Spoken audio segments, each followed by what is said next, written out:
Good morning, everybody.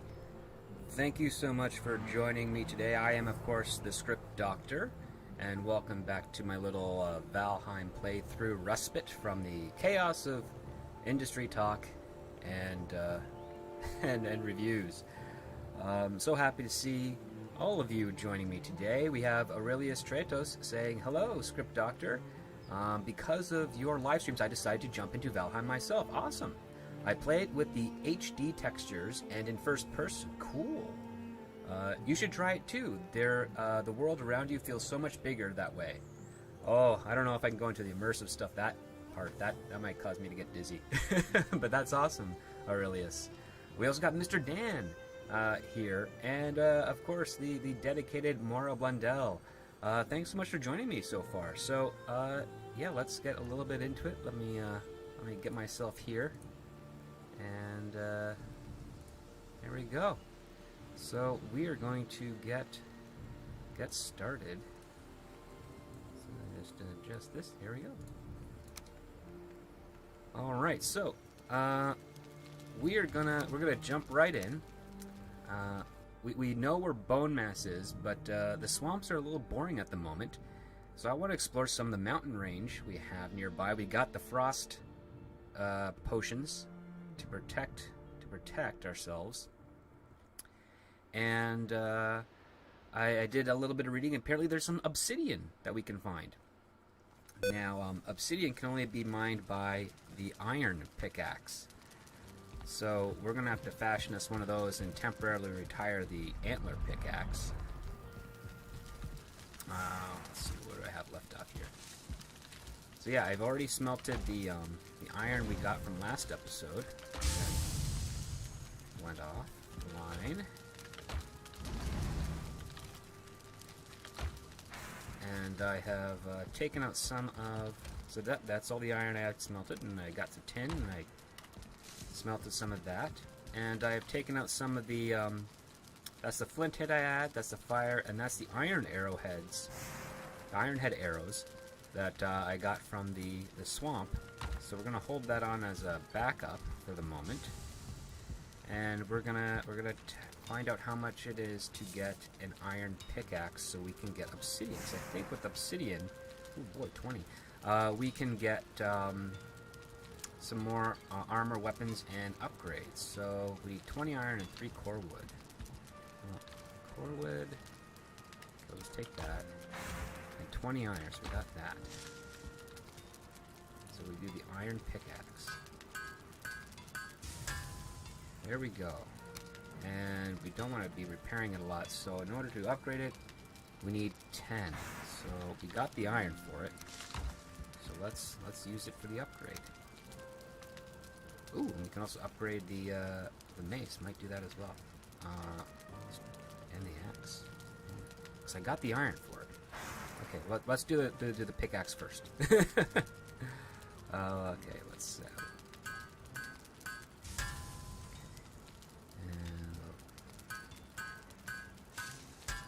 alright, and my forge is level 7, so I can upgrade it one more time. So let's do that. Ooh, 30 iron. That's expensive, but you know what? I really don't want to. Durability is 300. What is it right now? 250. Yeah, we want to upgrade the durability, so we'll do that. And that's max quality. Okay, so if it's max quality, I am satisfied with that. Iron mace is just 20 iron. And what is it? Does it do more damage and durability? Let's see. 67 points damage. Yeah, I'll do that.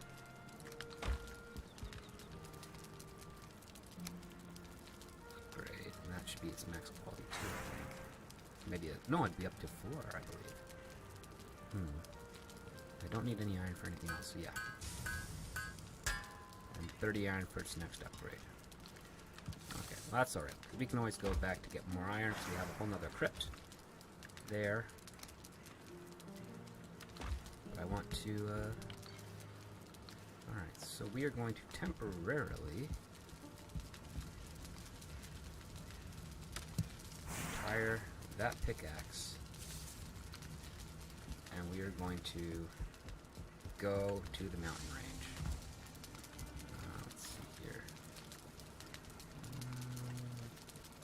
take. Don't think we're going to be staying there too long, but I don't know for sure. Things are going to kill us. Frequently over there.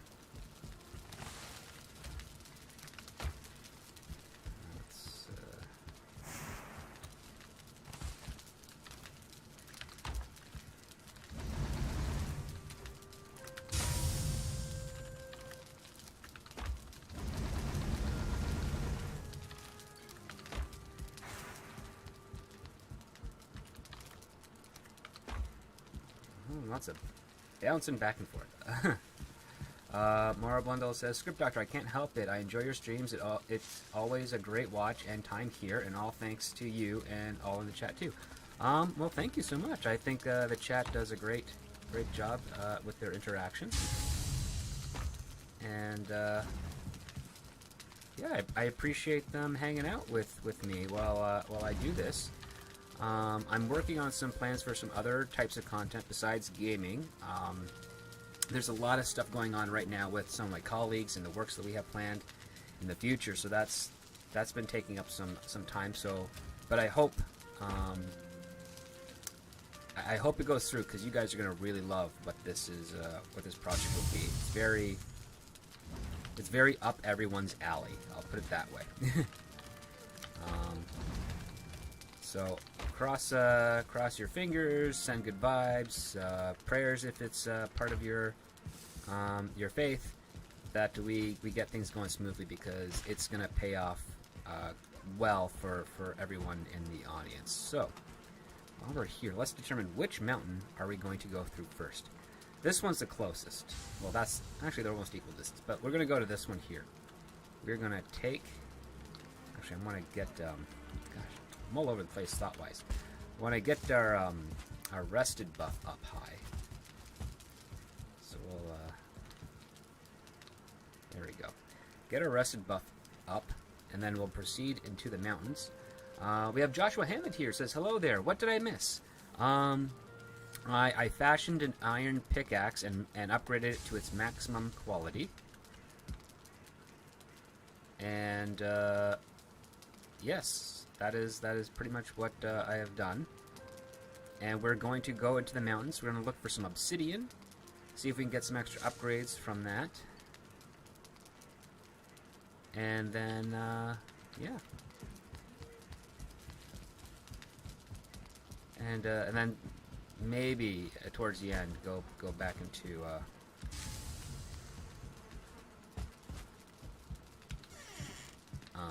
the swamps to get some more iron. But for now, better get the stuff on ready. For now, we're going to see if we can find some obsidian, explore this snowy region. Ooh, the mountain.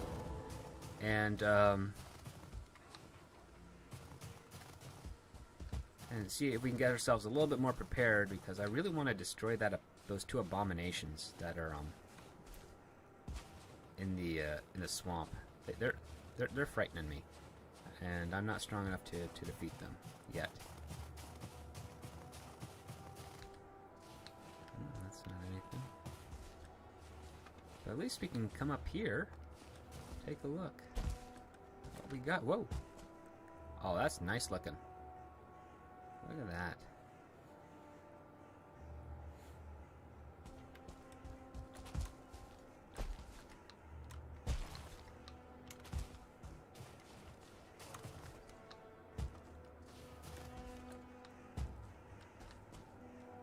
Some valley over here.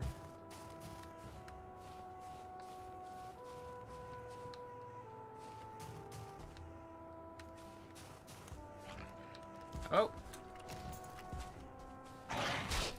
Oof! Whoa! Whoa! Ah! Oh, I did not want that. Oh my gosh, it killed me so quickly. I'm still rolling. The shield does nothing.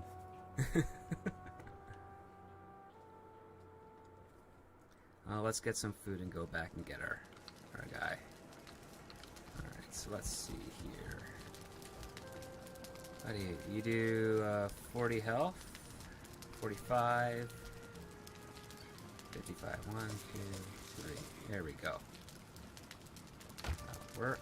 And we'll need to drink one of you if we want to survive out there.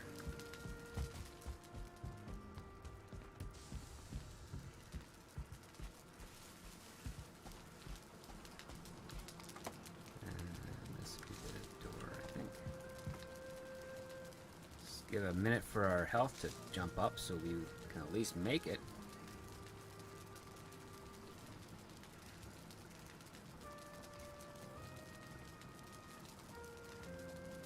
Come on.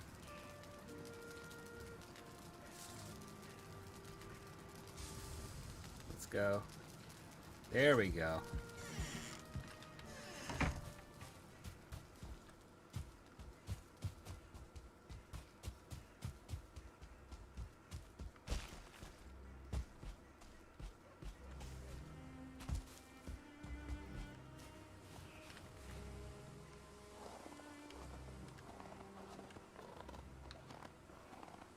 Ooh, I hear the snow.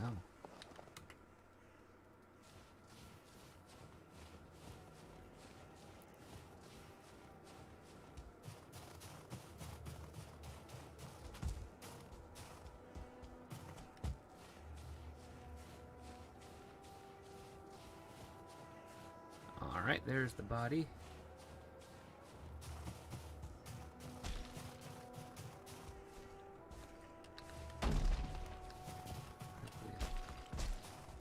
Head down here for just a second.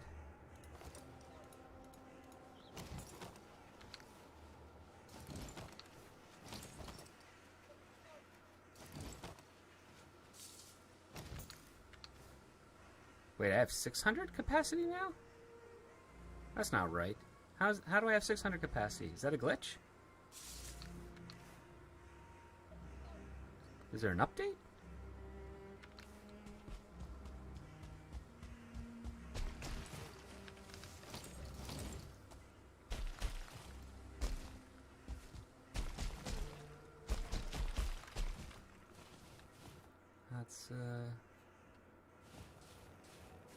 That's really weird.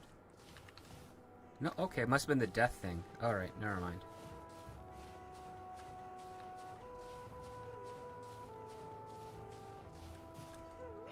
Oh shit, there's two of them.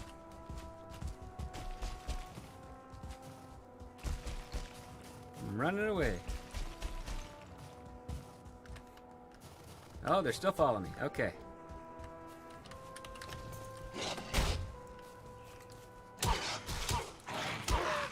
Got one. Got two. Alright. There we go. Ooh, we can build a dragon bed. Whew.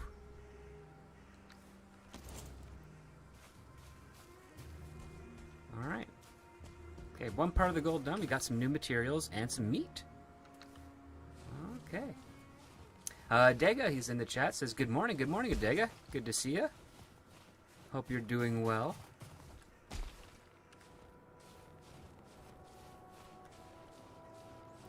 Let's see if we can get lucky enough to find some obsidian on this mountain.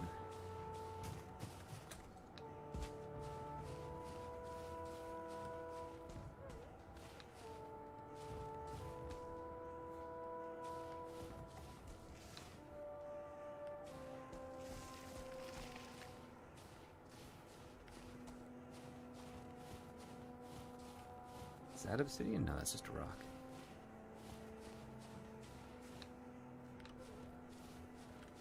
Kind of hearing some whimpers of a dog, or wolf in this case.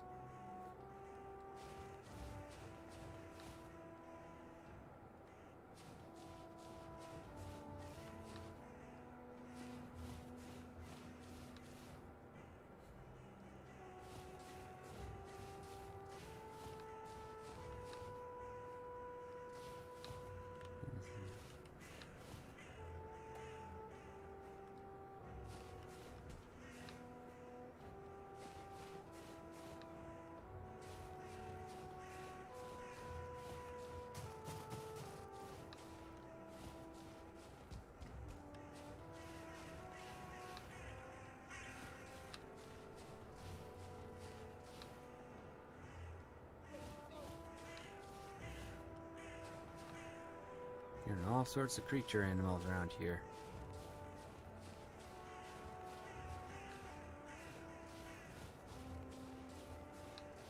It's not. That's not. It's only just regular rocks, huh? No. No obsidian on this guy. Might have to go to the other mountaintop.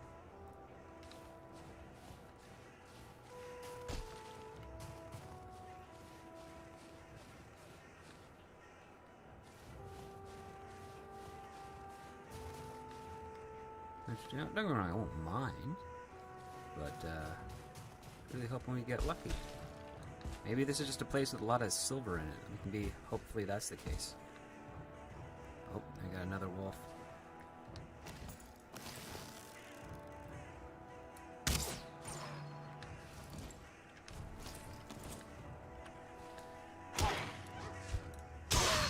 Gotcha.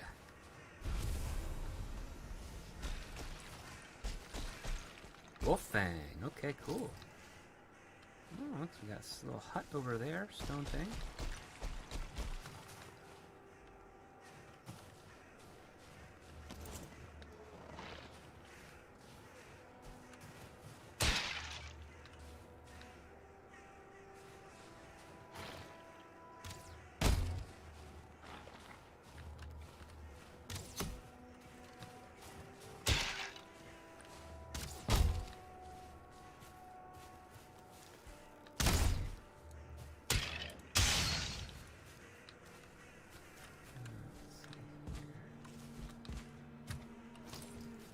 This is a burial.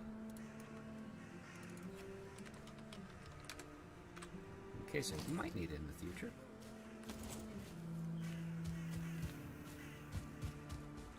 It's getting dark, so we better head back. Don't want to be here at night.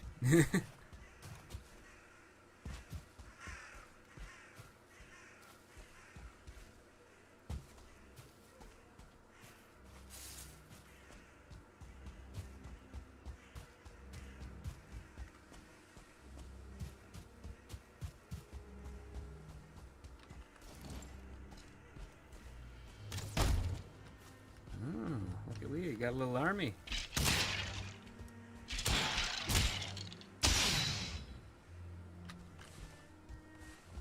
What were you protecting over here?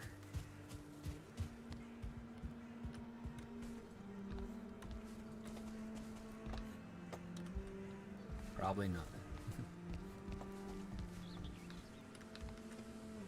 Yep, nothing. Okay.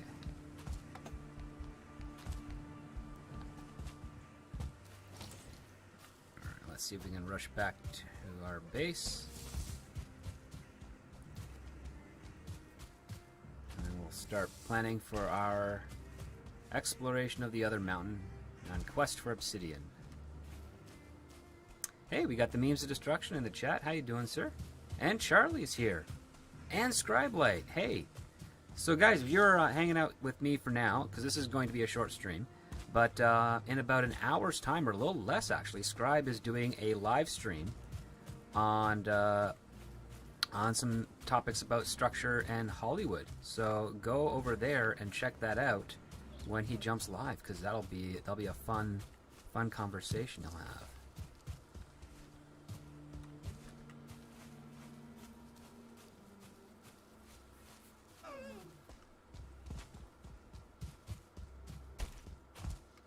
Ah, there's home. And we get some berries out of that.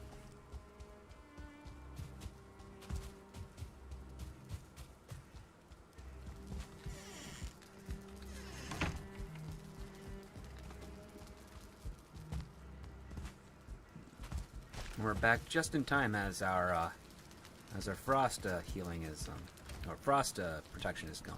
So there's the wolves. Put the fangs in here for now. And let's see. Deposit all those extra bones over here. Got 161 of them, or 169 of them now.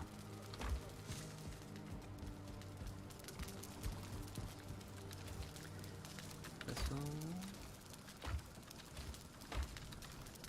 Berries. let's cook some of this. Well, let's see. Do we have any new recipes with the meat? We do not. So let's cook some of the meat.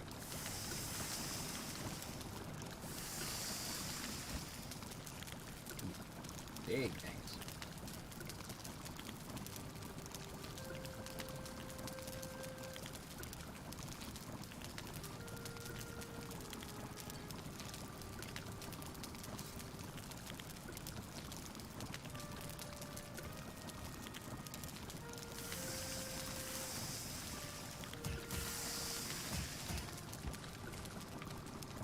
What does this do? 45 and 15.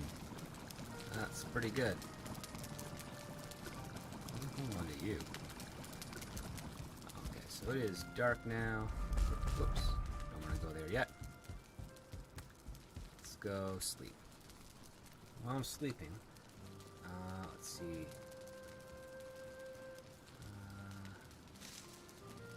There we go. So subscribe. You can put your channel link in the chat. I just made you a mod. You don't have to worry about actual modding though. And I might as well do that for Adega because he's a really responsible guy and I like him. So yeah, put your link to your channel in the chat there, Scribe, so that these guys can go check you out later. And yeah, we'll see what happens next. Let's put. Okay, so we've already covered you. We're gonna go in this direction. So we're gonna go up here. Oh, might as well drop off all that tin.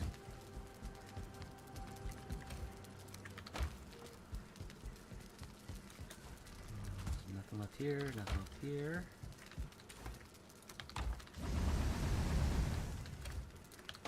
Oops.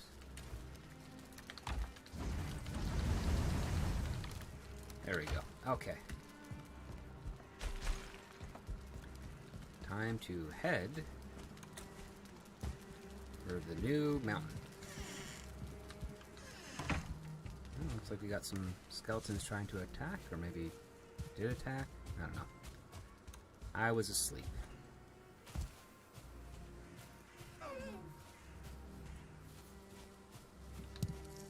Ooh, more berries.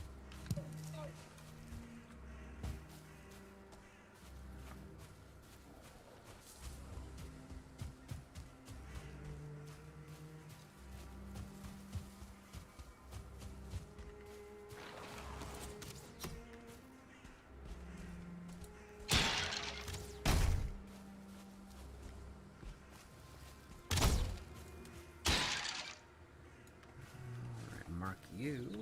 It's another burial. And I think I see some carrot seeds over there, so I'm going to grab those. Always use more carrot seeds.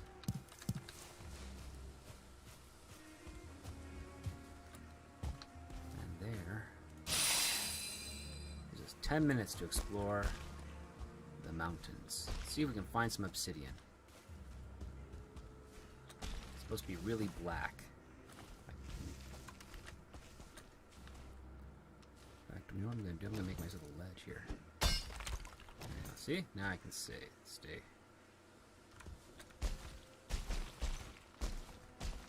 There we go. Ooh, what a snowstorm.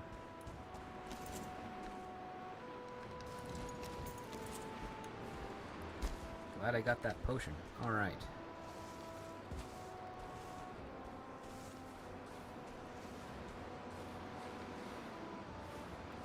This way.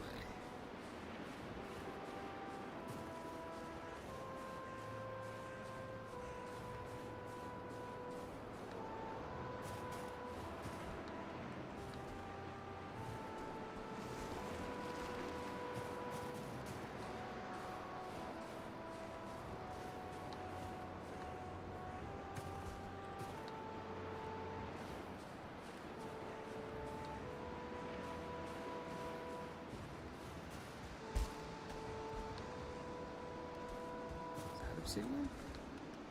Nope, that's just a rock. There we go.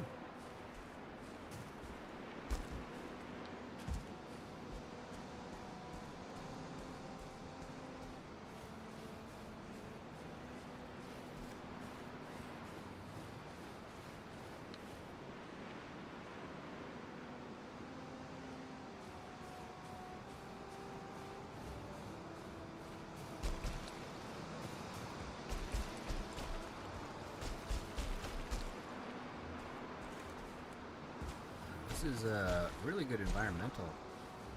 Oh, there it is! Obsidian! We found it! Yes!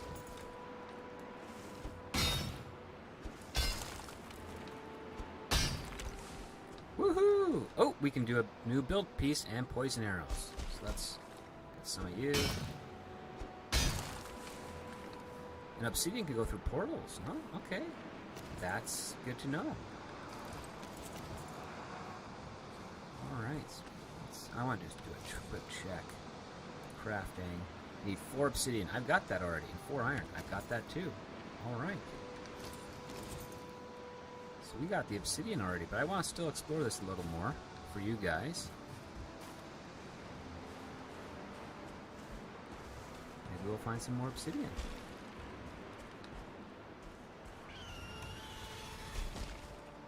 I don't know what that was.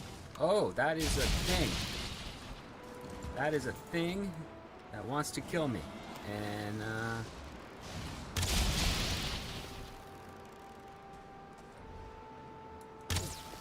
with that, okay.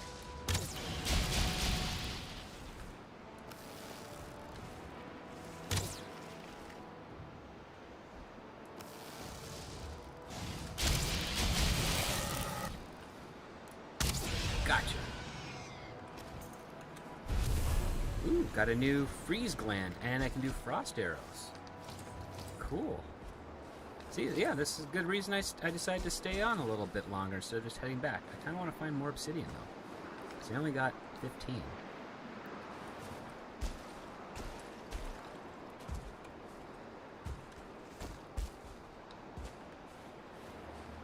Is that some?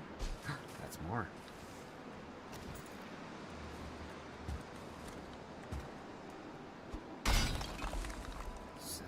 Seven in one strike. Nice. Morabano says, anyone in the chat is a fan of Ghostbusters. Script Doctor, yeah, I'm doing, on my Patreon, I'm doing a 3-part series on the unproduced Ghostbusters script that Dan Aykroyd wrote. This is not the same script or story that's based off the video game. This is something he started back at the in late 1996, early 1997. And part 1, I review his treatment pitch for that story. It's a 19-page treatment, and I read it and I tell you what it's all about and what's going on in it. And the next part will be his first draft, the first draft that he made. And then the final part will be the latest draft that he wrote. Ooh, there's more over here, looks like. Yeah.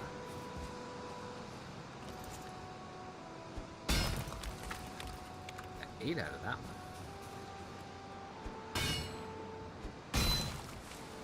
Another 8. Good hauls here. Ah!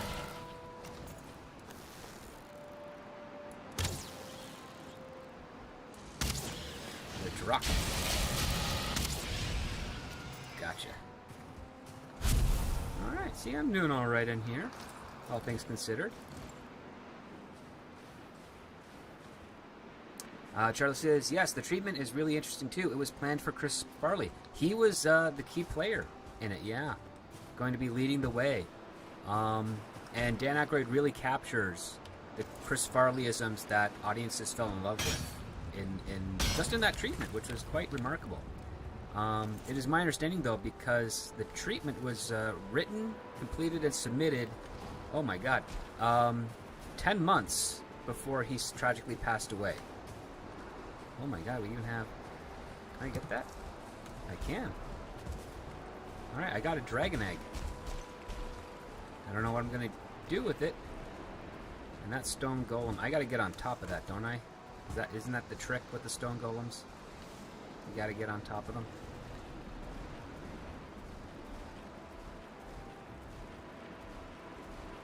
He is... Oh, yep, he is...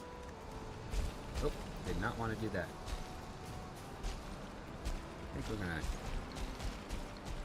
head back. Oh yeah, we're gonna head back, because that egg is heavy. Ooh, did not see that.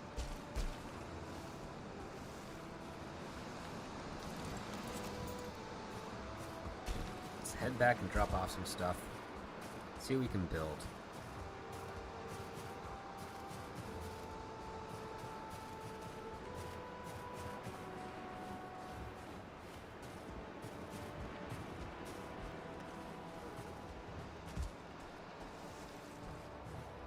Run out of time on the frost potion anyways. Not much time, but yeah, enough.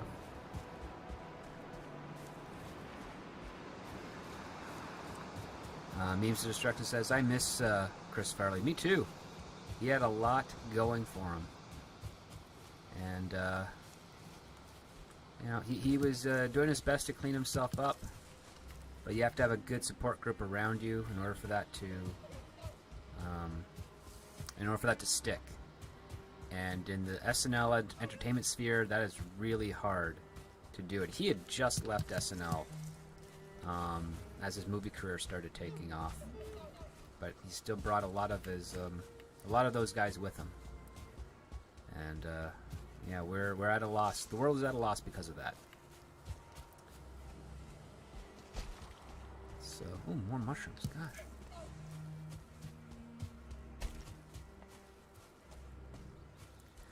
Charlie asks, are scripts often written with an actor in mind like that, or is it just a comedy thing? No, a lot of writers usually try to pick an actor that they can use as a frame of reference for anyone reading it, like a producer. It also helps sell better odds to sell the script because you're giving them a marketable angle for them to use. So what am I supposed to do with this egg?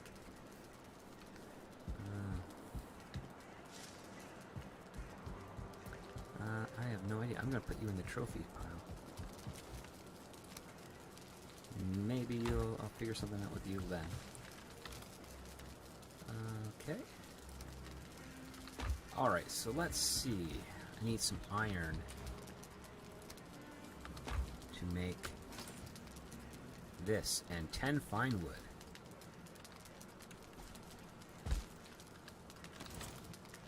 I have 7 there. I should have some in my... Yeah. I only need 3. Gonna have to go get some more fine wood. So, we will do the bench there. There we go. Alright.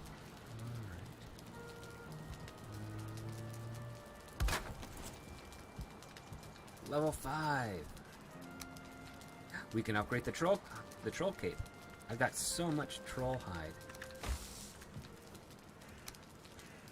I need 15. Oh, I also have so much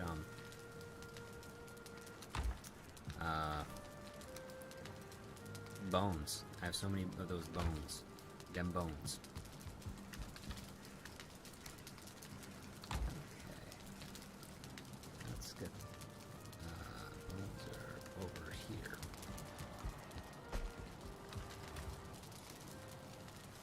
That should be enough.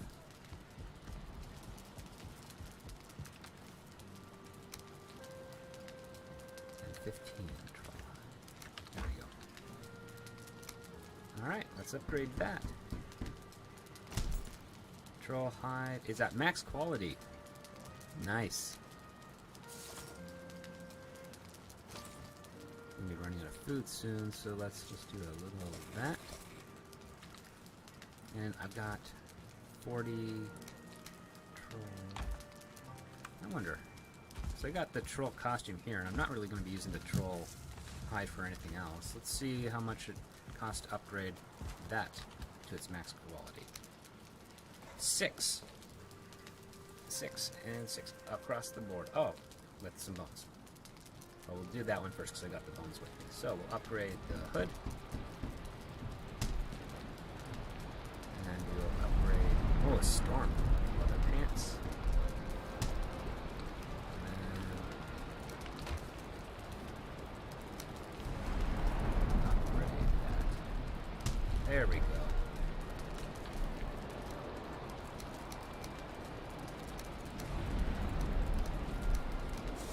Look at that. nice. Oh, I like that. That is a loud storm.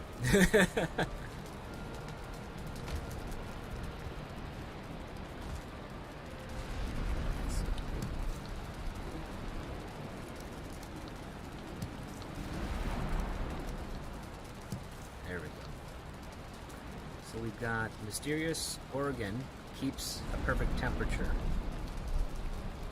Let's see, does this give me any new recipes here? Turnip stew, have that. And frost resist, no, that's not anything new. Black soup, which is interesting. Not anything new either. Oh, that is a loud storm. So, beer. Let's put some obsidian in here. And there. So I don't know what you belong to yet.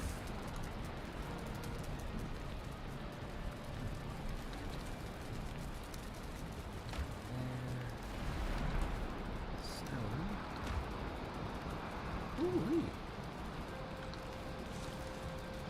Let's do some repair work.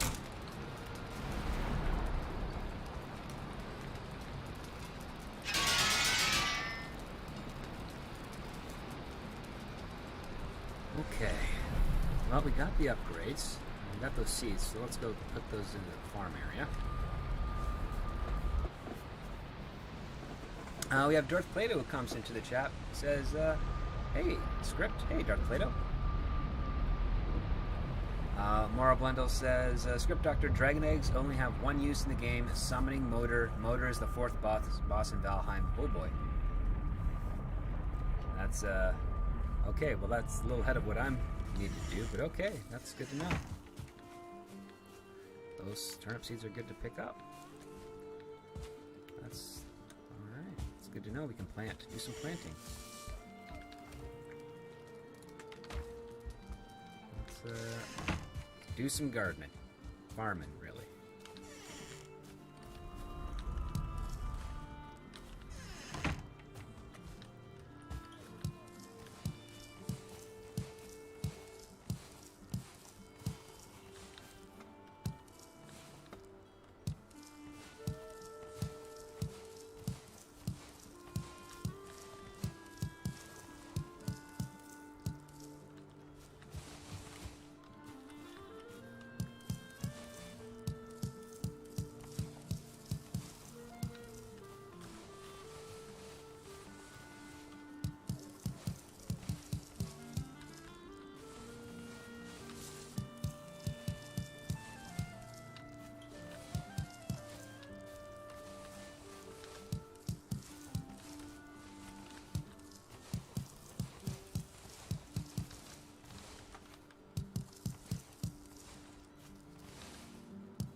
Off to the next field. We got 231 out of that.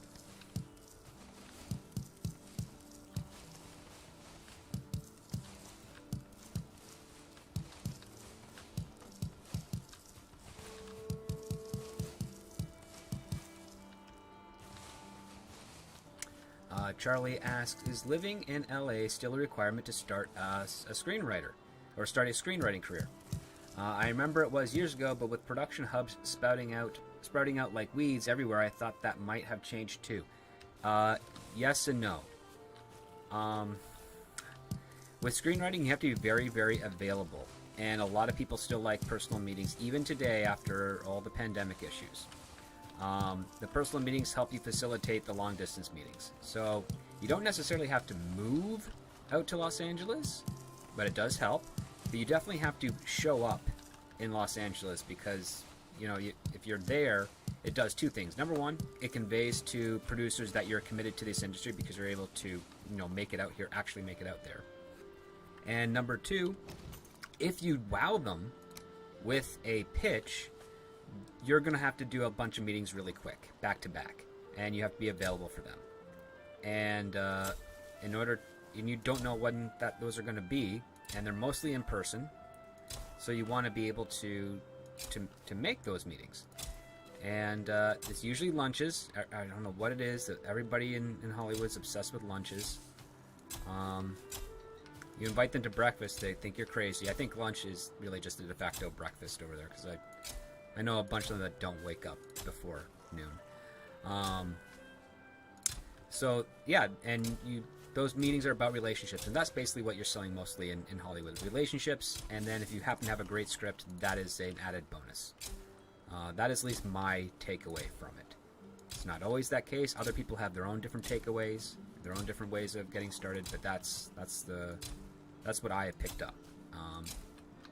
And it's alright. And there's a lot of different tiers in Hollywood. There's the big studios, the modest studios, the small studios, the independent studios, and everyone who works there bounces between, most of them throughout their entire journey. So the goal is obviously to get to a big studio because they have a lot of resources, and you can make a pretty decent living from those resources, especially if you're able to provide story scripts that allow those resources to expand. They really love you if you can do that. But going out to LA is definitely a requirement. You don't have to stay out there, though. That is what I've learned. You can be there because I've done it before. I've been there for months, and you get your work locally, and then depending on what project you're on, you might be still working in LA, or they might ship you out to the location where they're doing the production, and you're just there for the time being. There we go. Oh, that's getting full. Nice. Why is it dark already? I don't like that. I'm going home. We have Kitty Bear in the chat. Says, good morning, afternoon, evening, and night. As a kid, I was a screenwriter too. This is that was till my mother caught me writing on the TV screen. Good joke. Like that.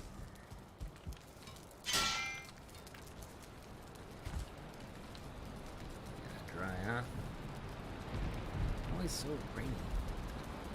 There we go. Joshua Hammond says, lunch is good. You get to eat like in school. Charlie says, thank you. Yeah, thank you. No problem. Happy to... I mean, listen, it's just one opinion of an industry that's pretty big, but at the same time, kind of small. A lot of people know everybody. A lot of people forget everybody. It's just the way the cookie crumbles, as they say.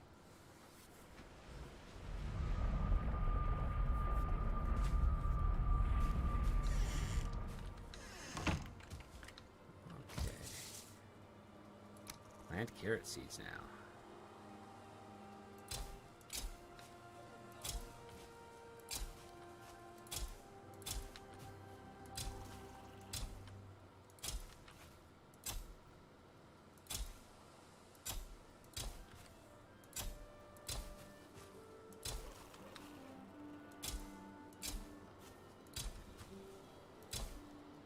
Gosh, it's always dark. Need some sunlight.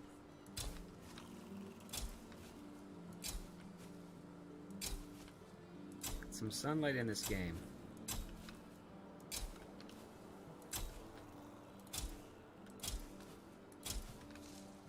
It's easier to plant.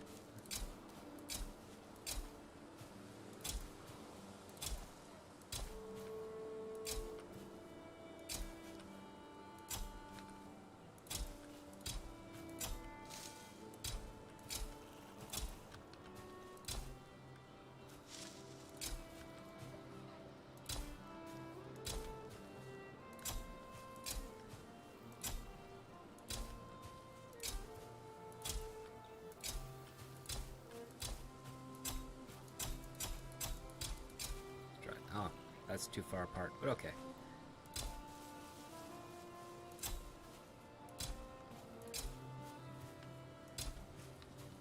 Get you in there, I think.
stuff you do for food.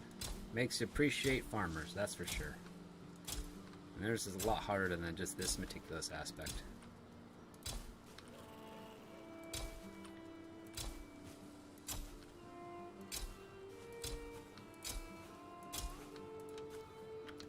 Oh wow, it's out of carrot seeds on that part. I think I got some more though. Yes, I do.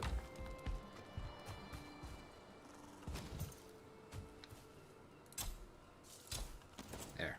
Alright. Seeds planted.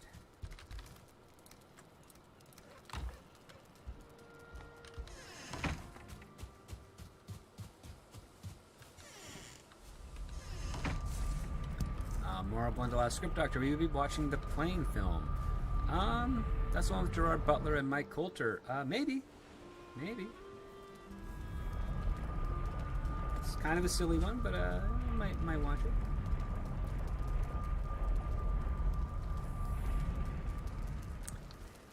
Okay, let's see. What am I doing here? I've got 6 iron left. Got obsidian and whatever that is for. What can I do with the obsidian?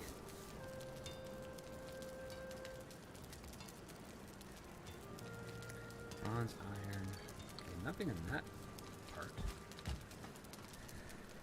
Obsidian arrows. Ooh, Pierce is 52. That's pretty good. Poison arrows is Pierce 26, but Poison 52. Frost arrows, Pierce 26, Frost 52. Should I make some obsidian arrows?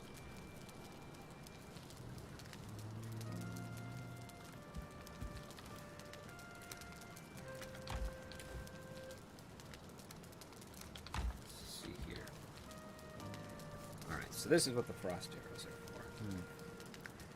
Obsidian arrows take 4, 8, and 2, and only have a couple of feathers. Let's just do 1 set of obsidian arrows. So I do have the 4. Maybe I can use that against the abomination.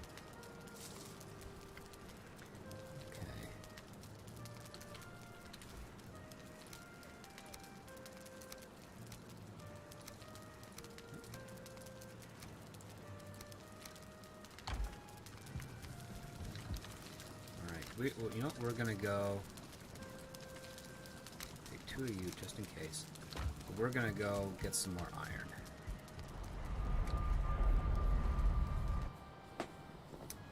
We have the iron picks, and it's fully upgraded, so we might be able to get a bunch of what happens.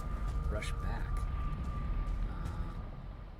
Let's see. Actually, I'm gonna grab a torch.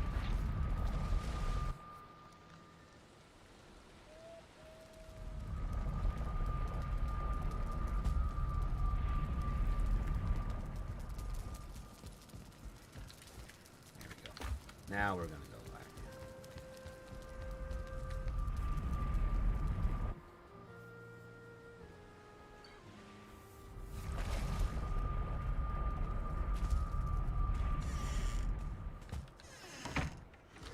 back. Loser.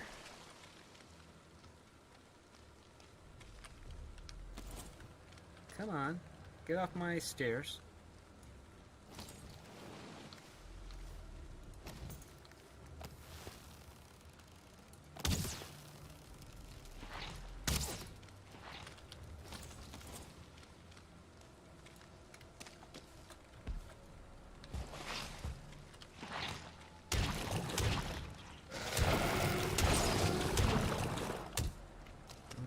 Whoops. Hold on, guys. I'm getting a phone call. 1 second. I apologize.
Okay, sorry about that, guys. I had to take that call.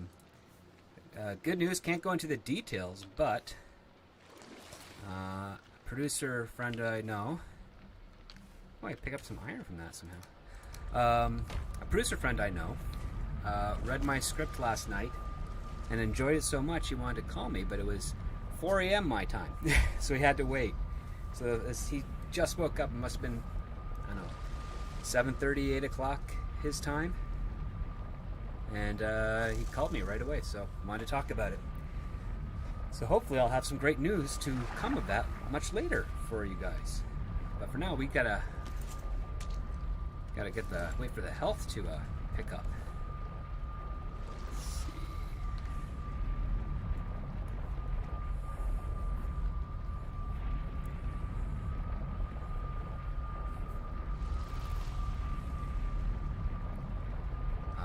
Morblindo says maybe it's Shadow or Andre calling Script Doctor asking how I like the world.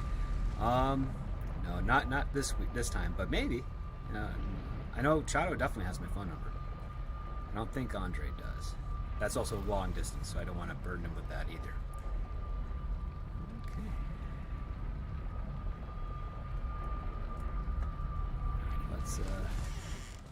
That's enough to get us inside.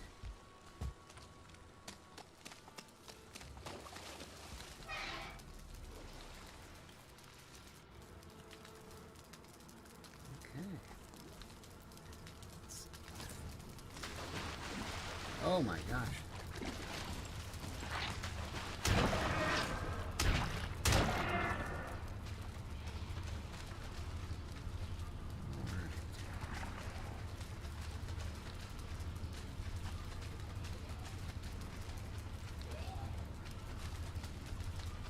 Yeah, I can hear some Draugr behind there. So let's get some.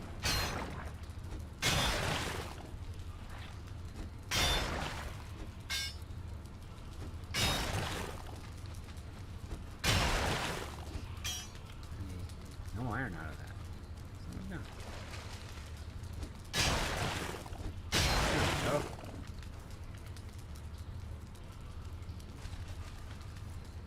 One iron.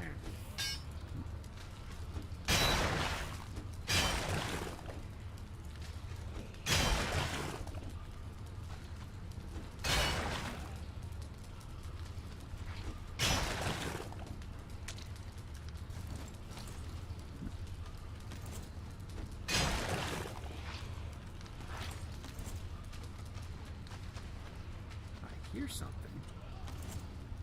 I don't.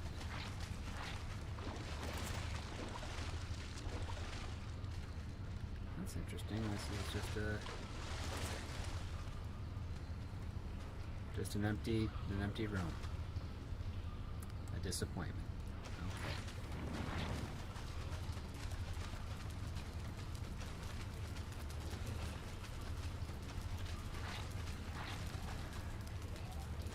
All right. Well, let's go this way.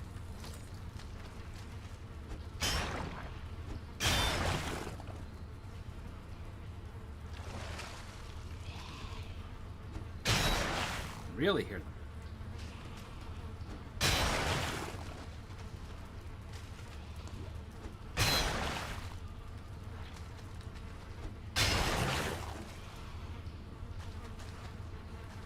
Hear those flies. Whoa! Oh my gosh. Oh, there's a pile.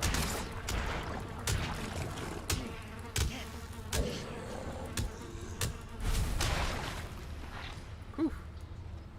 Little panic there. But we did well. And got some entrails.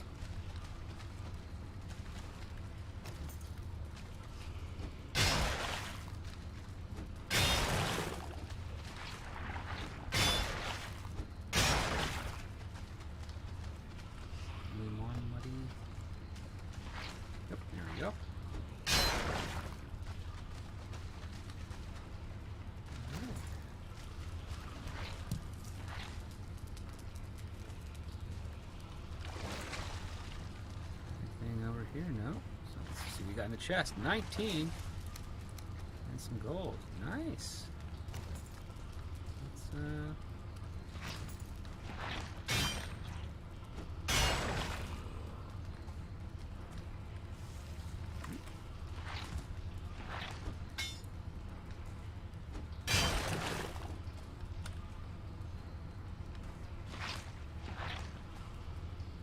we got Nassim Shanbor says, "Hi, Script Doctor. I just tuned in. How things going? Question. Did you have the chance to see Picard Season 3, Episode 1? If so, did you talk about it in one of the panels?" I have seen the first episode. I talked about it very briefly on Midnight's Edge in the Morning this past Friday's episode. You can check it out there. I also did 2 articles on Picard and how it deals with character relationships on my Patreon. So if you remember my Patreon, you can catch that there. Yeah, it stimulated some great conversations with patrons, and even got me thinking some more on some other subjects to discuss in the future.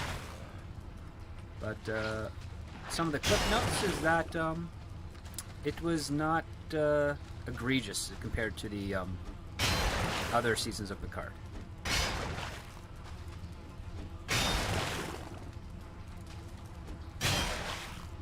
Let's see, is there anything there? Getting close on the iron stuff. Oh, there's a Draugr. Let's see, can I get him from here? Kind of.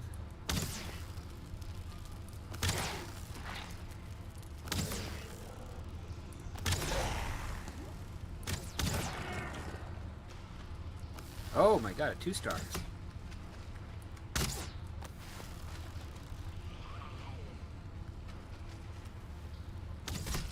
Ooh, that was a good shot. On him against me. Okay. Gotta wait for the health to regen. Nassim Sambor says, "Cool, check it out." Yeah, go ahead. It was towards the end of the Midnight's Edge stream. Script Doctor, sorry, Morabundal asked, "Script Doctor, have you ever watched the Black Sails TV show?" I haven't watched it, but I do have it on DVD, I believe.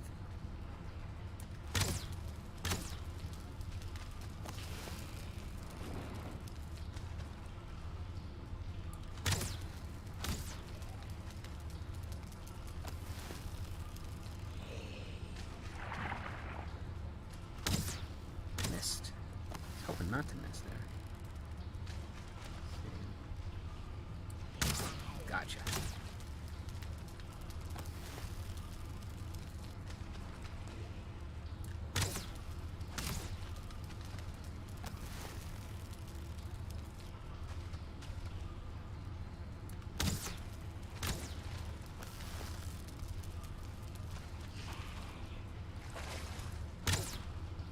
Wasted that shot. Let's try one of the obsidian arrows.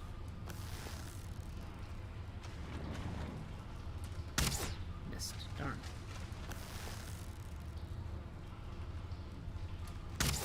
Ooh, that's not bad. I'll stick with the fire. Got more of them.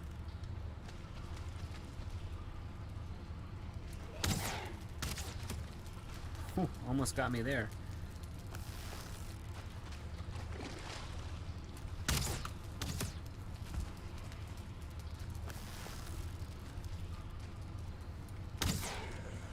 Nice.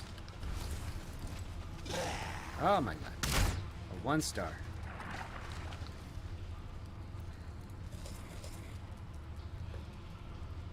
Okay, so there's a spawner in there.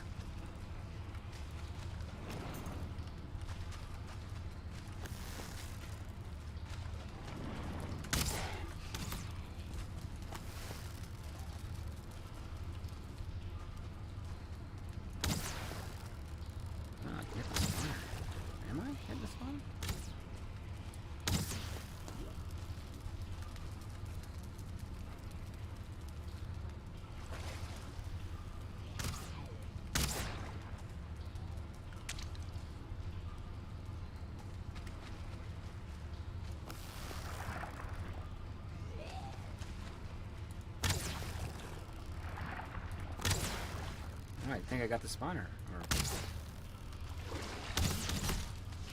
Ooh. Landed a good shot on me.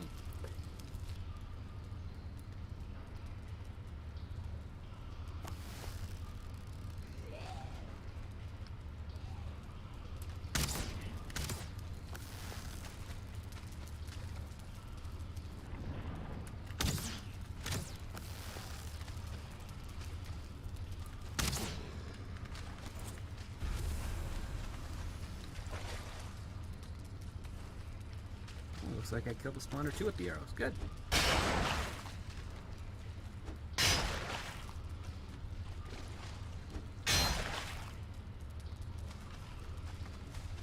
More muddy trails.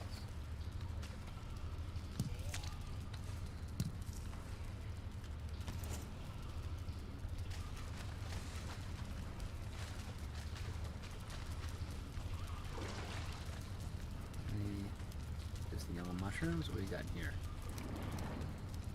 Oh, too much iron. Okay, gotta go back. Drop off the iron. All right. Oh, that's easy enough.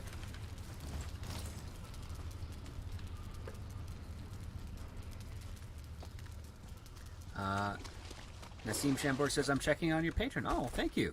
Really appreciate the support there.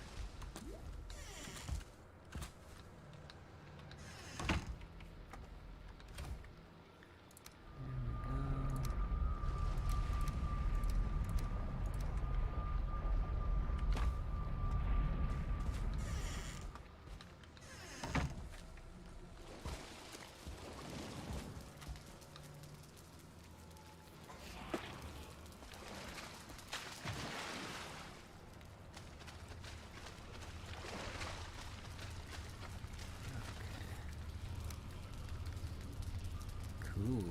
All right. Oops.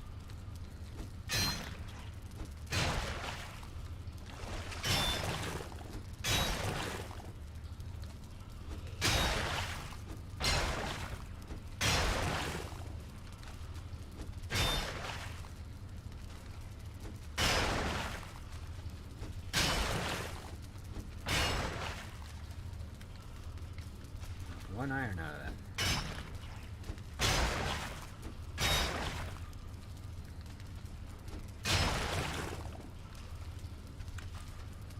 I think I'm doing okay with the iron hull in this one.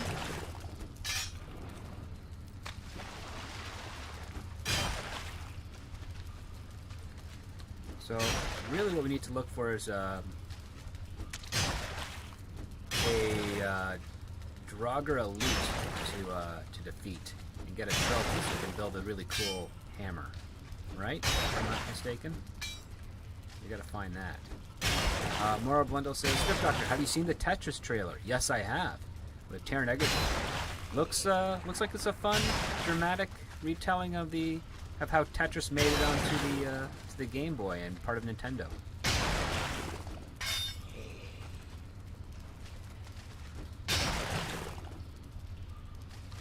This is a deep pile.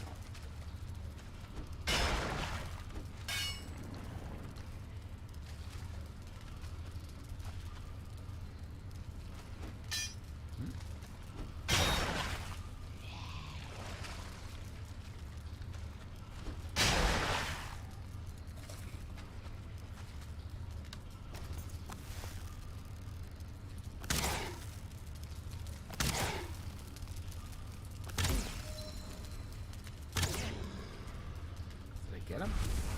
I did get him.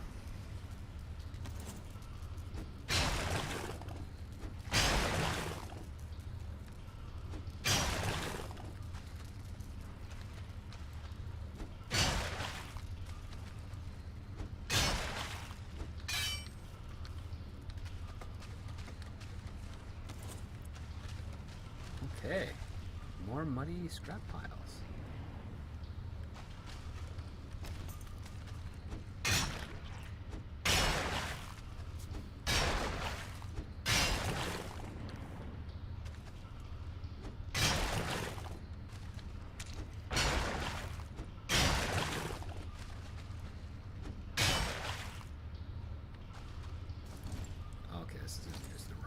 Oops.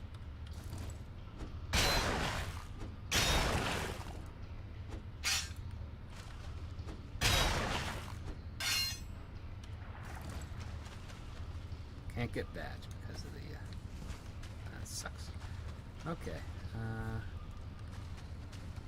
Let's go after this one.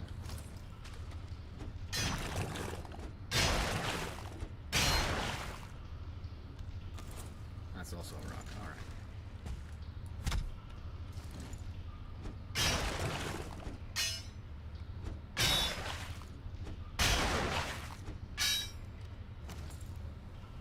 Okay, I'll call that one a done. And definitely no more in there. That's empty. Okay.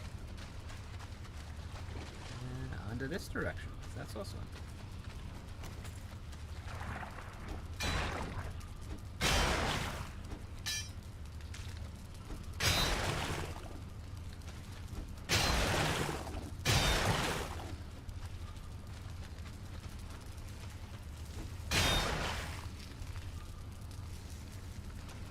Got any enemies here, so keep them going.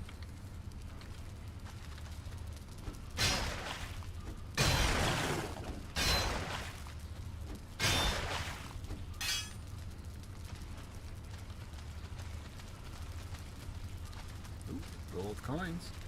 9 of them. Ooh, pearl. 5.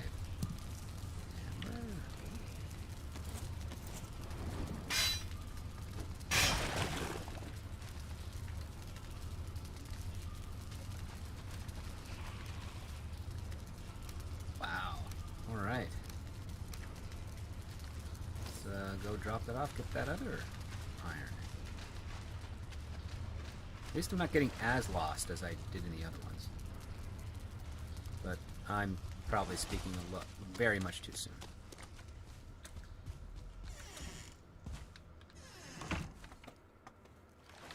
So let's deposit that. Let's drop this off and sleep, because it's cold, it's night.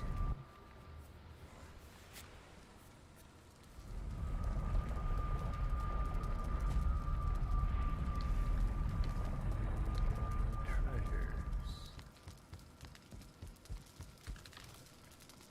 Back of there, pearls. Food.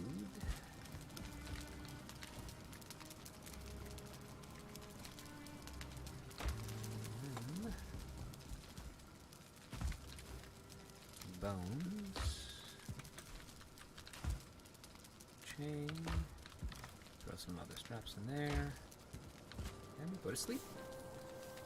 To return to mining some more. Maybe we'll get lucky and find an elite drogger that'll drop a trophy. That'll be nice. I'll be quite pleased with that. Okay, nothing I can do there.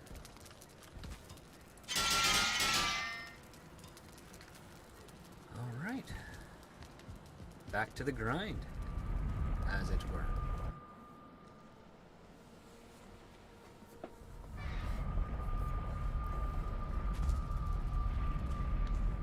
Let's see.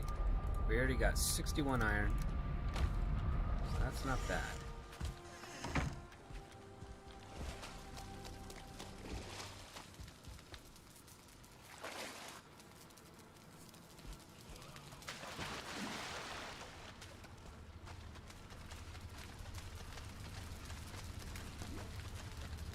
Plus that 20, so... Alright.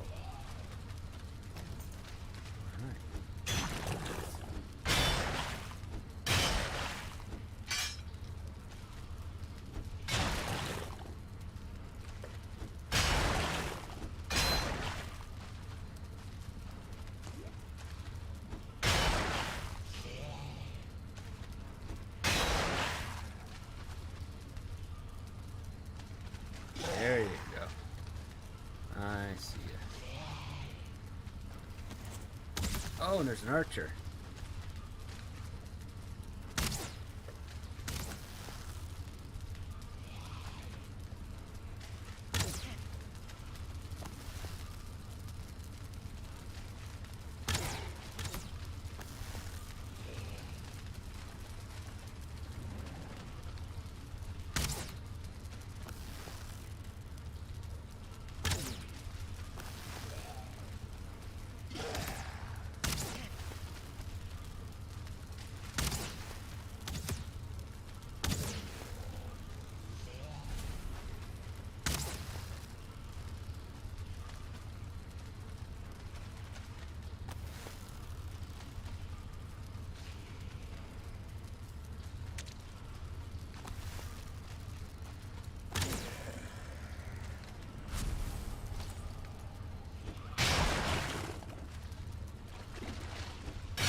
5 iron now? 6 iron now? Okay. A lot of entrails there.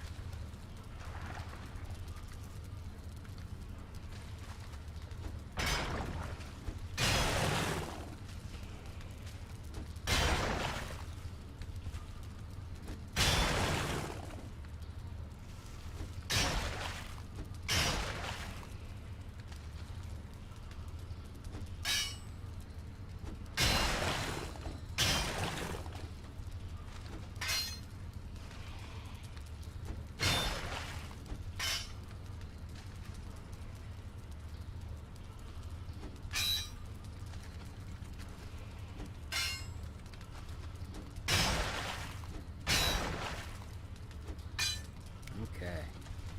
Got all of that. Got 30 iron, okay.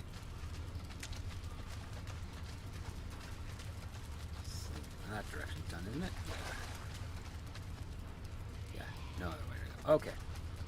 Got a lot of stamina with the food sources I got. 55, 45. Oh yeah, so I took way more stamina than I did anything else. Okay. Gone that direction, that direction. This direction is the last direction.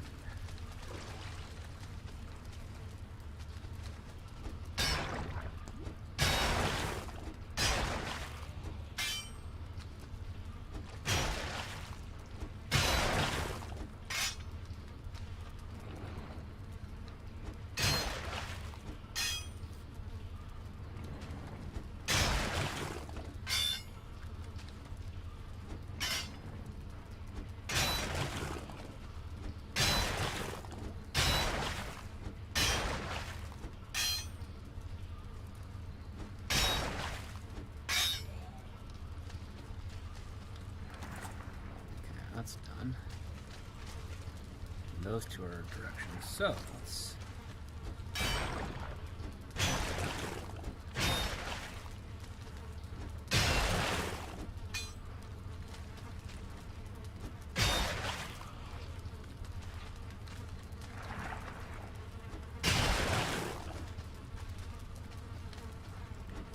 can hear the spawner.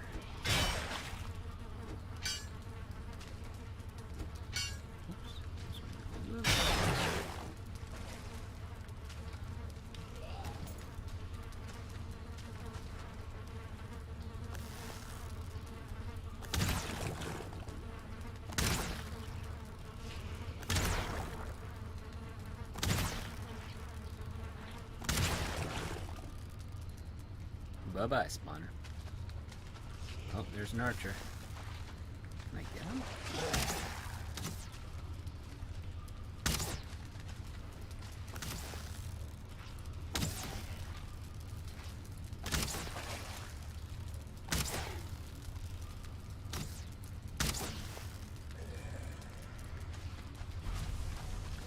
There we go.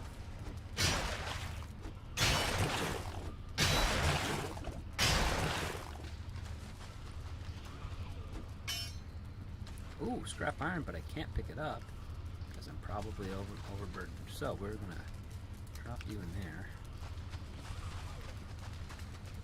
Got 3 out of that.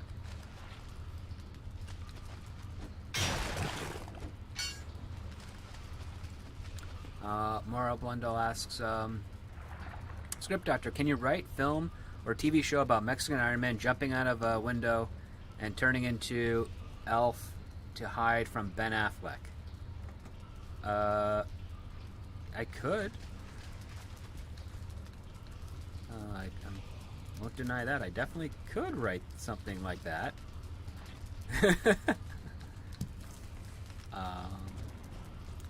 I don't think I can make any money off of it, but I definitely could write something like that. Could be fun. So basically the premise is that for some reason Ben Affleck is after Mexican Iron Man. I like working under that premise. I think that could be fun. And apparently also Mexican Iron Man drinks Fanta, says Joshua Hammond. I don't think I've ever met anyone that drank Fanta. But okay, I'll think it over. I can find a good angle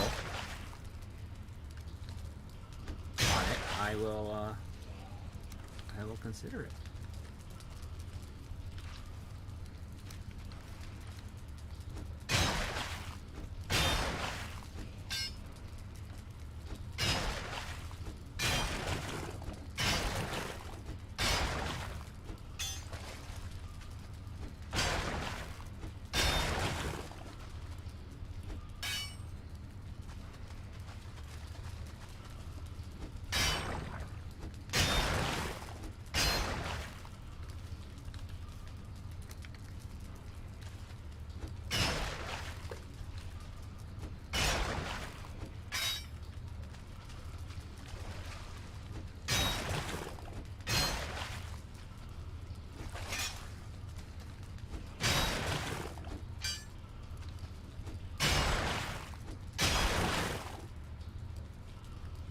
More money scratch.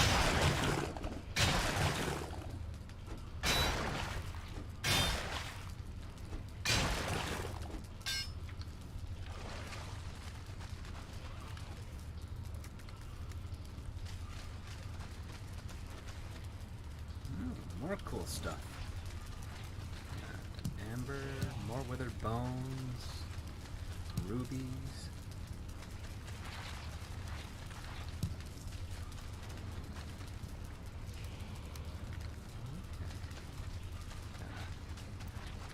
Go here, just drop off some more iron. We've got even more in here. 16 piece. Wow, this is a good haul. Look at that, 63 there.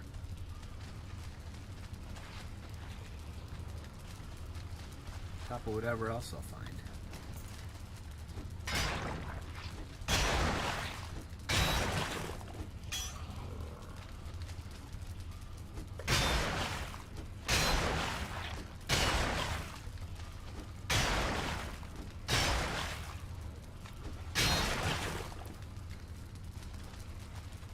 This is a double muddy scrap.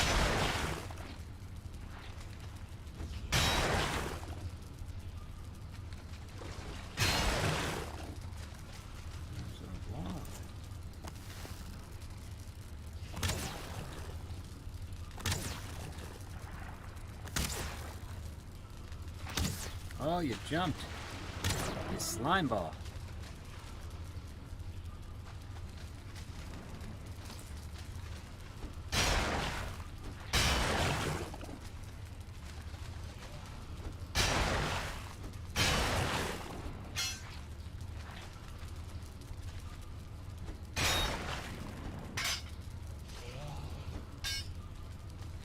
Anything else over here? Nope. One ooze pit. Ooh. No room in inventory for the ooze, huh? Oh. I know what I can do. And, drop you, and we'll drop you. We'll drop you. Okay.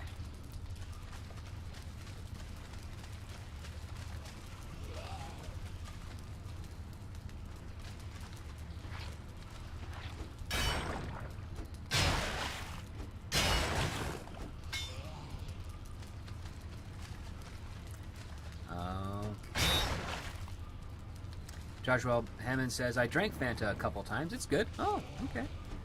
I've never been huge into soda drinks as I got older. Like, I drank them a bunch when I was like really younger because sugar and whatnot. But as I got older, just kind of never did it. Nassim Shambor says, finished reading your article, Script Doctor. You really think he is Picard's child? And I do agree, the accent was annoying. If she was raising him alone, there's no reason he could develop that accent. I'm hoping he's not. But like I mean, they're telegraphing it pretty strongly, and I hope it is a distraction. But if it isn't, it would then play stronger into the title of that episode being The Next Generation, because, you know, it'd be The Next Generation Picard. And we already have another hint of legacy with Sidney LaForge in that show as well. So yeah, it's I mean, there's a big influence of Wrath of Khan style aspects to that pilot, or to that episode of the third season. Excuse me.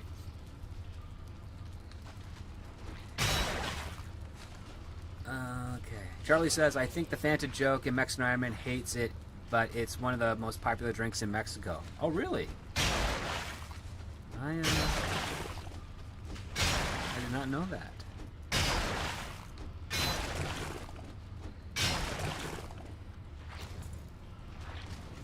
Grab these.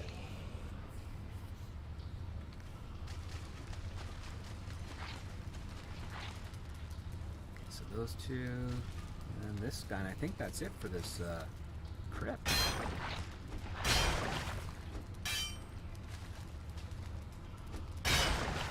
Joshua Hammond says, here's a script. Mexican Iron Man jumps out of a window and drinks a Fanta and turns into Alf to disguise himself from the angry husband of the woman he slept with.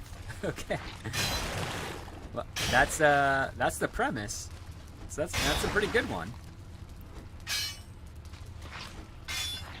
But why would Mike fear another man?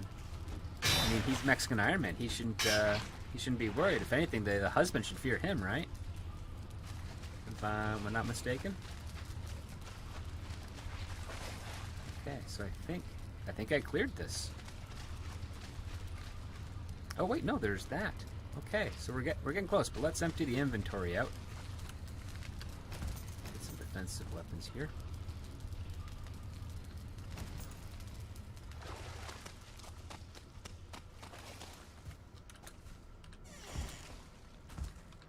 Drop off some stuff.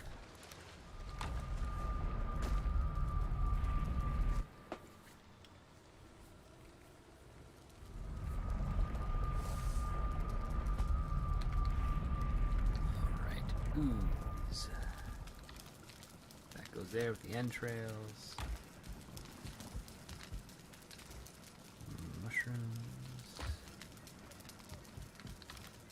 Oh, yep. Arrows. Yeah, I'll hold on to those.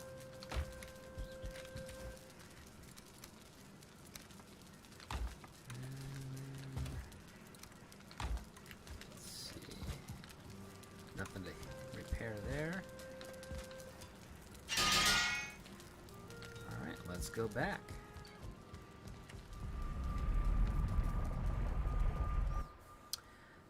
Adega says, I'm back! Hey, Adega, welcome back. Joshua Hammond, he broke his suit before banging the woman and couldn't get it fixed in time. That's a good that's a good conflict, good obstacle for him to overcome. This direction I went to get the... Nope, not this direction. See, I already get lost. First time out.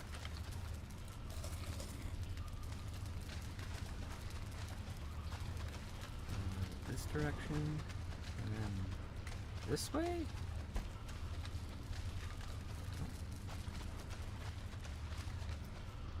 Nope. Gotta find that chest of swag I left behind, and I completely got lost. Must be this way.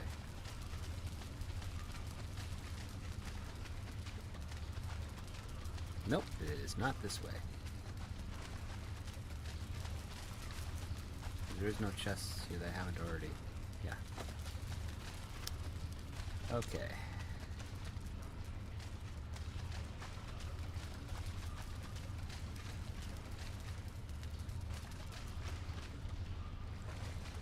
Gotta be this direction.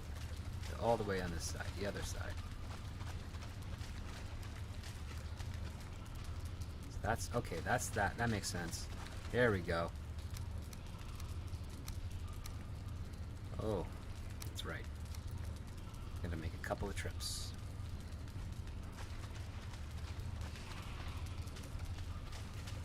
So, what I gotta do is I gotta go left, immediately left when I get in here.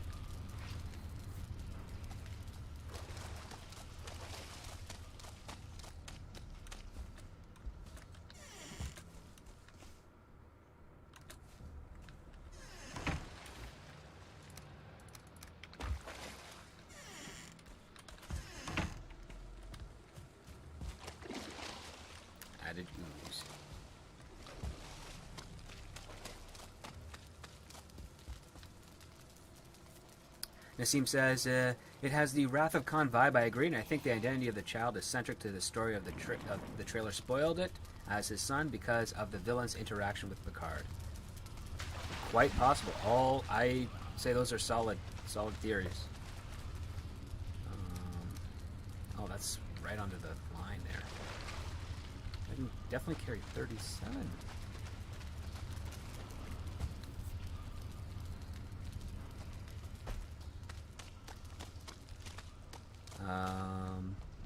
Joshua Hammond says, I don't know if it's cliche, but I thought my script idea for Mex and Iron Man was good. It's not bad, and I don't think it's really cliche. Definitely different. And different in a potentially good, funny way, because you have this conflict of a character that is constantly finding himself in romantic relationships with married women, and he doesn't like that when it gets revealed. And it's always revealed at an embarrassing time for him, and that's a good gag to have. Okay, so there we go. That's where I was looking for. All right.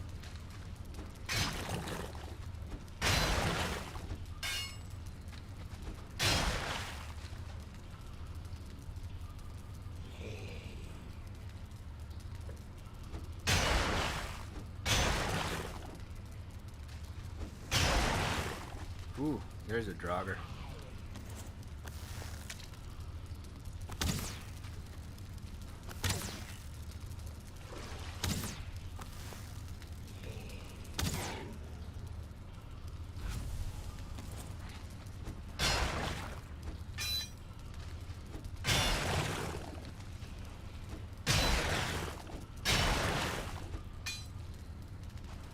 Any more muddy? Nope, just that guy.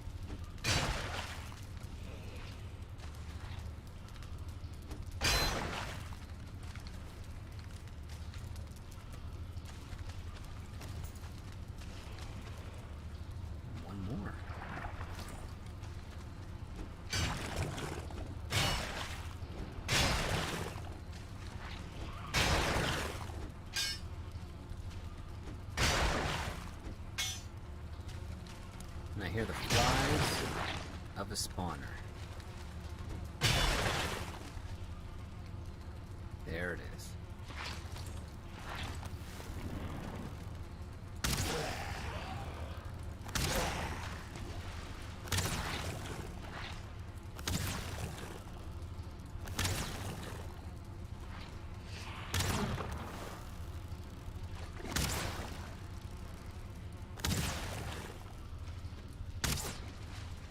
Ah.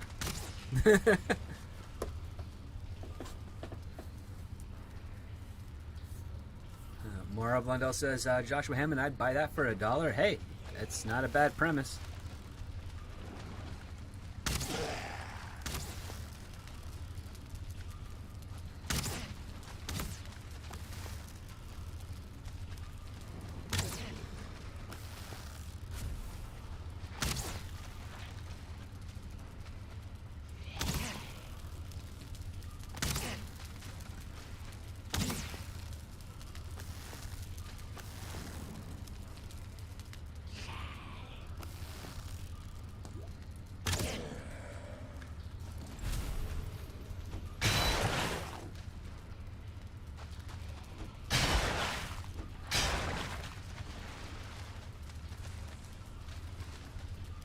There's another one. Maybe there's a closer.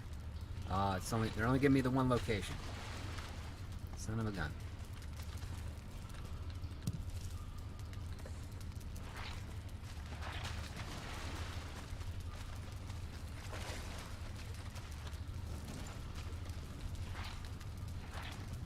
Got some muddy strap out here.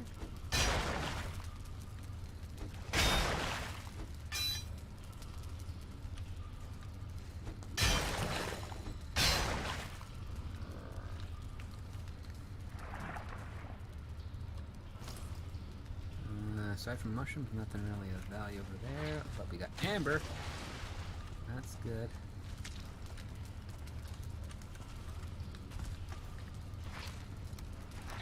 Look at that. Alright. This is a nice deep trip.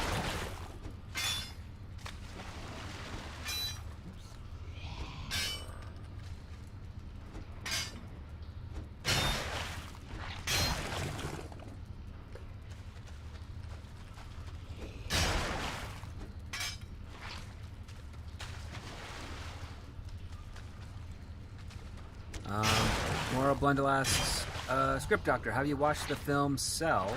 If you have, what do you think about the point? You might have to be a bit more specific because there's a couple of movies titled Cell. The one that is the most common that I'm familiar with is the Jennifer Lopez one, which was nonsense.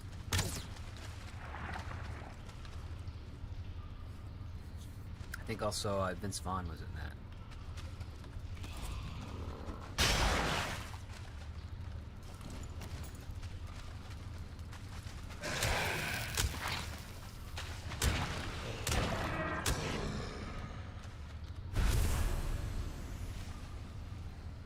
Oh, there's more. One more over there, huh? Okay.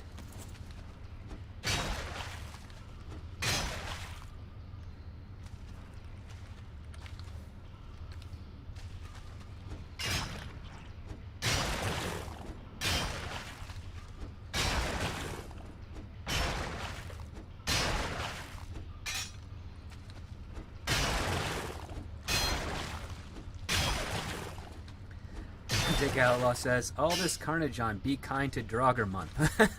Is it? Oh.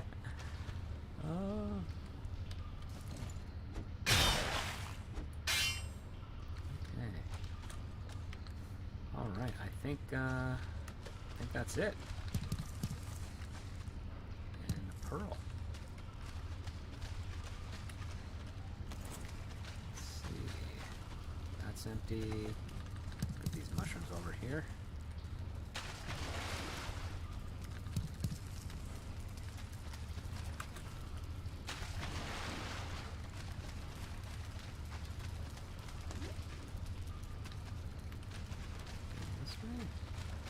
There's still mushrooms for me to get, so grab those.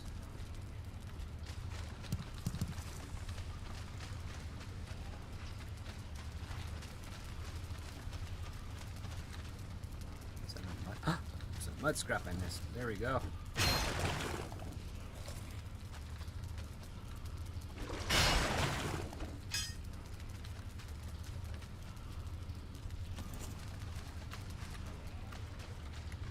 That's the dead end. Alright, so.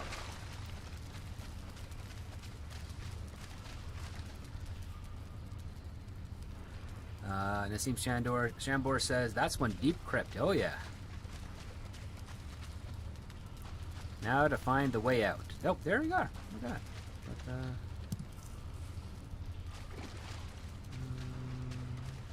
grab these mushrooms over here. And those ones. Oh, there's some in here. Oh, and a pearl. Or amber, yeah. Amber pearl. Okay.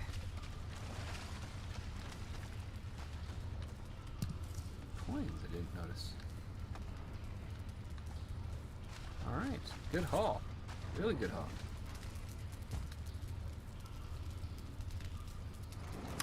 We also have 52 movies in a year in the chat. How you doing, sir? Good to see you.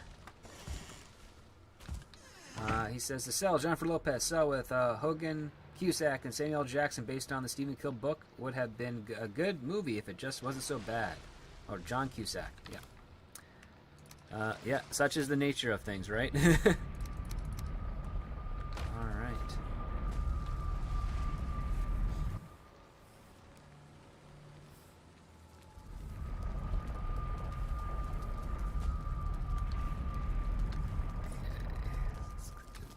Here. Mushrooms over here.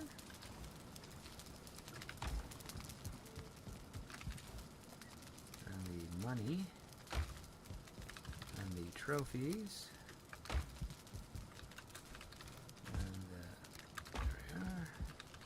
to sleep.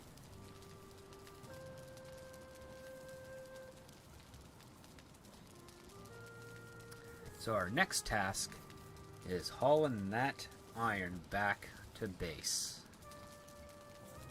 So let's see. That's where we are. That's where the crypt base is. We have one more crypt closer, and then it's making our way. So it's almost like a straight line that way. All right, we can do this. So we don't need.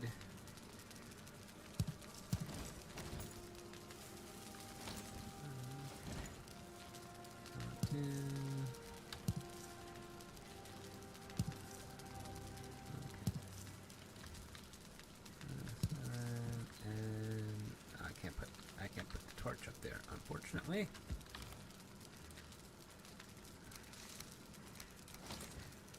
And then when it comes to the clothes,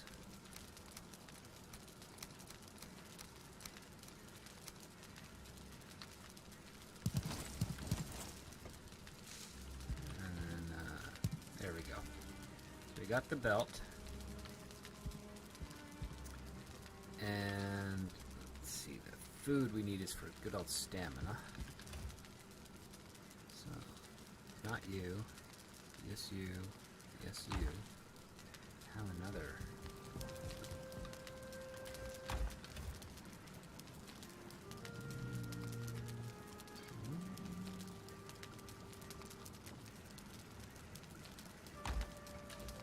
Yeah, one of you. So you're 45, you're 50, 45, 55. And I think I need a bukeberry. Empty out the stomach, which I have at the farm.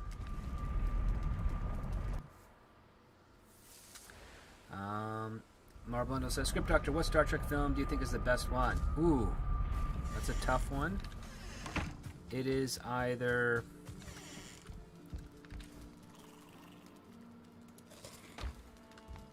what do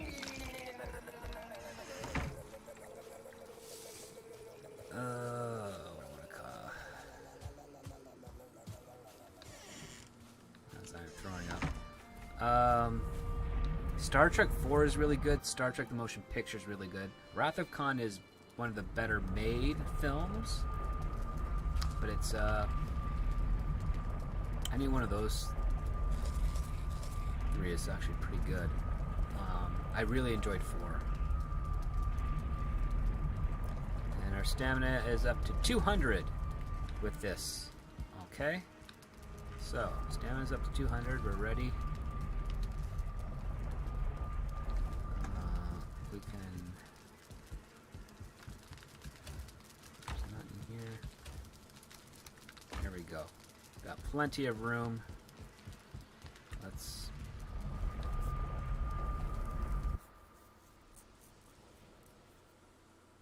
So we can definitely do 13.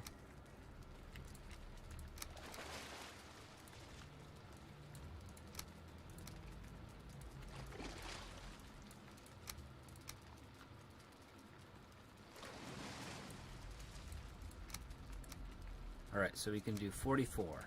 And we gotta make our run for it.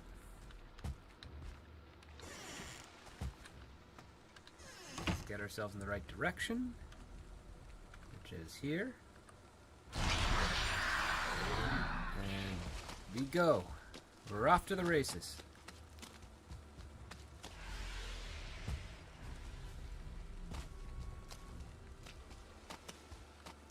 Luckily, this crypt is the next one on the docket. Whoa!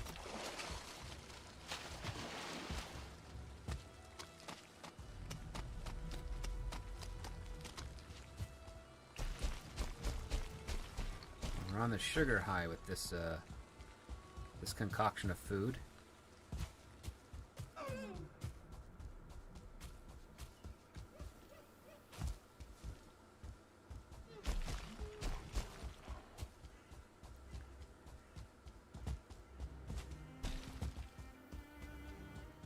We've really traversed a great distance on one full stamina bar.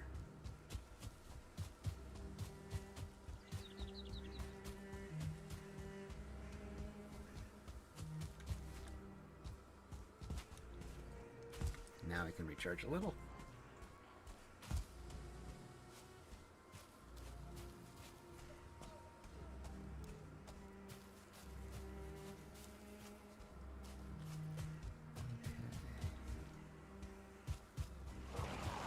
Whoa!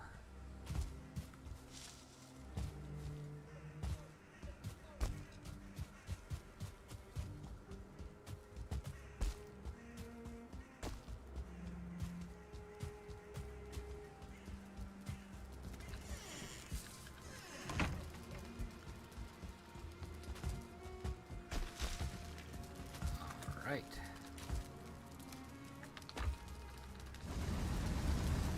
Haha. Okay, and now we run back to the mobile base. 44. Moribunda says, I like 4 too, and thank you for that, Script Doctor. Have you watched any of the Starship Troopers films? Yes. Yes, I have. I enjoyed the first one. And, not so much the others. They don't capture quite the same spirit. Oh, there's that abomination, and there's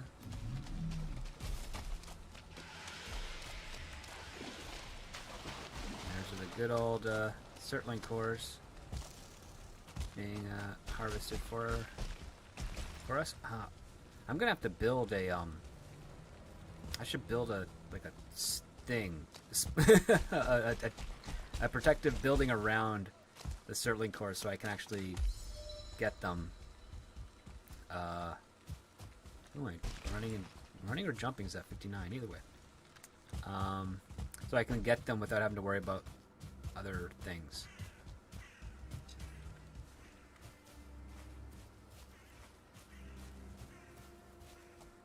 See, I've still got 90 seconds left on my.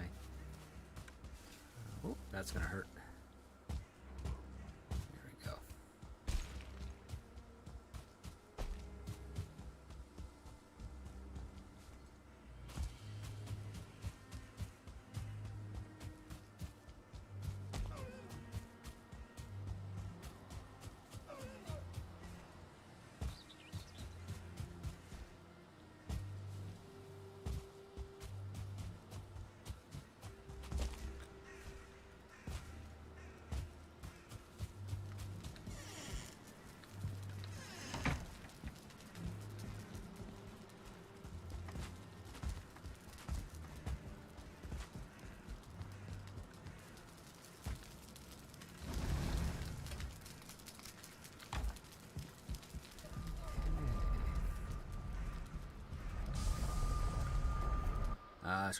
Morblundle asks, Script Doctor, have you watched any of the Under Siege films? What one day you like more? I'm a big fan of the first one.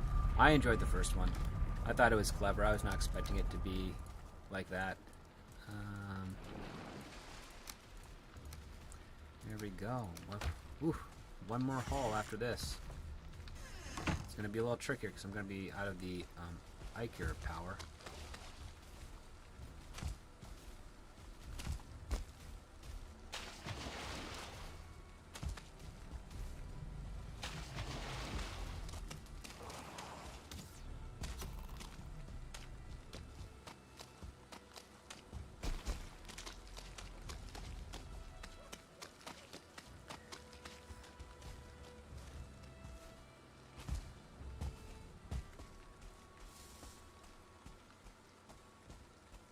Power's done now. Huh.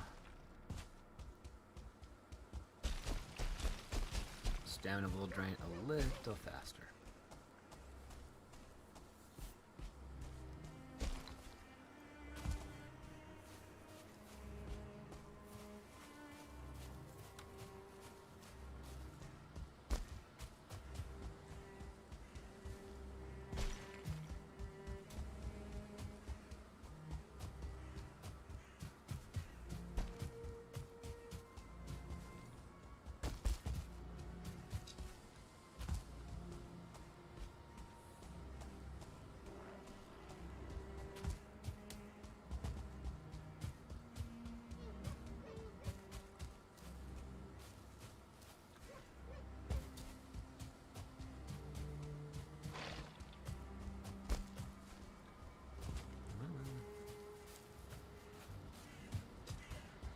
do kind of regret now destroying that spawner.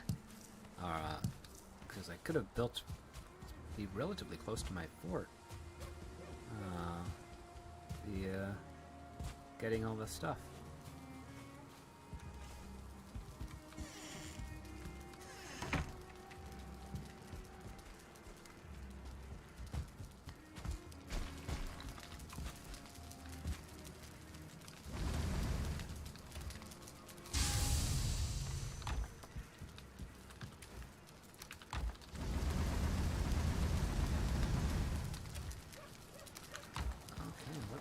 We already got 10 iron smelted.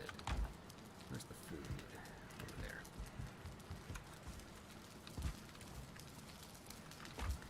Alright, it's our last trip.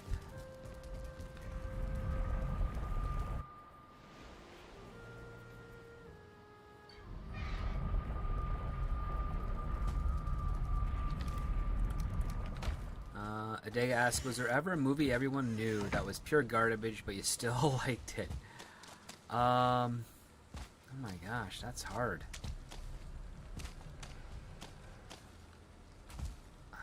I'm certain there was, but it's not ringing a bell for me right now. Oh, I got a leech going on the land?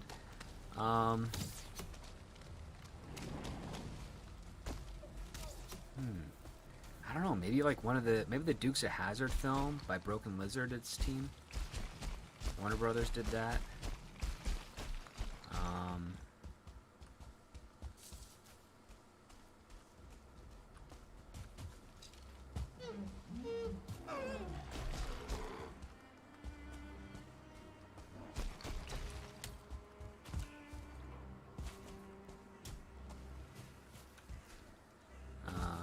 Kitty Bear says, there's a trick to stop spawner spawning. If you want to know, I'll tell you, but if not, I'll be quiet. I know one trick, which is you dig a hole and you push the creatures in there so that they you hit the spawn limit. Oh, blueberries.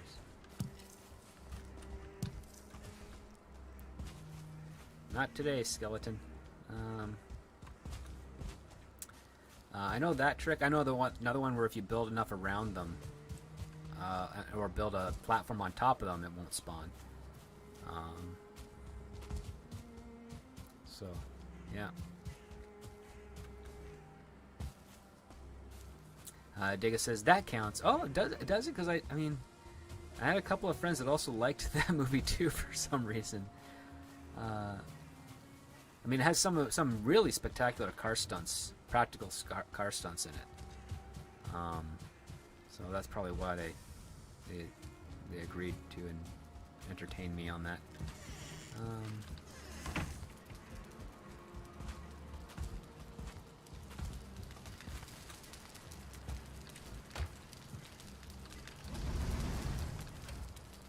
Okay, and that is the iron hole.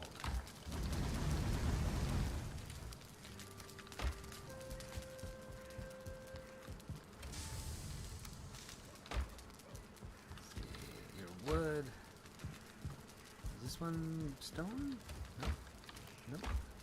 Where's the stone one? I think it's this guy. Yeah.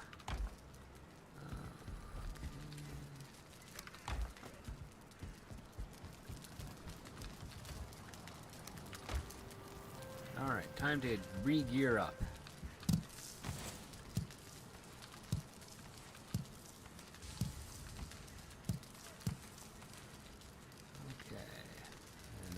Get this in the right order.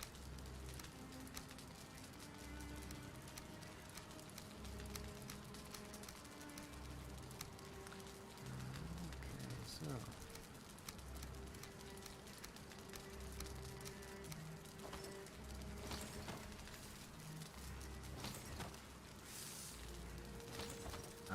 Kitty Bear says wooden floor under it is enough. Cool. Mara Bundle Script Doctor, you like more has James Bond boss Ralph Fiennes or Judi Dench? Oh, M.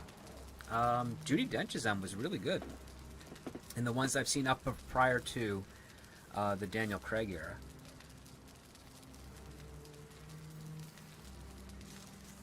And K-Bear says a square of 9 floors should stop the spawn. Oh, that's That's good to know.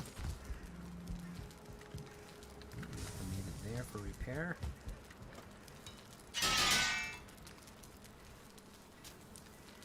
And then Moro Blendo says, Script Doctor, who is the best Bond girl in your mind? Jeez. Well, the best Bond girl that's also probably one of the best actors would be Terry Hatcher, that I can think of offhand. Terry Hatcher is a really good actor. Who else is there?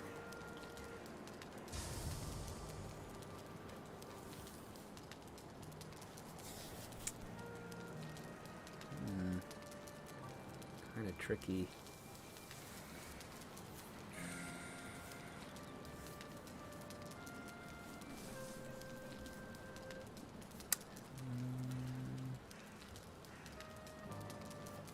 Yeah. No, I think that's all I can think of right now offhand. I'll have to ponder on that more.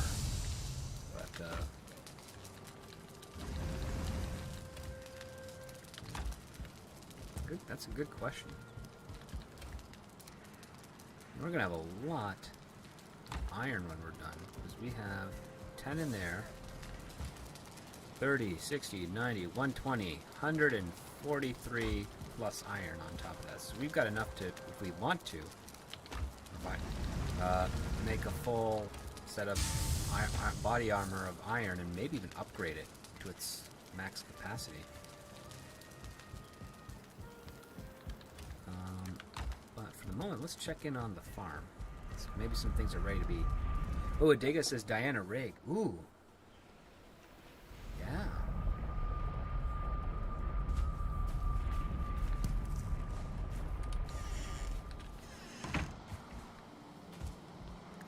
Oh, those are ready to pick. So are these. Okay. Look at that. We can do some farming and while the iron is being smelted.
Katie Bear says, Famke Jensen needs to get a new first name. She's no longer a little girl.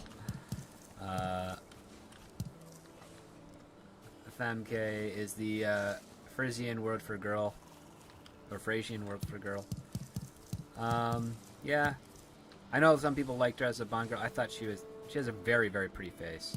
And she definitely knew how to exercise the sexiness. But she just felt... They didn't give her much to do, in my opinion, compared to other Bond girls.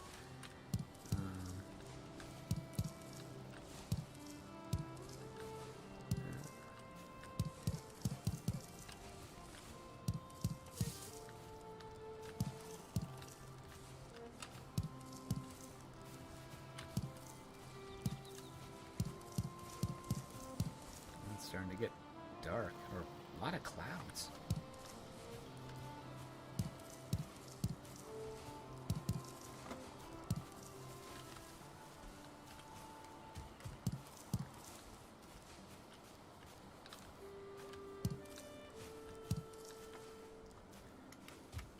All growing and sprouting at the, or blooming at the inconsistent times.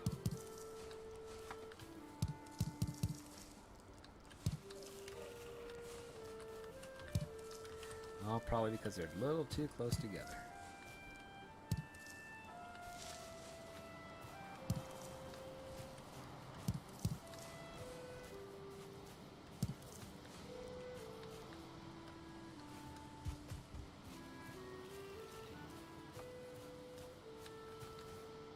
So we got 81 turnips out of that.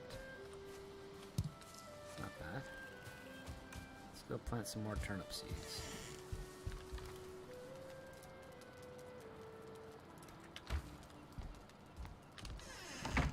Well, we still got a little bit of light out. Oh no, it's gonna get dark real soon. Real soon. Real soon. we're gonna go back.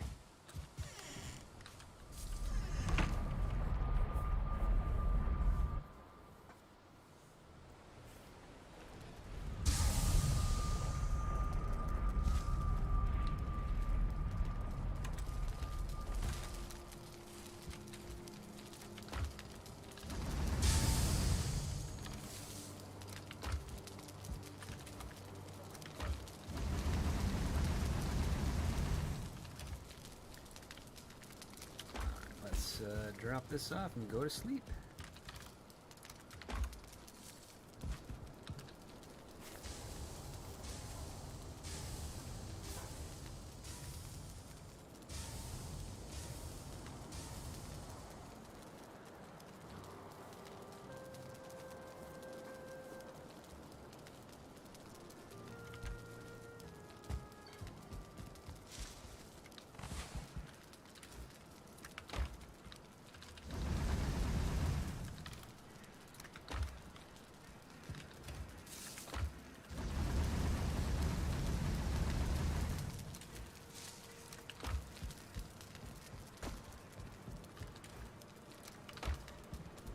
Back to the farm. Do some harvesting, then some planting.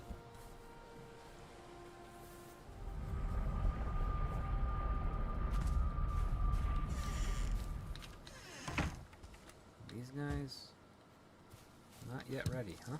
Oh, there we go.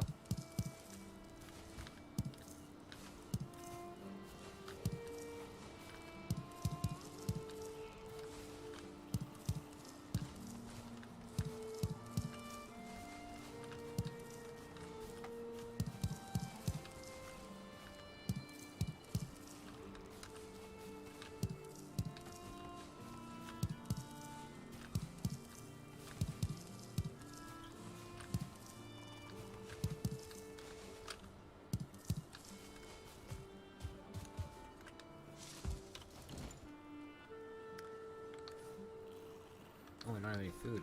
Okay, well that's alright. Plant a turnip to get more seeds. Plant seeds to get turnips. We're gonna do some more turnips.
See how that works out.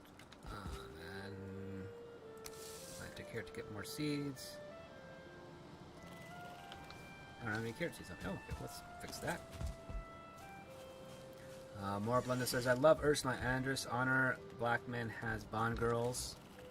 Oh. Okay, cool. I didn't know that. Willie, the Monkey King of Music, is here. He says, what up, Script? Hey, Kitty Bear. How you doing, Willie? I hope you're doing well. Right. Glad to have you join me. Moral Blundell, Script Doctor, are you a Doctor Who fan? Yes. Well, I'm a classic Doctor Who fan. I'll preface it that way. I do like the Christopher Eccleston, David Tennant years. I'm okay with the Matt Smith years. My friend was one of the editors on the pilot for the Peter Capaldi episode, and I saw that, and I really did not like it. I did not like the writing. I really liked Peter Capaldi as an actor. I think he's fantastic. Definitely has the range to play a doctor, but he was given some really horrible material, and they ruined Clara. I mean, they were ruining Clara during the Matt Smith years, anyways. But yeah. So I like the classic stuff. I mean, I'm the default. Like, you can't not enjoy Tom Baker. I mean. Oh my gosh, I can't believe I'm blanking on his name, but the author of Hitchhiker's Guide to the Galaxy wrote some great Doctor Who episodes with Tom Baker, Douglas Adams, and that's what I like. Now, one thing that is interesting is that I can solve the impossible child conundrum, and I've done this a couple of times on other streams. Unfortunately, I'd have to watch a number of 13th Doctor episodes in order to really make it work. But I did solve it, which is that you have something like a Time Lord and an antagonist or villain the same way that the Master is to the Doctor. And I call this character the Imposter. And that is what they do. They steal people's lives and live those lives because they don't have an identity of their own. And the reason they don't have an identity of their own goes back to the Timeless Child, where the evil scientist, kept on getting them to regenerate over and over again, to the point where they never stood in a single body long enough to form a core identity that stems for the rest of those that have the Time Lord technology, or if you're a Gallifreyan and you have the Time Lord technology, and so forth. And as a result, the only way they feel like they are actually a living being is when they take over the life of somebody else, and you have the story which that's what they did. They took over. They somehow managed to capture the Doctor, replace him, took over, and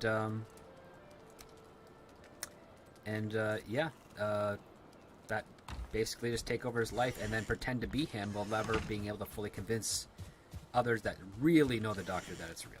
So, and then I would have an episode where I guess it would be the Peter Capaldi Doctor frees himself from whatever prison the Imposter put him into, reclaims his identity publicly, and now we have this extra new villain with Time Lord technology, like the Master, that can threaten the Doctor throughout. And the other part too is that you don't have to ignore watching those other seasons with the Imposter Doctor, because you have this great aspect called dramatic irony, where once you get to the point where Peter Capaldi's Doctor returns and sets everything right, you have this, and then now we have a character and a villain that is just as dangerous as anything else because of the amount of damage they could do, and thinking of the damage that they did with the TARDIS and going back through time and changing things the way that they did, and so forth. So you can really have a lot of fun with a character like that. So that was my solution.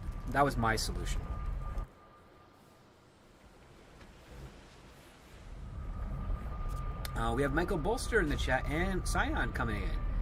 Michael Bolster says, dig trenches around your base is the best way to secure it against raids. It is pretty good. I don't disagree with that. I actually had a raid almost right after I finished yesterday's stream. 3 trolls attacked my base. That's why I have that extra troll hide. And yeah, but they did not destroy it. Well, they could not destroy it, to be more accurate. And so yeah, I was able to. Let's have some of you and you and. Some of you. So yeah, that's it was really useful, and I also had to repair some things, which means I had to destroy that guy and build him up somewhere else. Kind of on the edges, actually, because it doesn't quite reach the pillars. So I'm thinking, actually, no, maybe I could. Now that I have the iron, let's see. Where's my crafting? What do I need for? Yeah, 10 wood and 2 stone. 4 stone and 2 iron. I could build a couple of them upstairs with my workbenches for repairs. Because I've got plenty of iron now. So I could build them alongside where these guys are.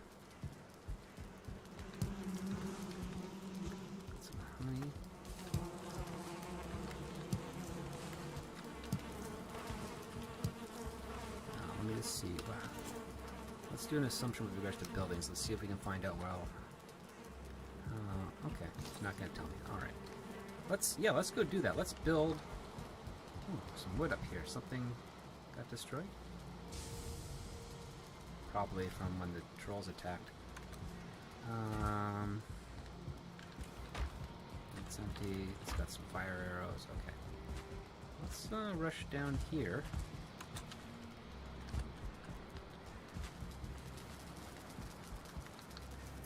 Get some stone. Let's put the honey away.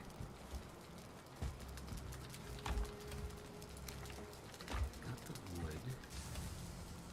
Some more wood. Some stone. And okay, I've got enough. So let's do this. Let's build some upstairs.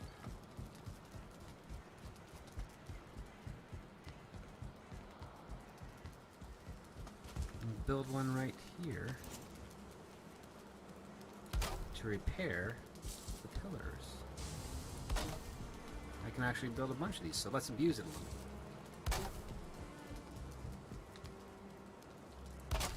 There we go. I still got enough for one more. So I could take this. Oh, I can't take this with me because I have to run it. But I could, quote unquote, take this with me to the swamp and build like a stone thing to protect my spawner, my circling spawners. So that could be fun. And that stone goes over here, I think. Yes. How are we doing on the fire for this thing? That's good.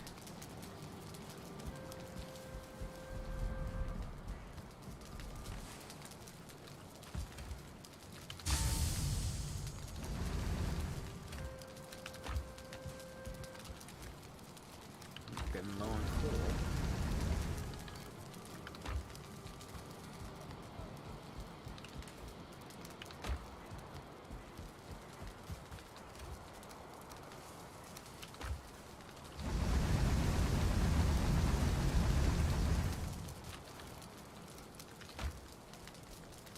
How much can I pick up?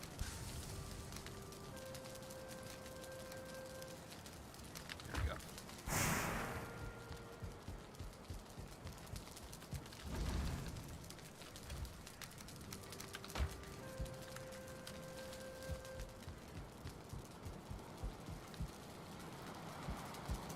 Joshua M says, so your imposter solution is a Doctor Who, but evil can have a new body, but isn't good like evil version of Doctor Who? Well, like the Master, really.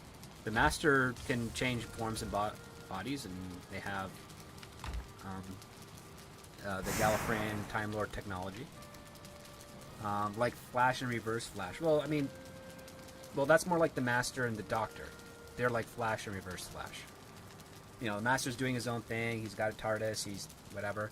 I would say the Imposter, doesn't quite have a TARDIS. But,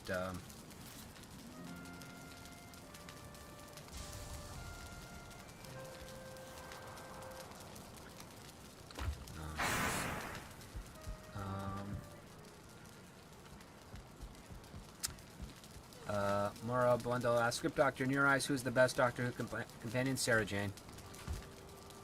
Like me some Sarah Jane.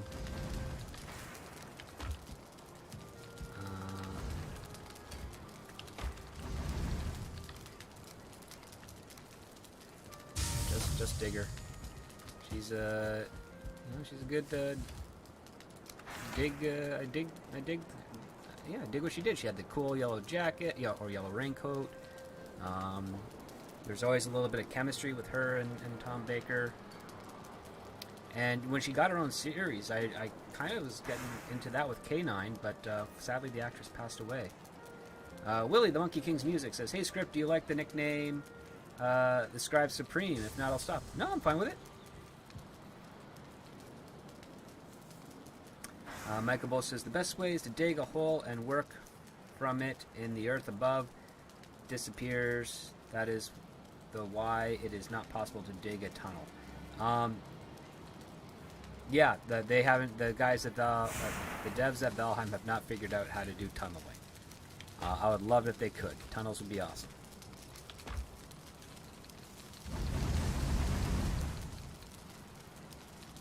Imposter is like Venom and Spider-Man. No. An imposter's an imposter. It's more like the Changeling and Spider-Man.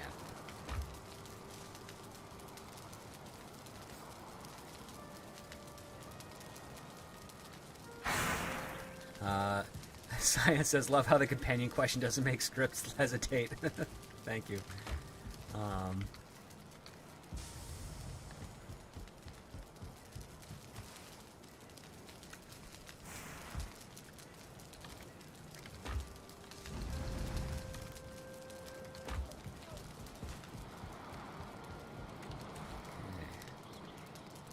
So we got 60 iron here. Let's take a look at iron scale mail. 20 iron. And then iron greaves. Those look like parachute pants. And they're 1,000, but my current stuff is 1,600, 1,600, 1,600. But I could upgrade it and then... Yeah. Yes.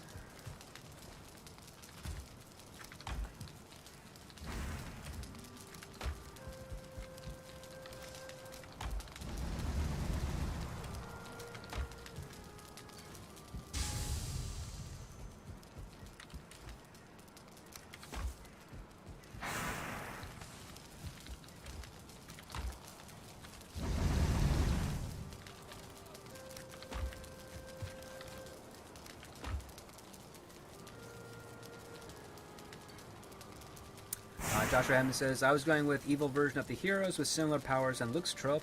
Yeah, that's the Master in Doctor Who. He's even got his own type of sonic screwdriver. He's got a sonic... what is it? It's escaped me at the moment. But yeah, no, the Master is the evil version of the Doctor, essentially.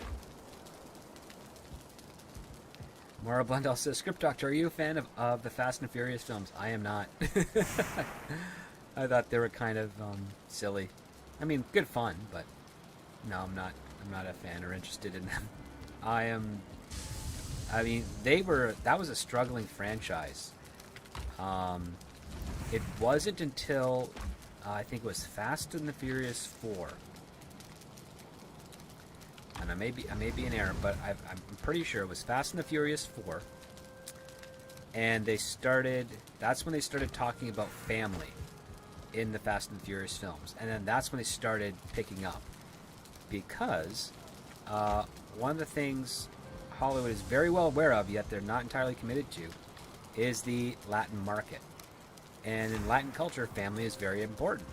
And as soon as those movies started talking about family, they noticed a huge uptick in Latin people watching those Fast and the Furious films. And that's when it started to explode at the box office and become this big, big franchise.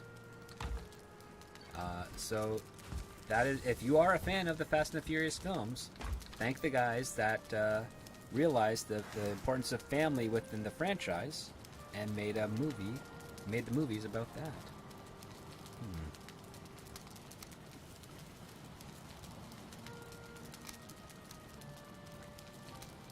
So that's stamina. Yeah, that'll be those will be my meals for the moment.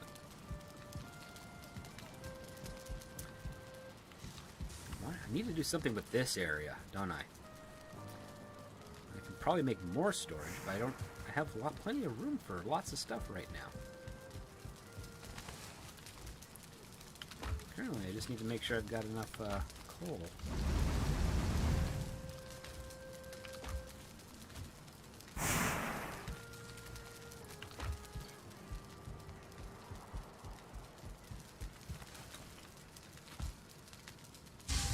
Morgan King says the master had a laser screwdriver. That's right. Thank you. Yeah. Master's always been a cool villain. In fact, the Bond villain in Tomorrow Never Dies was the Master for some time, if I'm not mistaken. Is it dark out? I think it's dark out. Let's go upstairs and check.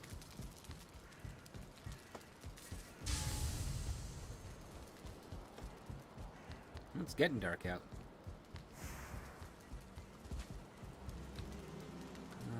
Let's do... So nothing needs repair. Which is good. Now I feel cold. Okay. Alright, so let's go to bed. Load up.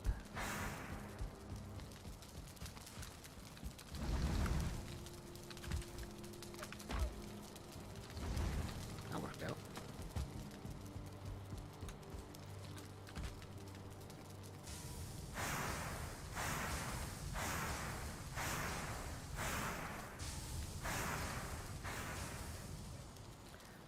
William Monkey King's music asks, Script Doctor, when do you think the Marvel films fell off? I think Avengers 2. Iron Man 2 is when the Marvel films started to fall off. Don't get me wrong. You have Avengers and you have the Civil War and Winter Soldier and all that stuff that did really, really well. But the actual smoking gun is Iron Man 2, because Iron Man 2 is the first official Marvel film under Disney's distribution deal. I remember the few friends I still had that survived the Paramount split talking about how terrible they thought the notes that they're giving Jon Favreau on his film in pre-production were, because Favreau was going to do the Demon in the Bottle storyline. And Disney, even though Paramount still had like distribution because of the existing contract for up until the Avengers, Disney was kind of able to say, well, no, we're taking over the direction of the Marvel franchise, and they're the ones that didn't want to deal with alcoholism in a Tony Stark story, because it's not part of the Disney brand, and that's when it started to fail. And yeah, so I mean, I would say a lot of they had a couple of flukes since then of really good movies, but primarily Disney's been kind of restraining them ever since they weaseled their way in there with a blank check, essentially. Because I thought Avengers is okay, but it's not a very good movie. I mean, you've got the first hour of that essentially waiting to form the team. I mean, Joss Whedon kind of hides it pretty well with the Loki stealing the eye and the iridium stuff, but it's really just stretched out. It very, very passive. So Joshua Simmons, I like Iron Man 2 though. I thought it was all right too, and from what they did and what they had to put together.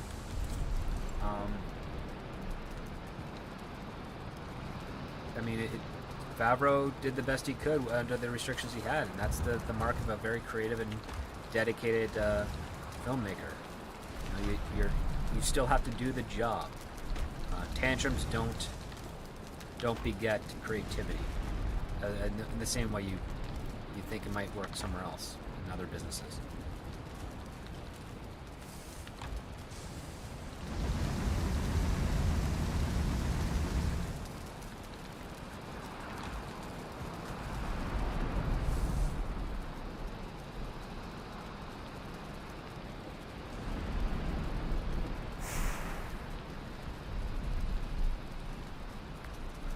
Moral Blundell asks, Script Doctor, in your eyes, who is the best master in Doctor Who? I like Missy.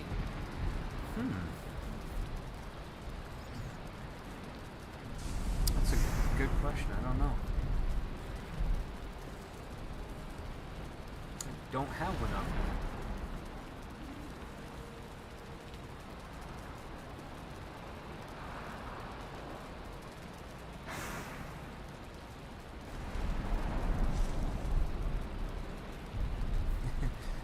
Science says, tantrums don't beget creativity. Oh, too many snarky comments about other creatives in power right now. So little time. Yeah. Moral Blunda, Script Doctor, do you like the Bumblebee film? I thought it was okay. I like the heart that it tries to have. Everyone in it does a pretty good job.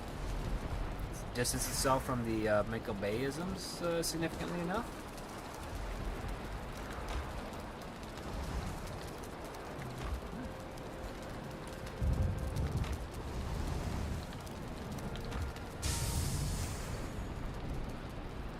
Charlie says, I find that there are scenes in Marvel films I'll watch over and over. First, helicarrier takeoff, for example.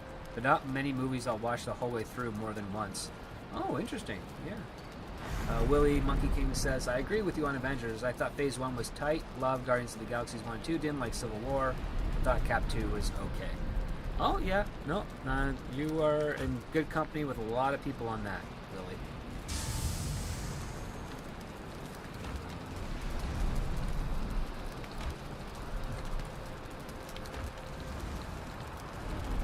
Let us storm clear that upstairs.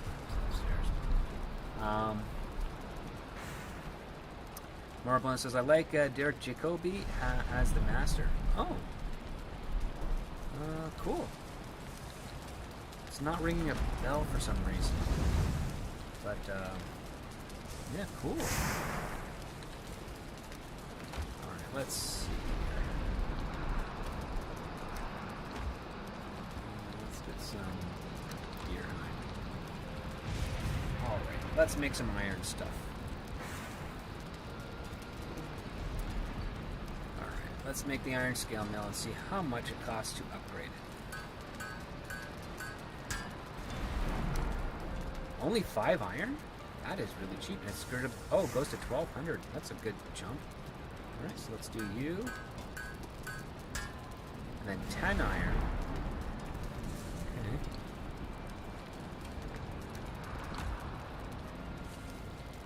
Great. 10 iron.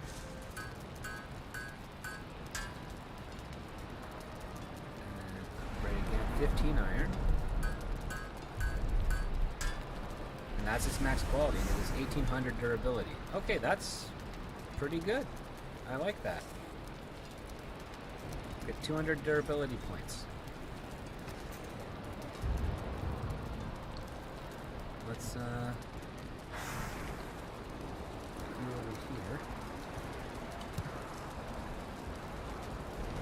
here. Ooh, look at that with the brass going on, or the bronze armor going on. That's pretty cool. Do need a better cape though, but I think I'm supposed to get silver for that. And let's see, what's the helmet? 20 iron as well. That's a lot. But I do have that.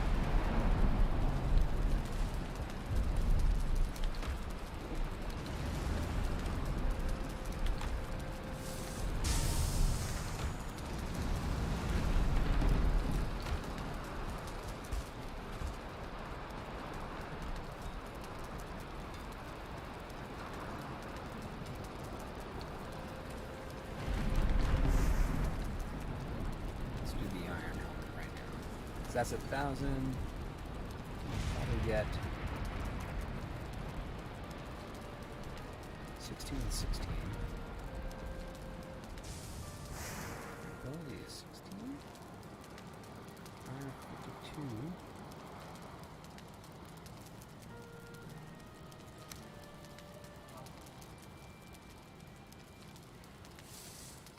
Huh. Why does my iron scale mail say durability 1600, but my thing said it's supposed to be 1800. That's not right. Let's take this off. Maybe that changes it. Nope, that doesn't change it. It might be a glitch. Ooh, but I can upgrade my iron mace. 173. Kind of want to do that. Make sure whatever I hit, I can hit hard. And then kind of want to upgrade the axe as well.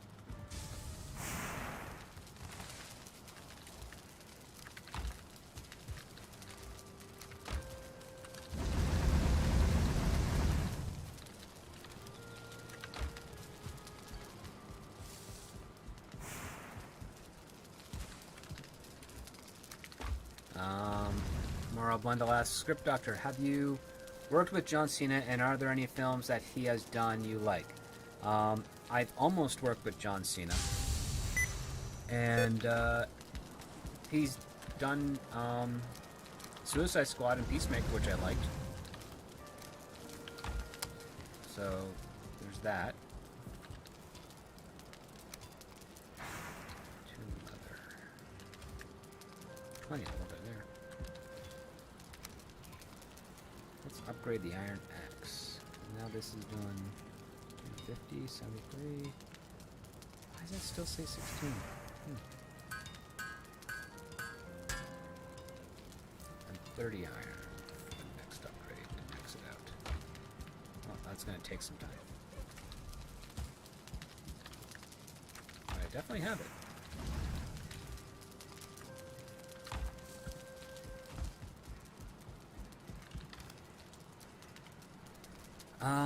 Okay. Greg Phillips is here. He says, hi all. Hello, Script. Hello, Greg Phillips. We have Michael Bolster says, it's funny how the character converts 400 kilograms material into 5k armor. I know. Greg Phillips is doing pretty good because you just got 4 Batman Arkham games on Steam for a tenner, so pretty good. Wow, that's awesome. Are those like PC on Steam, or is it through like the systems on Steam? Because I've got the first 2 Arkham games on 360, which I enjoyed for the most part.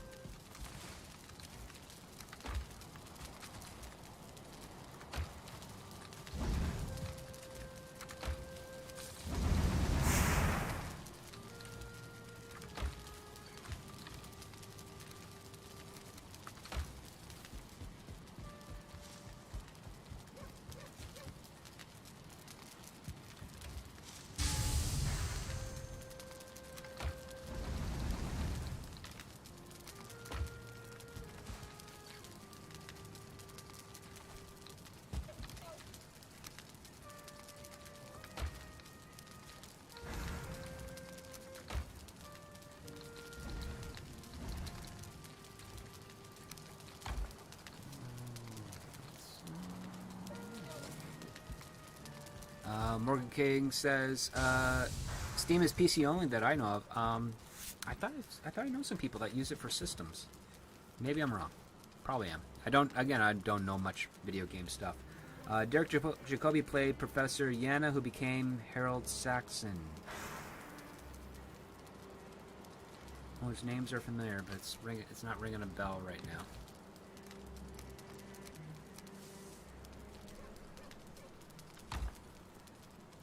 Yes, in Doctor Who.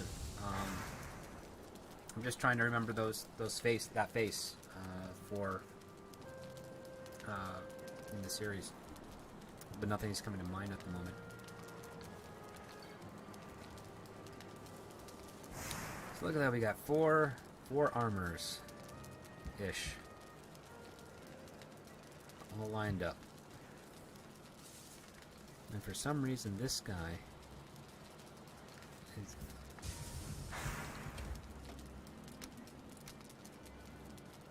it's only 1600. That's so weird. It's supposed to be 18.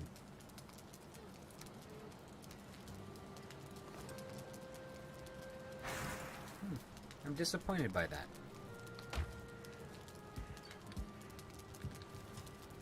I'm gonna upgrade the axe.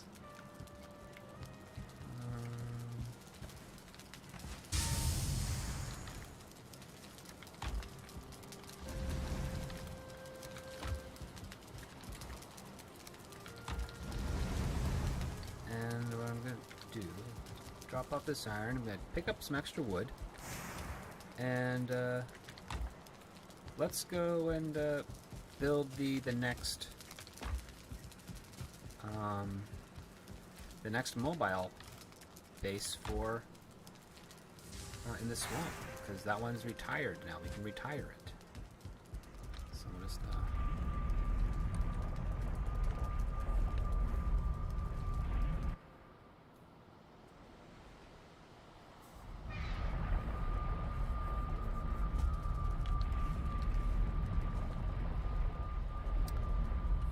you're empty, so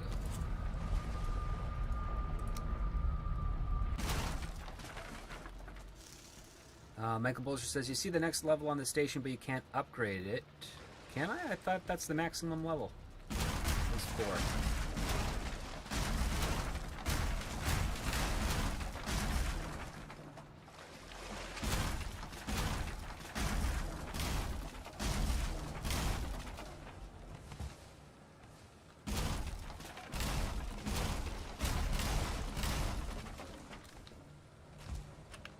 That's a level 4.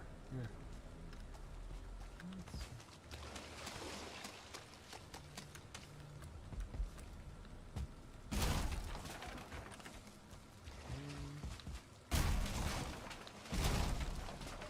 Let's just mark you, and you're where we're gonna go next, which is right over there.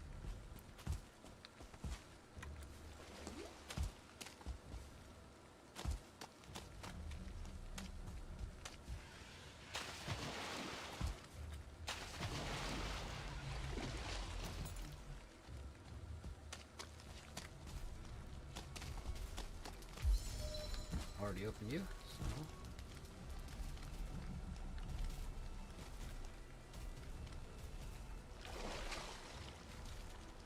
here's something thumping around, but I can't see it. Oh. I'm out of arrows. I am. Oh, there it is. Okay. Well, let's see how fast we can build.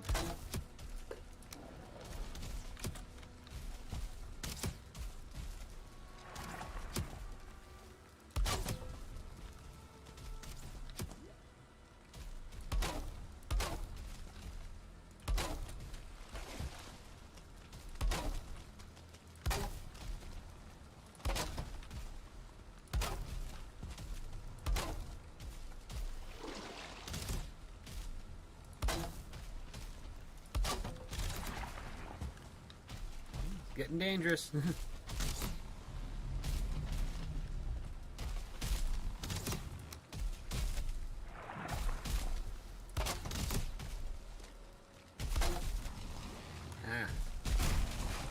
Shaky time. jumping.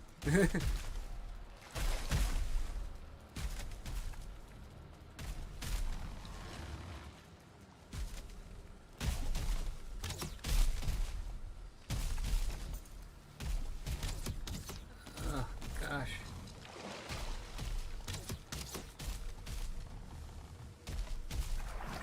Oh, so this is interesting.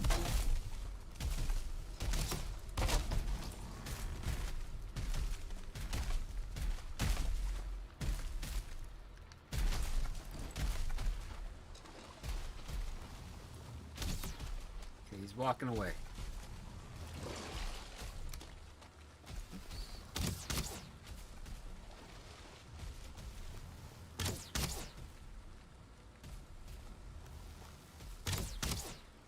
There we go.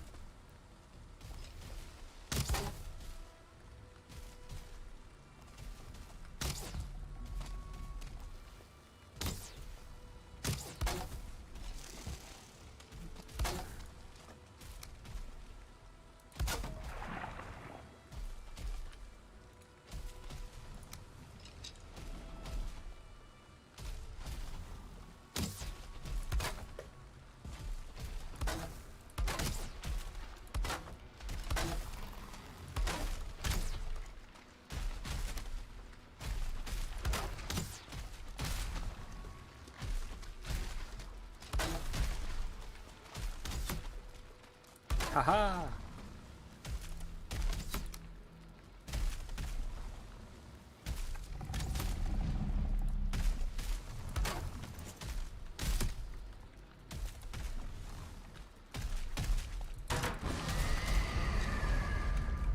Let's go away there for a minute.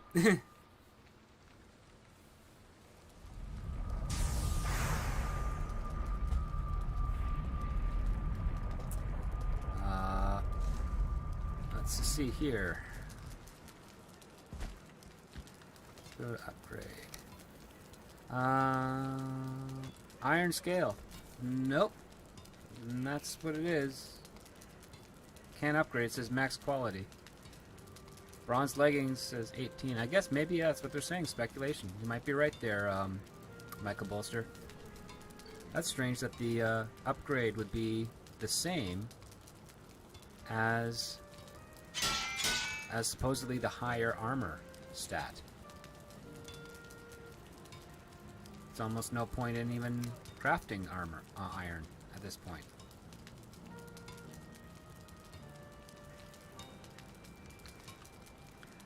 Alright, so let's go get some arrows.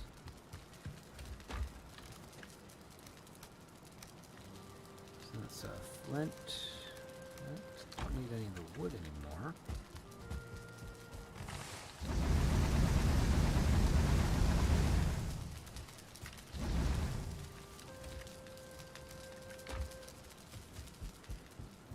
Let's get the iron.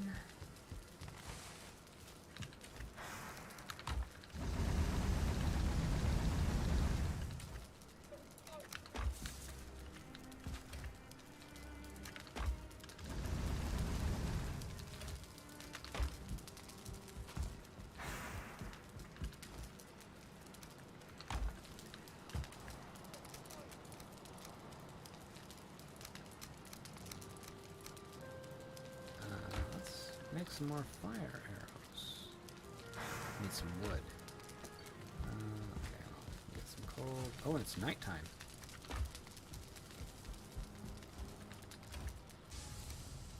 I think I can make yeah, one set left.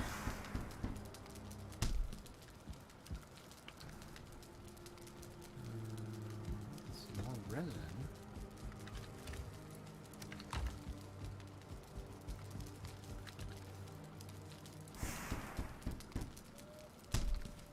Go.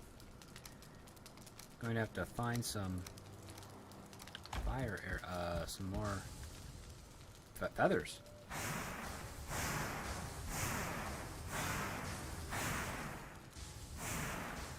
Cyan asks the script, what do you think of the debate between spotlighting indie startups and criticizing the current generation of established franchises like Star Trek?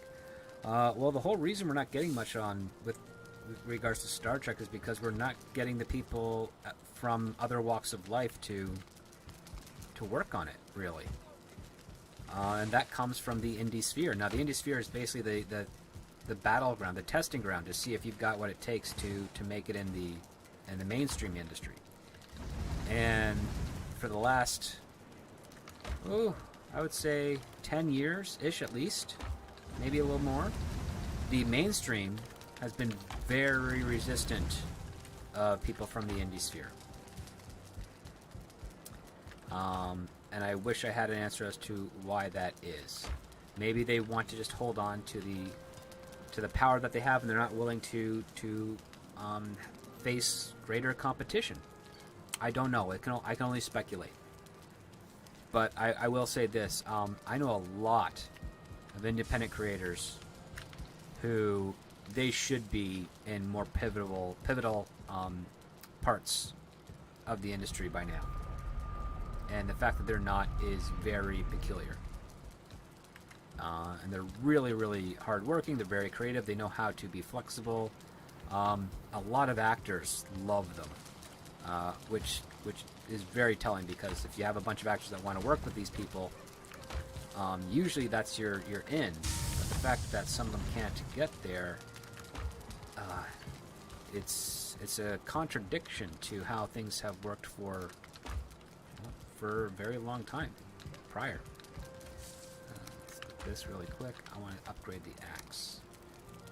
So this is now supposed to be 75, and it's currently 70, so let's make sure. Yeah. Okay.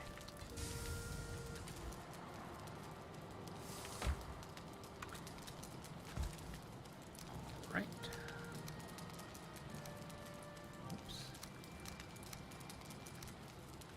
So we're in a little bit of a bind because we've got that abomination outside of our mobile base. Joshua had him and says, "I'm Batman because I'm Batman." Bale voice. Okay.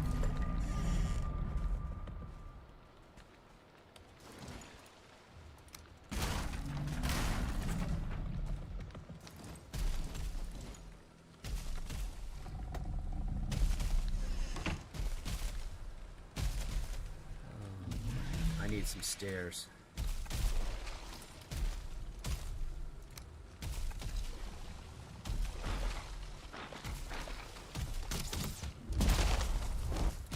There we go. Whoa.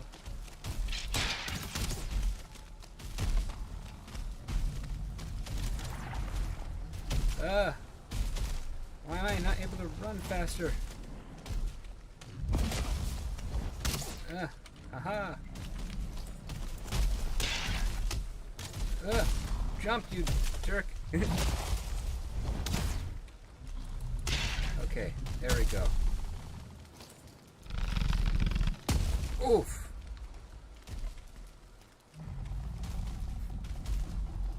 Maybe I have to fight this guy.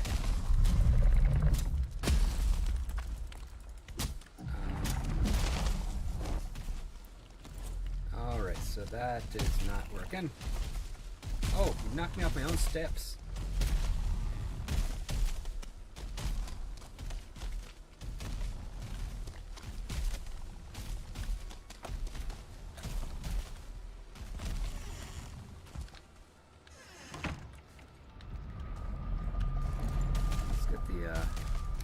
Don't have enough wood for furniture. Oh, I did some damage to it.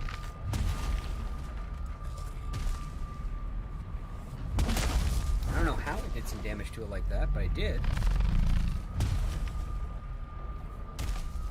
Morabunda asks, Script Doctor, what Star Trek ship do you like? I like the Constitution refit, and I'm a little partial to the Excelsior class. I like the saucer, but it's a little too bulky in parts where it shouldn't be. Oh, there we go.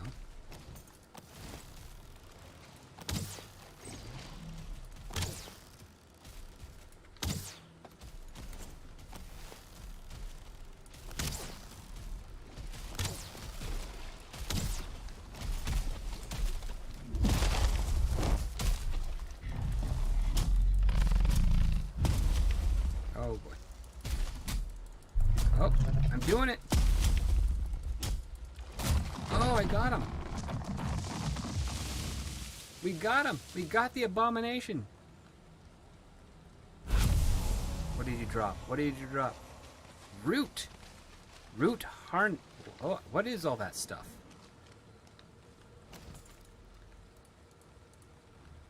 Stairs. Let's get my stairs built back here.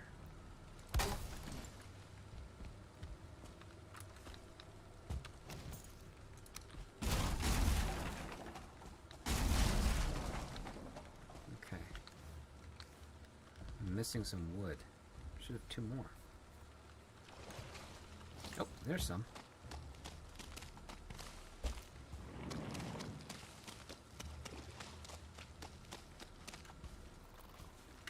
Okay. Oops. Now I can build the chest.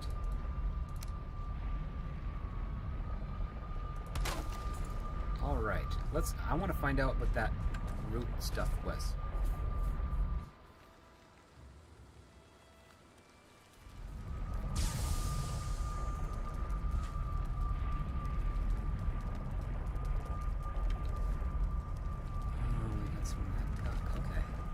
Go over here, see if we have some new recipes here. Do I have any new recipes here? Root hearts. Finally wrought and strong enough to turn even the sharpest blades.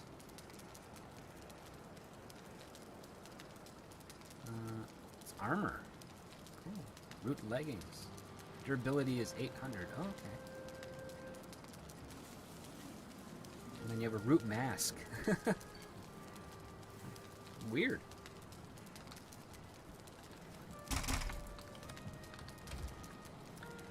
We'll throw you in there for now. Okay. Actually,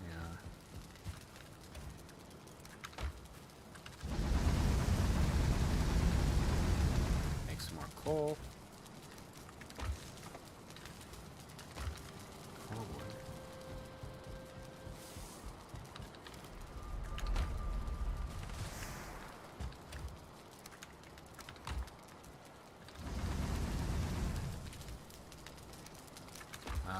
Silence says, fair enough. Honestly, not sure what to think of the debate myself. And man, that was a nice battle. I was surprised by that. I was expecting to really be slaughtered there. As I had been slaughtered by that thing many times before.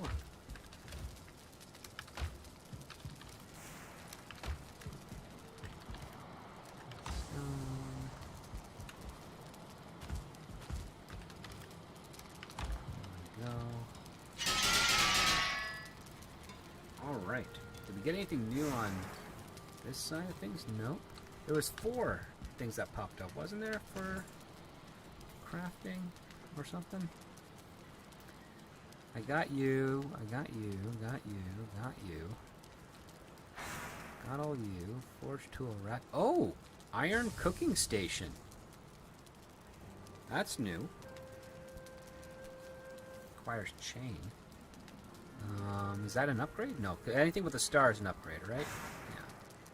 I got all of those. So I don't have anything there. Anything miscellaneous? Bronze nails. No. Iron. Oh, I got the chair. The stone throne. I like how that rhymes. I got the raven throne. Ooh, I can get a hanging brazier. That might work for the corners. Like here and there and there. How much chain do I need for that? 1 chain, 5 bronze, 2 coal. Definitely have the bronze. 6 chain. And I definitely have the coal. Okay, now I'm carrying too much, but I don't care. Let's see. The one right there. It's part of the resting. Oh, score. Do one right there.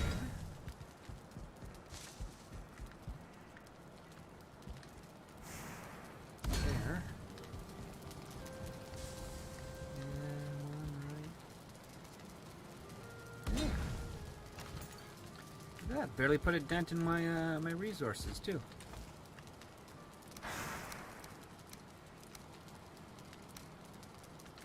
Let's get some more coal and fill that up. Can I reach it to fill up? I cannot. I'll have to build something. Wait, hold on. There we go. I can stand on this thing to get it.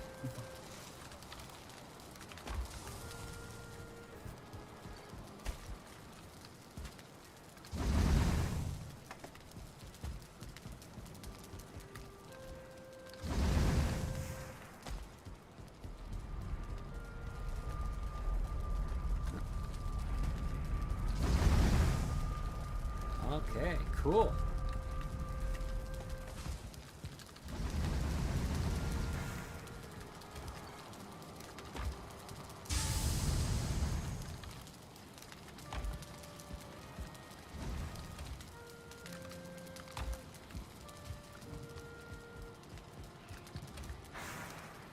Okay, that was pretty good. I kind of want to go back and see if I can fight that other abomination.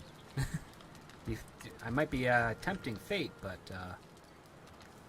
actually, before we do that, I want to sell this stuff here. Go visit the trader, sell some stuff.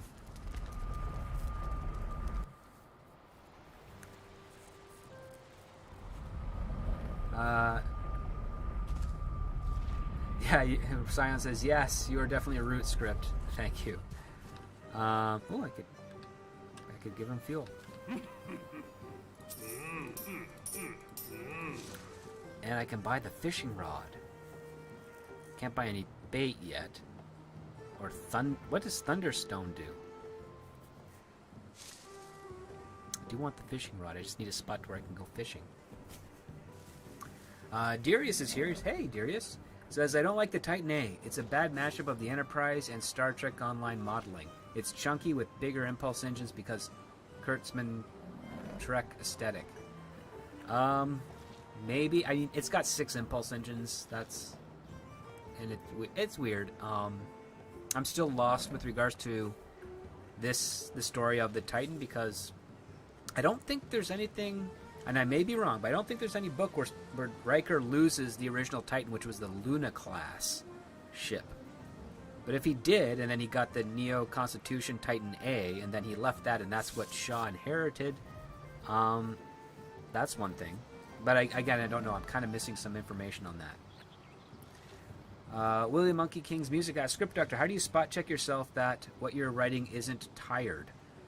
I do that with the advice of my fellow colleagues. I'm going to buy the fishing rod. We'll need it. I reach out to them. I usually tell them, no, this is what I wrote recently. In fact, the producer that I was on the phone with earlier in the stream is one of them. I write them an email. I said, this is the pilot I wrote, or this is the script I wrote. Please eviscerate it for me. And which is just code for nitpick the heck out of it. Make sure that everything is what it should be. They all know my thoughts on things. So, fishing rod there for now. So please, just tell me the truth. You're not going to offend me or anything like that, because that's the other part too. You got to learn how to not be offended when someone doesn't like your work, because if they don't like it, that's very important, because it's telling you that you haven't sold them on the execution of the idea. And that's really the case. Like I have a number of clients who wrote stories that, and even some of my good friends wrote stories that I did not, like the concept-wise, I was not interested in, but they did it so well that I actually got interested in the concept, and I got interested in exploring like the lore, the source that they based it from, and it essentially just got excited for it. And that's the sign of when you really nail something, when you can make someone that isn't familiar with the subject really like it, defend it, support it, and go out of their way with it. And that's what you want to do. You kind of want to be able to do something that brings the general audience in, and at the same time supports the existing audience if there is one. And it's a really hard thing to do. There's no one way to do it. But Yeah, it's out there, and that's what I get my colleagues to do. And I have a couple that are very, very good at just humbling me on my screenwriting.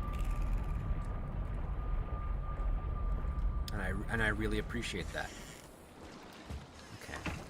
Let's see if we can find that other abomination. I want to take that sucker out. It's been plaguing me since I got into this to the swamp.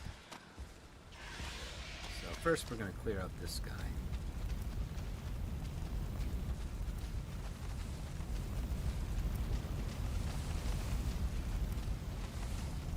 Oh, we've got a lot. Oops. I even got 2 more Surtling trophies, so that can help the island. Okay, so let me see here. I'm going to make some dot patterns. Oops. So that I know which direction to go to. Because I think I can make, if I cleared all this, I bet I can make a really long, like, tunnel or building thing. Just a contained path.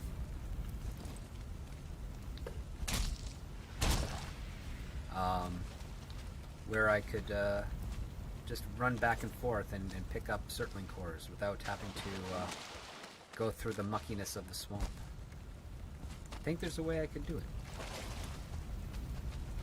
Again, I have to bring all the stone stuff out here.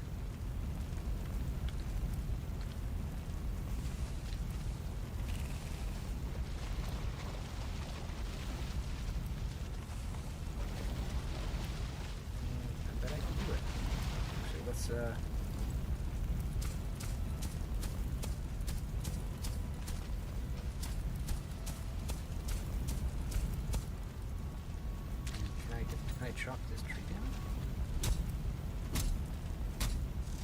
No, I can't. Son of a gun. Okay. Chop you down. No, I can't. Okay. Can't chop the trees down there. Oh, I can chop the ancient tree. Let's do that.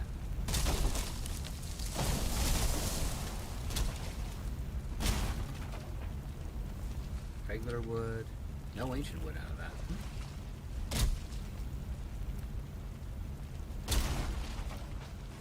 There's ancient wood. Alright, so we want to make it...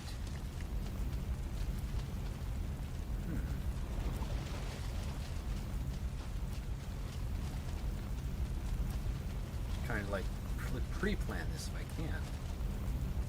So I might make it like a... I could use this. I could definitely use this.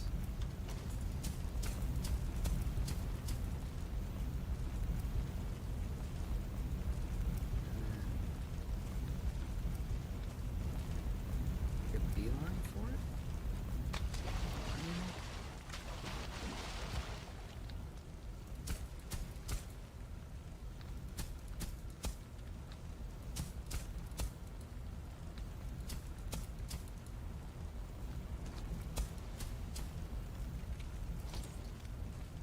Not an ancient tree. Might have to separate these. I don't want to separate them. I like it.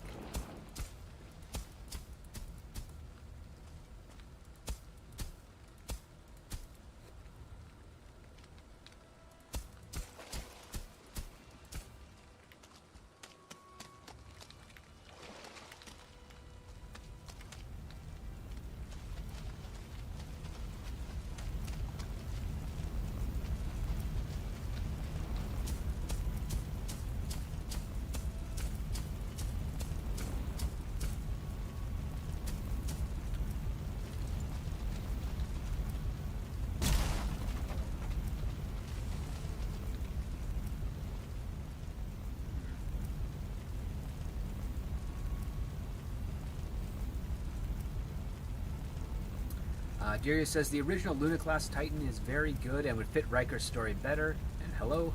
Hi, Darius. Yeah, I that's what I thought. I mean, we've seen some of the Luna-class in action, unfortunately, through Star Trek Lower Decks. Say what you will about that.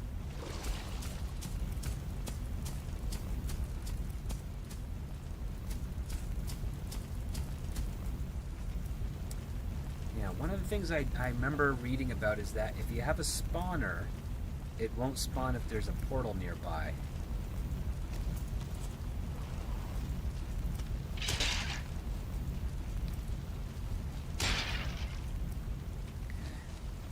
So you gotta have to make it at a certain distance.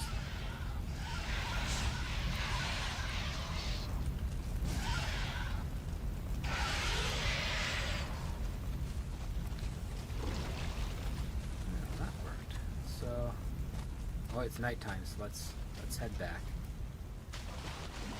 Head back to the new crypt base, which should be in this direction here. Yep. Gosh, is it really dark. So dark I could almost not see my stairs.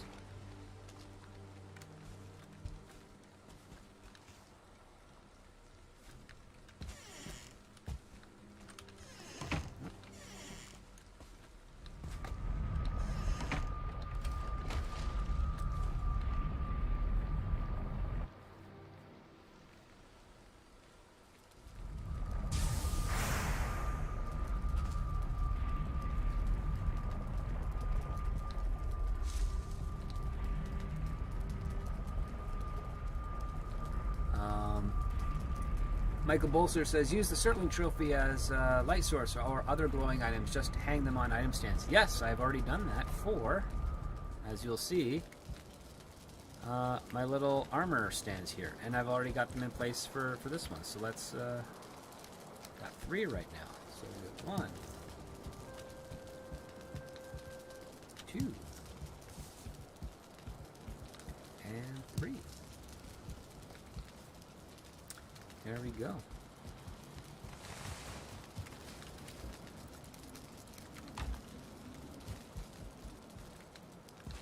Okay, got some more ancient wood. There we go for that. On the food side of things, blood bags. And on the portal side of things, already got the Surtling cores maxed out there. Here, 10 iron. Last 10 iron to smelt. Then we'll go to bed.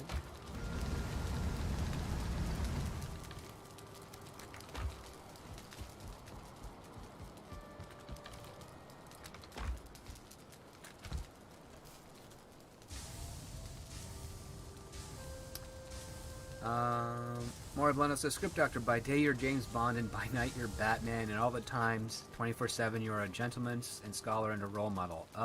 Thank you.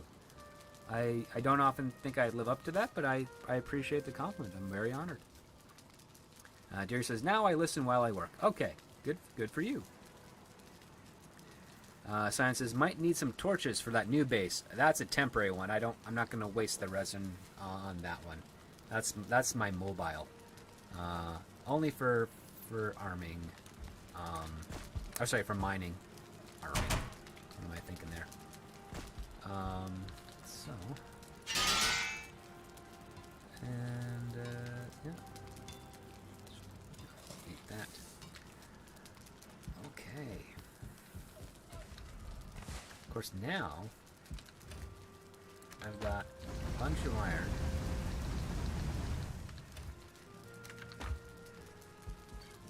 Needed to. I have nothing more I can really upgrade if I'm not mistaken. So everything is for Huntsman Bow I could upgrade. Does that actually do anything really? No, I don't have enough feathers for it. Iron helmet. It's too much right now, and I don't think it's going to do anything really at the end of the day. I like this setup for the moment. It works.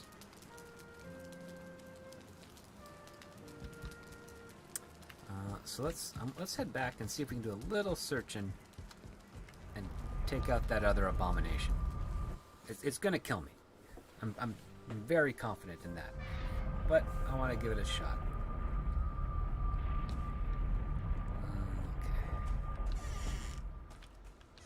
Okay.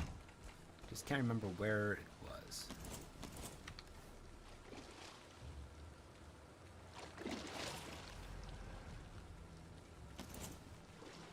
Which direction? Oh, I should probably relabel this guy. crypt base.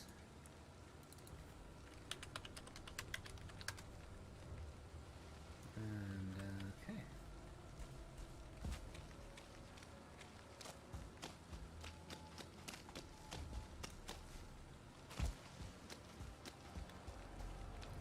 No, maybe we can do a little bit of exploring of the swamp, because we got this section we haven't checked out really.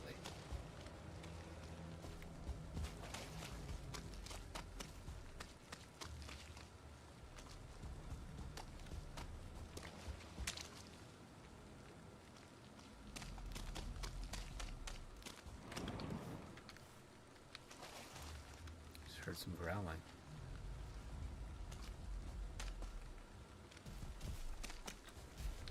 There it is.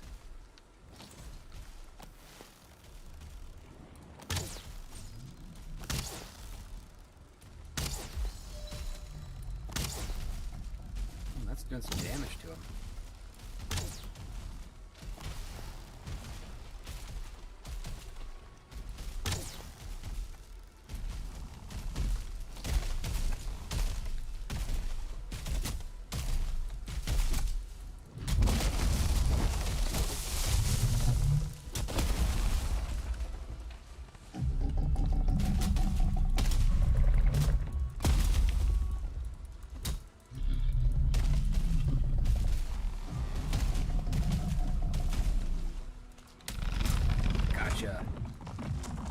Oh, sweet.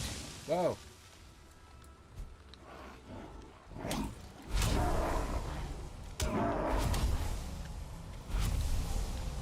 You gonna come after me too?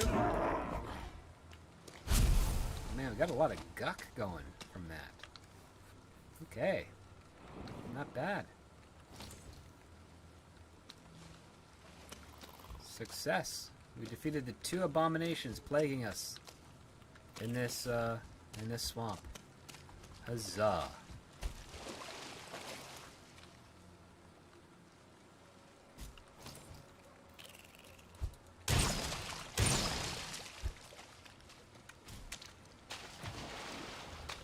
Blood bag. Let's see.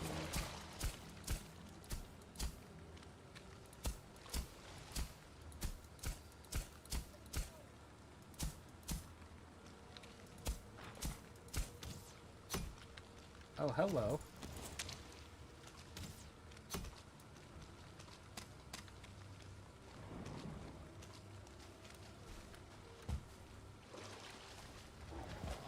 Where'd you...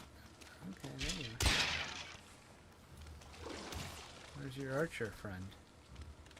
There you are.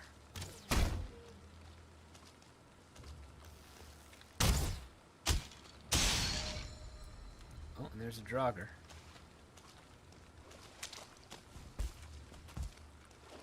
Come to me. Play on my... Oh, you're an archer. Son of a gun.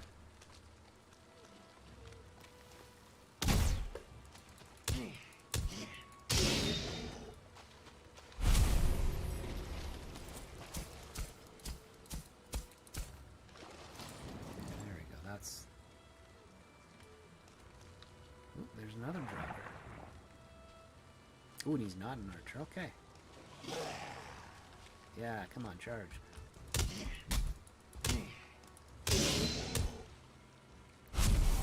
Might be a spawner somewhere near. Okay, let's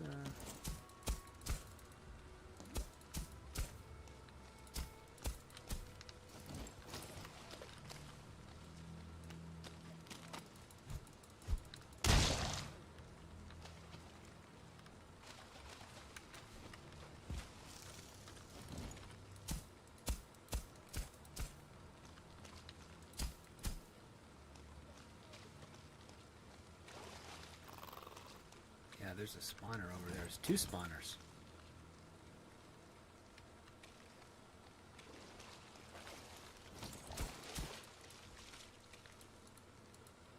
And is that a crypt or just a thing? That's just a thing. But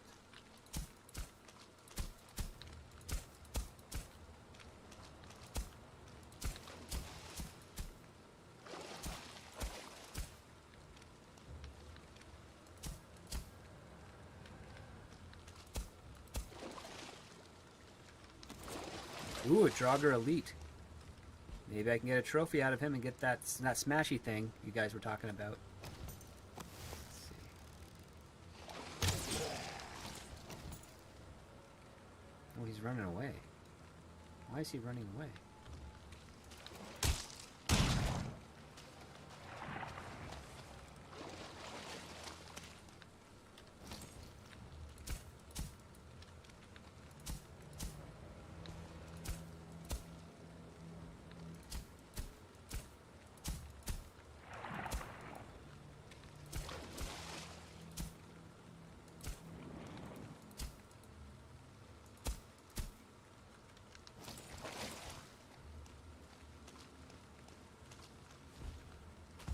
Oh, there's some more spawners over there.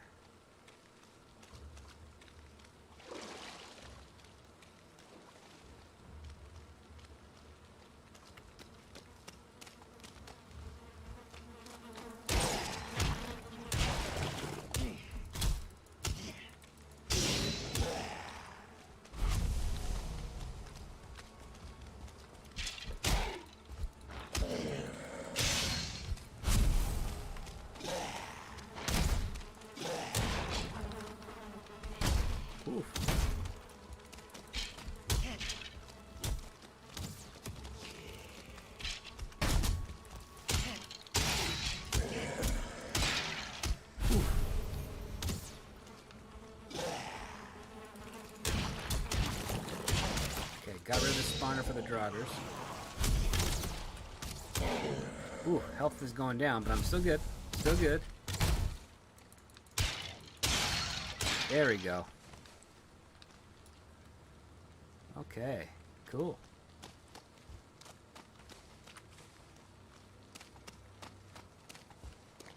I had a Draugr trophy, but not an elite trophy. That elite guy, he ran away. That jerk.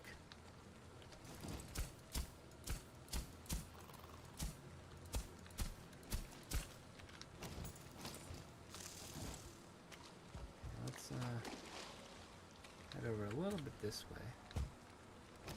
Oops.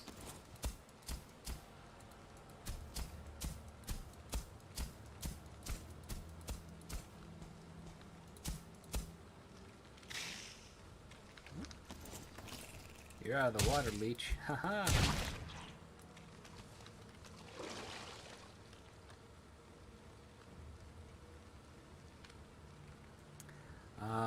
Michael Bolster says, I use the Iron Buckler until Mistland Becus, whatever that is.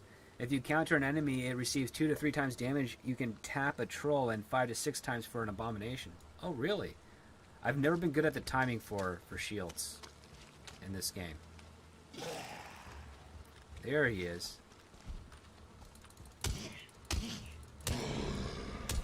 Oh, please do it. Give me a trophy. Nope, just entrails.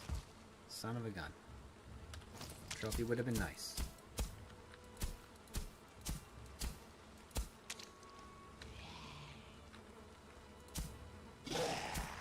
Whoa! What the heck? Oh, he's up there.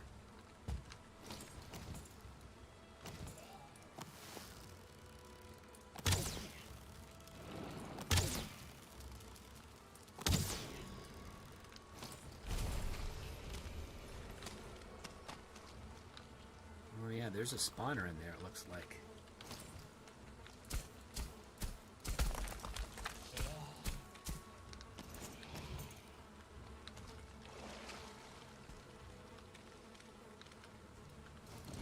Oops.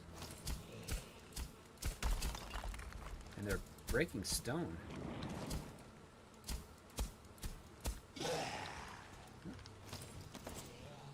Okay, come on.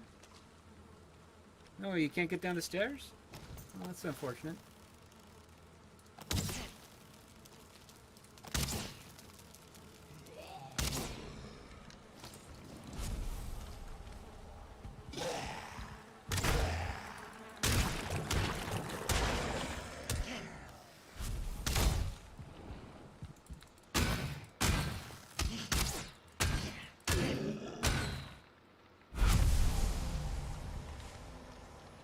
Ooh, interesting. The way this worked out there. Let's, come on, I could... Yeah, there we go.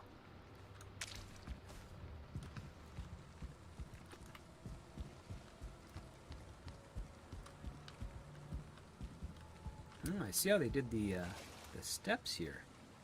I gotta copy that for my tower. Of course, this tower's a lot narrower than the one that I used. Yeah. Okay, not bad. More entrails. How are we doing? Oh, man, I've picked up a lot. I don't need that. I don't need any of those. Okay.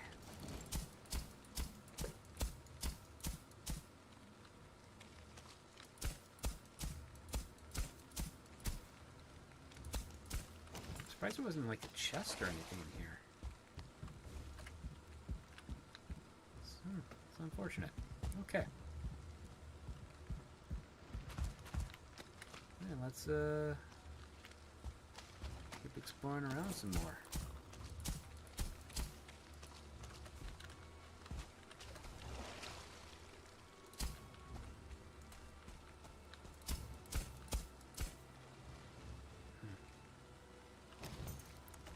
This way. Whee! Charlie says, "Gotta go later. All have a great day." You too, Charlie. Thanks so much for hanging out with all of us here. Much appreciated. You spending some of your time with us. I hope you have the rest of your weekend is fantastic, and you have a great regular week.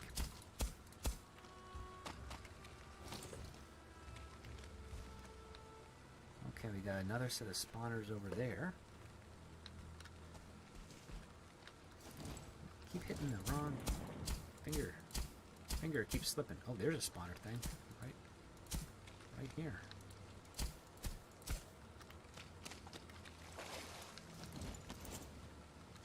Let's eat you just to get a little bit more health.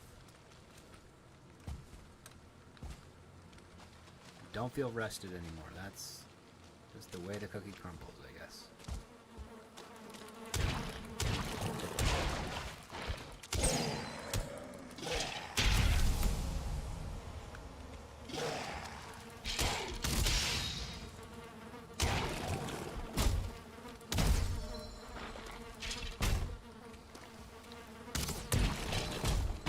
Oof, getting bounced around like a pawn.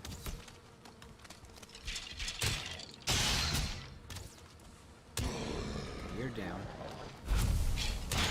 You're down. Come on, just strike. There we go.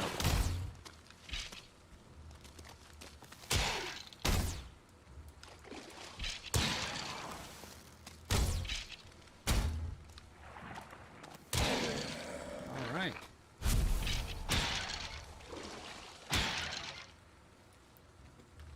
Okay. Another skeleton trophy.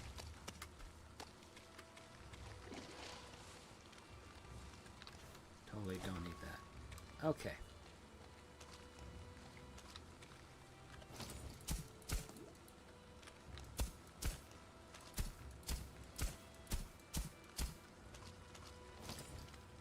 Alright, we almost covered all this swamp, this area, and we'll make our way back.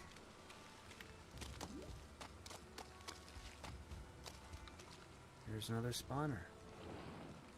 I'm running out of that. Yeah, look at you. Gives me a little bit more stamina to fight.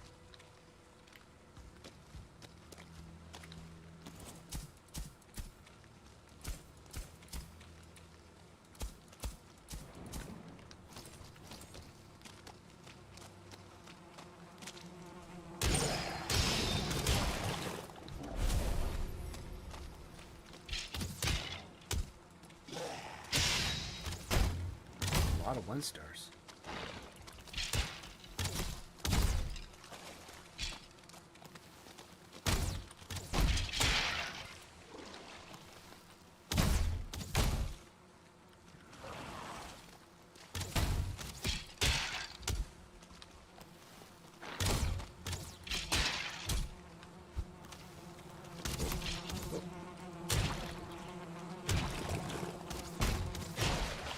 Haha, they destroyed their own thing. Ha. Okay.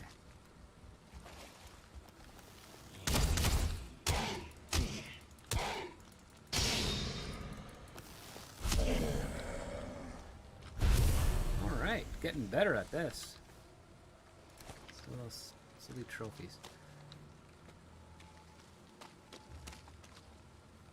Okay. No abominations. Let's see where I'm at. I'm hearing some rustling around here. Alright, so then that's just the forest. So let's swing around with the forest. We still got a lot of daylight left, it looks like.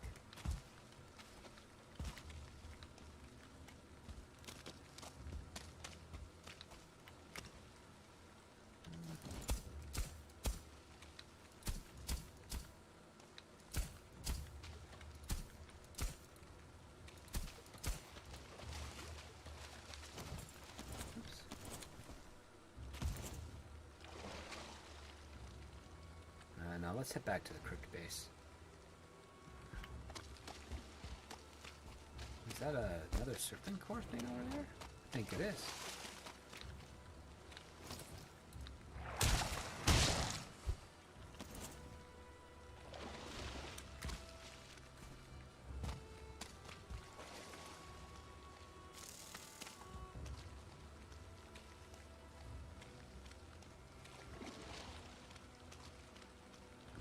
Yeah, we can make another serpent farm.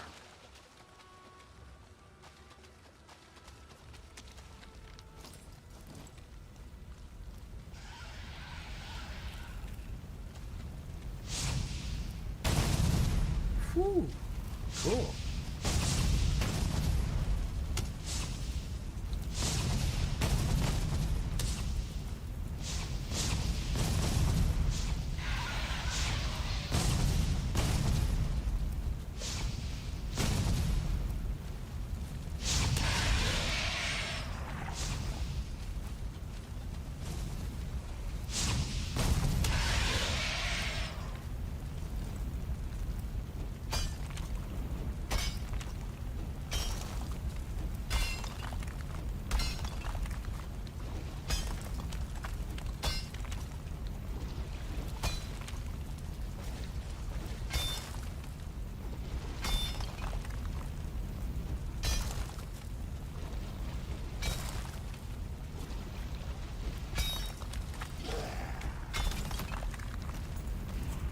Oh, there's a Draugr. An archer, huh? Come on.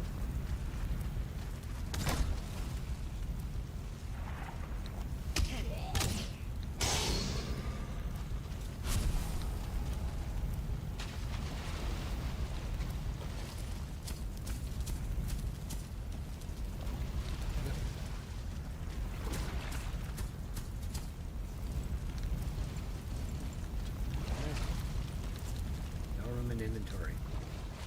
Oh, because of the bones? Yeah, I need the bones. Need the coal. I can use coal right now. I can't use bones because I've got so many of them.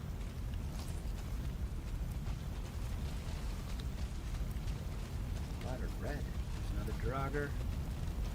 Let's,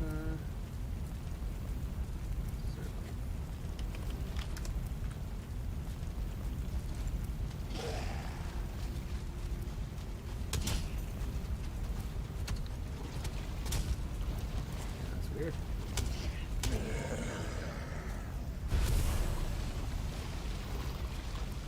So there we go, that's marked. And let's head back. It's nighttime now.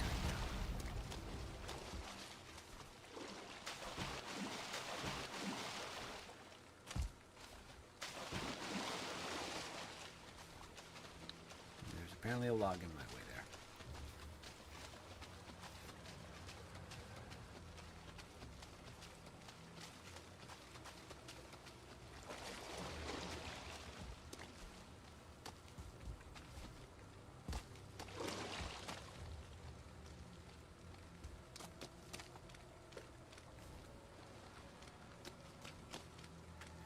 Michael Bossler says, if you find a grayling spawner, don't destroy it, dig it out so it is in the air so that the enemies fall into the hole and the spawner stasis in place for you to put the fire. Yeah.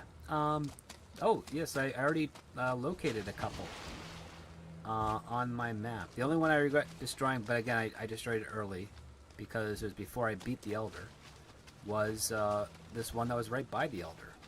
Not far at all. In fact, probably close enough for me to trigger the spawn automatically for every time I stayed in base. I was just unaware of it at the time. Oh, this is another iron. Okay. With some turnip seeds. No room in inventory. What do I want to get rid of? Get rid of the stone. Let's unlock you. And just a crypt. So you're the next. We got another crypt. Another set of iron to get out of here. That's not bad. I'm digging that.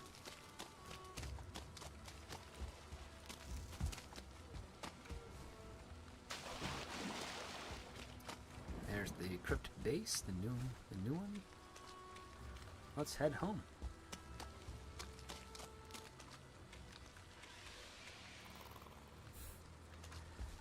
The sound of surtlings burning in the night.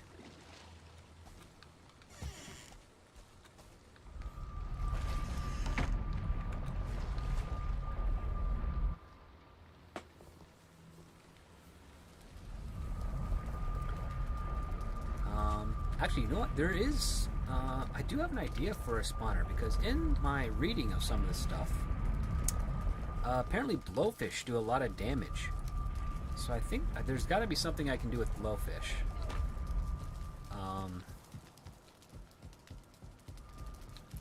So I gotta look into that. Because I think there's something I can do with... I can put you here. What do I have in this one? Oh, that's Great Wolf Eyes. Trophies.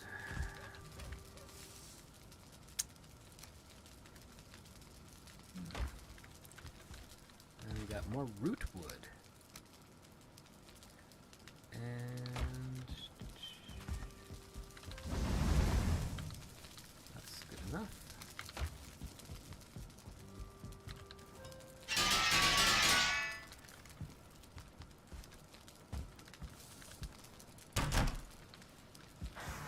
Go to bed. And I bet if we check out our farm, it's probably everything's all bloomed and ready to go. Ready to harvest.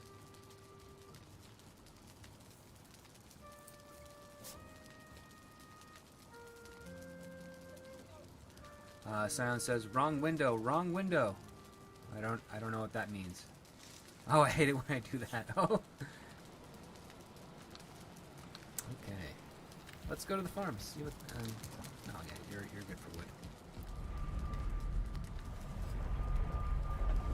Oh, I still have those trophies on me. I should drop that.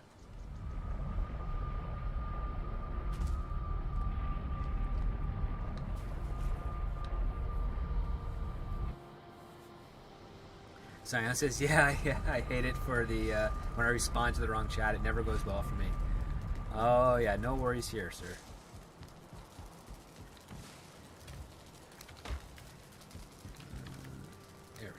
So you got a bunch of regular Draugr trophies. Finding that elite trophy, that's the next one. Joshua Hem says, do blowfish blow people? They sting people. But yeah, I get where you're going there with that. These are healthy. Look at that, they just bloomed, right?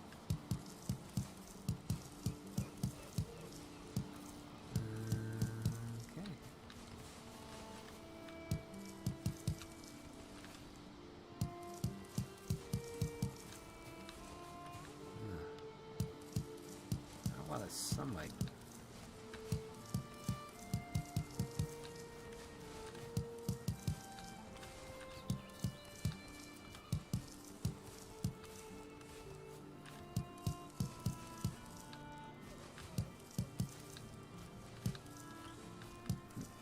berries well met.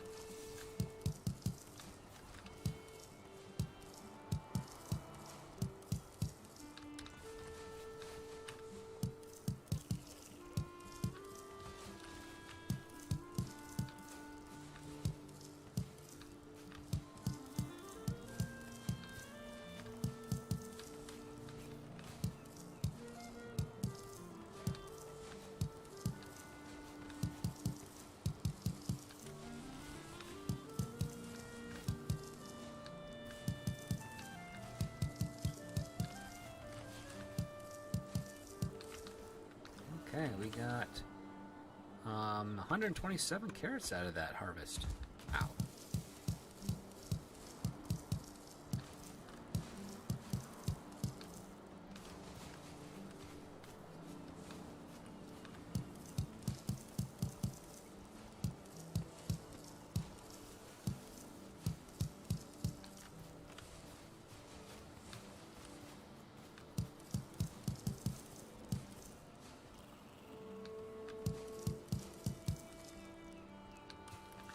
Well, your character has no excuse for not eating his veggies, that is for sure.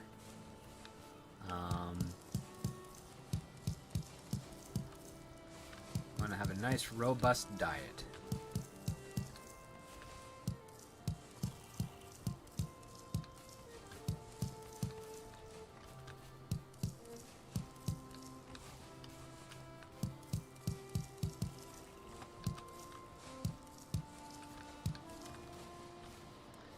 Okay.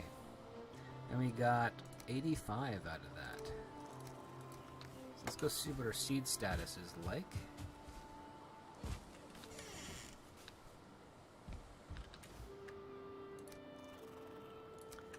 Alright, so we're going to have to plant some carrots to get some more carrot seeds. And we can plant more turnips. Mora Blundell says, Script Doctor, I like your Another Snyderverse reenacted by Superman 3 shorts. Oh, thank you. Yes, those are just clips from a larger video I made. Where that is on my Patreon. So if you're at one of the higher levels, yeah, you can see that video in its entirety. But I'll probably release another clip of that.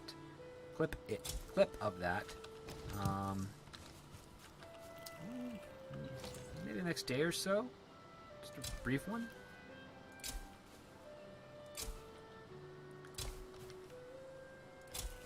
Yeah, it was fun making it, and it was really annoying that the Content ID blocker of YouTube would not let me put it up for all of you guys. That was one of the reasons why I started the Patreon as well. When a colleague of mine presented me with this really cool idea, and we decided to partner up together, and just needed a little bit extra, not much, but just a little. I figured a Patreon would be better than YouTube, so that's the route I went, especially after they just refused to let me post that video. Flagged me for everything that was Superman 3 related. Nothing for not a single clip from the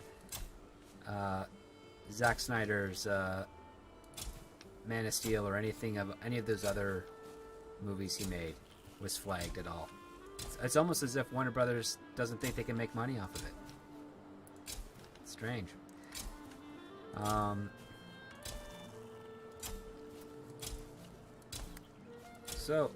Yeah. So that's on my Patreon, in its entirety. It is, I believe, at the max level. And that also comes with pretty significant discounts on my consulting services. My consulting services. Yeah, my proper elocution there. So yeah, that is something. If you are, a screenwriter or aspiring screenwriter, and you want to improve your skills, that is a great way to do it, and it's a lot more affordable than the other people out there. Not that I don't suggest not going with them. I think they're all good. It's just some of them are really pricey. Like, really pricey. I know people where they spend like 3 or 4 times their rent on just a 1-month service for some screenwriting consultations and advice. And luckily, it's not any of the people that I have streamed with or worked with that do some of the stuff. But yeah, really expensive.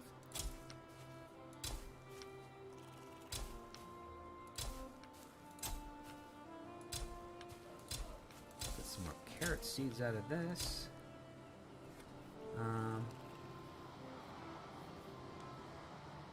Michael Bolster says, if you want to parry, find out how long the attack animation of the attack is, and approximately at half of the attack animation, that's when you block. Simon says, screenwriter or writer in general? Luckily, I have crafted my my consoles and my programs to apply to writing in general as well. So one of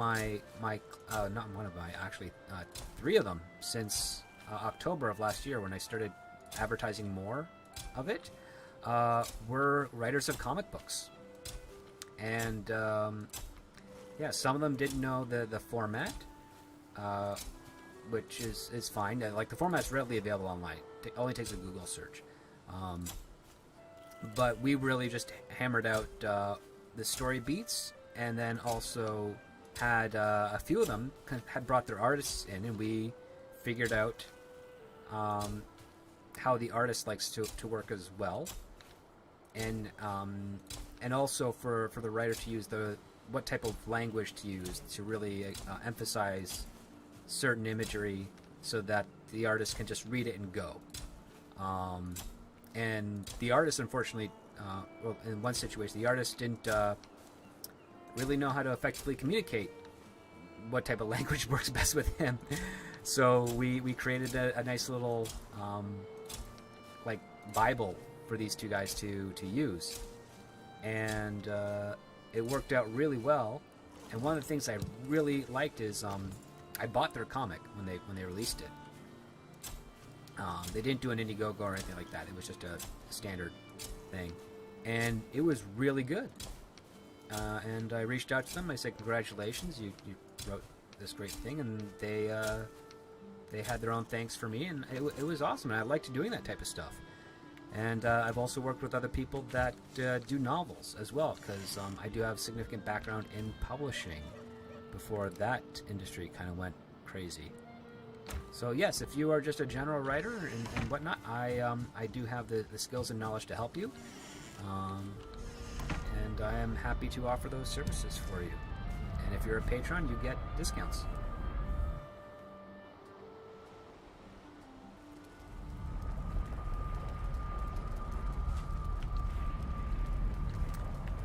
Okay, foodstuffs.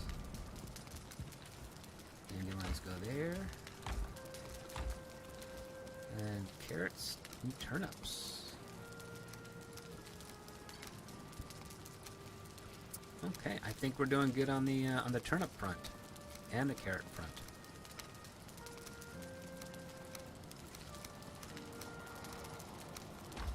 And then fruits. Now there's something called the Queen's Jam. I want to take a look at that because I haven't made any of that yet. It does 40 stamina. The black soup, that's 50. That's gross, but let's make some of that. Some blood, some honey, and some turnips. Well, let's see. I've got some blood, so let's do 15. Definitely got 15 honey. And turnips? Yeah. How would you go to 8? That's weird. Can I throw turnips at people? Science says, oh, everything. Pretty much, yes. So, and I always encourage that before you actually sign up with any of my services, you don't have to say anything specific about your project or any samples. Just email me with what it is you're trying to achieve, and if I'm confident I can do it, and I'm mostly confident I can, I will reassure you. And if I'm not, I will find someone who is and recommend you to them. I'm not going to try and help out someone who requires something that's outside of my skill set. That would be bad for my reputation, because I'm not going to succeed with them and then they'll know that and they'll tell their friends, in which case, neither party wins. So that's why I do it the way I do it.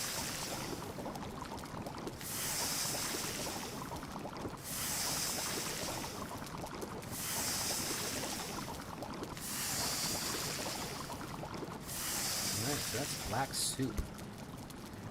Okay, so we know the carrot soup does 45 stamina, the muck shake does 50, and the Queen's Jam does 40. So that's a lot. Anything else that does better stamina? No. So let's make sausages are okay. Let's make some. I can make a bunch more muck shakes, and I can make some Queen's Jam. So let's do that. Let's make some more. Let's grab you and you, and the muck is in here. Here we are. Okay, get some stamina stuff for making things. All right, so let's do. Ooh, that takes a lot. I do already have some existing shakes. So let's get 10 of the shakes.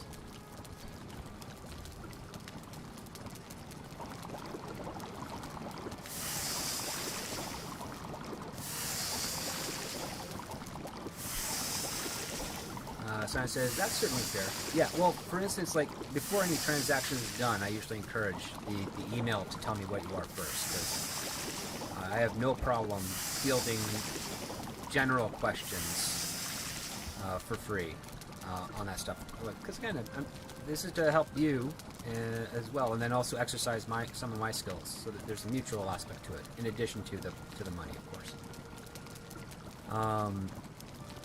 So, yeah, I want to make sure that if I am able to help you, you're getting the most out of the dollars and time that you spend.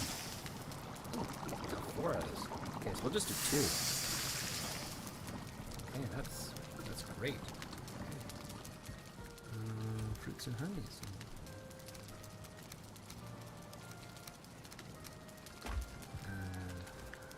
Go there. Roast stuff can go in here.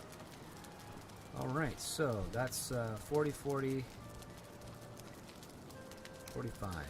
That is some stamina. 50, 90, 135 stamina boost in addition to whatever else I got. And then that's 50 health, 40 health. That's pretty good. Let's go ahead and get it cooked. I got a lot of these. Yeah. Let's have one of you, and let's have one of you, and this is just a minced meat sauce, and I think I need some neck for that. Let's see. Yes, I do, and I know where we can get some necks. We are going to go here. Michael Bossler asks, do you have the harpoon? No, I don't. I had to defeat that serpent with a bow and arrow, which I think was episode 3, if I'm not mistaken, in this.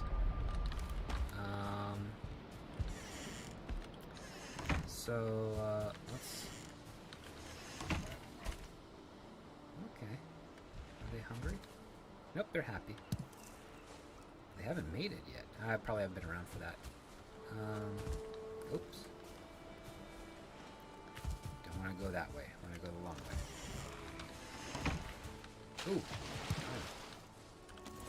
Let's, careful. Now let's get some neck meat. So we can make some more meat, mincemeat stuff. I get nothing out of that? That's not fair. Any necks around here?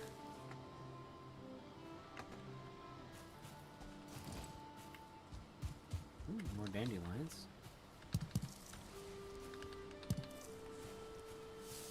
Some berries. Ah, some deer.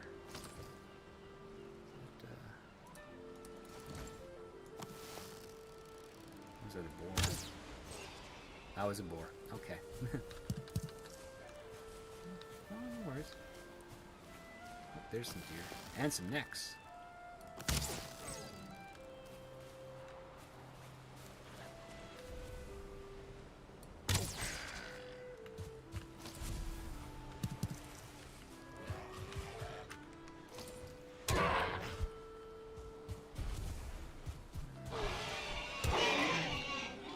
So many trophies. What am I supposed to do with all those boar trophies? No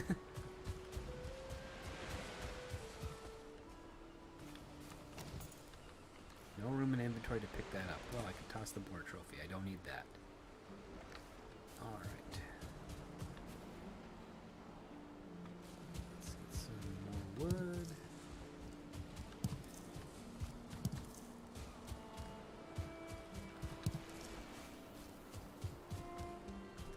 There's one more spot I can go to get some necks and probably get some fishing done too.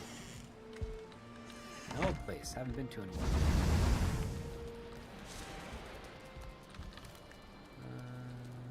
Yeah, I already tossed the trophy. Okay, so let's go here first. Michael Balser says, "Do you know how to get it? And if not, do you want to know?" You have to break barnacles off of Leviathan when you find that in the water, if I'm not mistaken. Let's see. There we go. That's where that goes.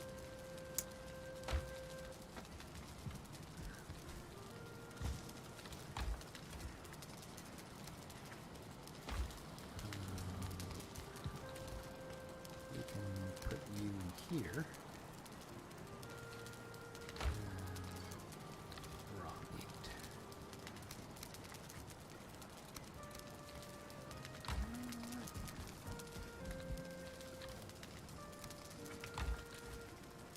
Morabona says, Script Doctor, yes, you killed that boss in part 3. Okay, good memory there for me. Alright, so we're going to go to the other part. And then, yeah, we're probably going to call it after that.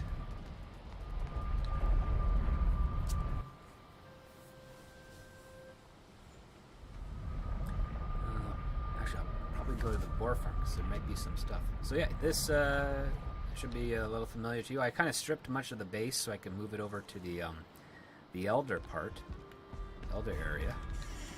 But I'm going to turn this into a port. At some point, I'm going to turn this into a port because it's going to be awesome.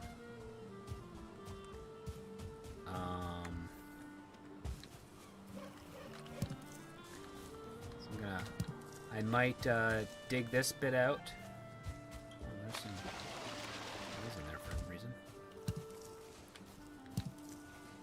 And yeah, I might dig this little canal out a little bit more, or this little river out, and build a cool port for some fishing and no necks. Son of a gun. Because I've already got the dock. Oh, there's something in there too. More resin. Because I already have the dock, so I can do some fishing off the dock. But yeah, down the road, I kind of want to build a nice little port and maybe build a lighthouse off that stone over there. I don't know. Possibilities are available, but. Anything in here? No storage in here. Okay. So yeah, let's head back.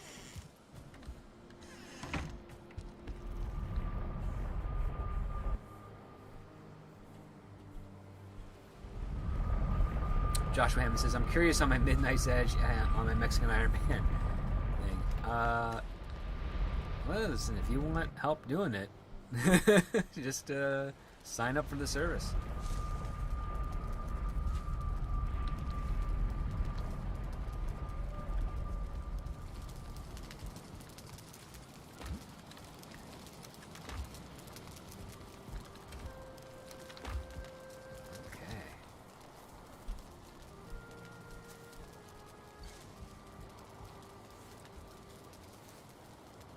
So I think I can get some more berries over at the normal farm, get some more at the boar farm, check in on those guys, see how they're doing over in Boarville.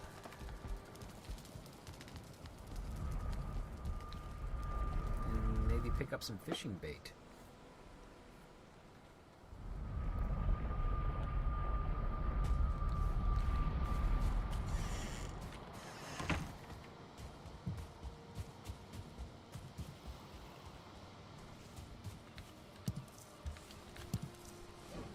Really dark this early in the morning.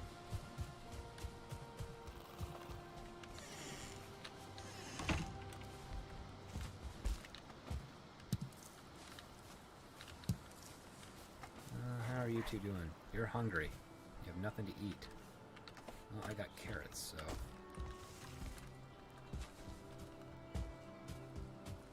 let's give you some food. And make some more babies.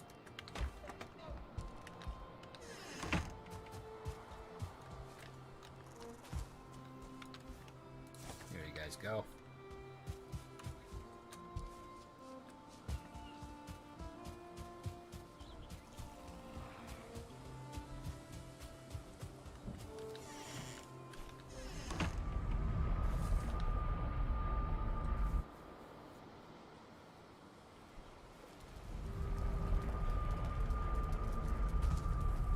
And let's go to Boarville.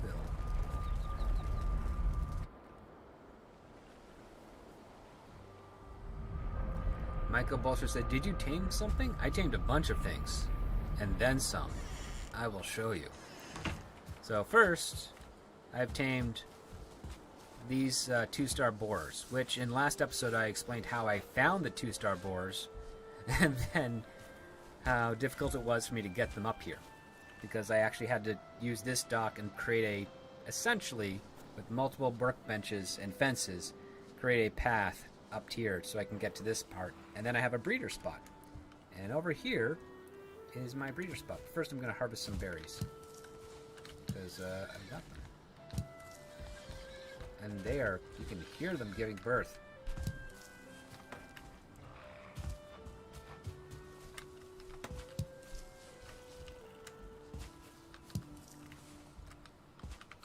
I got 10 already off of that. And I built this bridge, which I'm pretty proud of.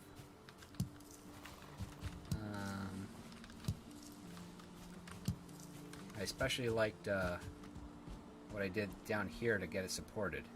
I enjoyed that. Didn't have to go into the water. That was the goal.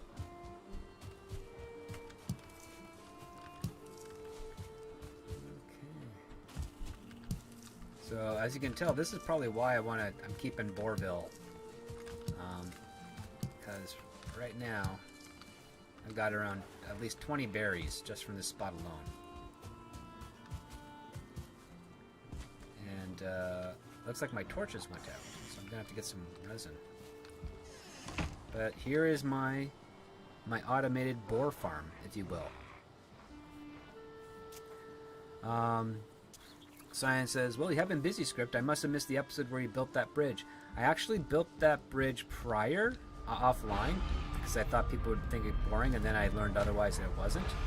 And then the boar farm here, I had to build offline because I was about to set up a stream, and my girlfriend liked this game, or saw me with this game and liked it. And so now I've got all of these boars ready to go. They're freaking out. But yeah, I don't really have any need for their meat or their leather yet, so yeah, I'll just let them collect up here for now until they run out of food.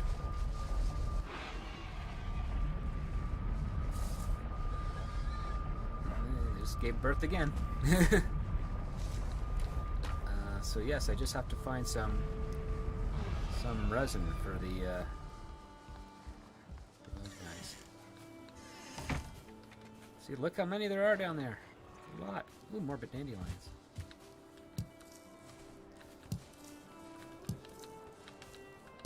Yep, so I found a spot that was good for... I don't know why there's bone fragments. found a spot that was good for this, that was high enough, and then I, you know, moved, raised the ground a little bit. Oh, there, that's by something. Hey, get away. Come back here. You're resin. I need you for my torches. Oh, I only got one out of that. Okay.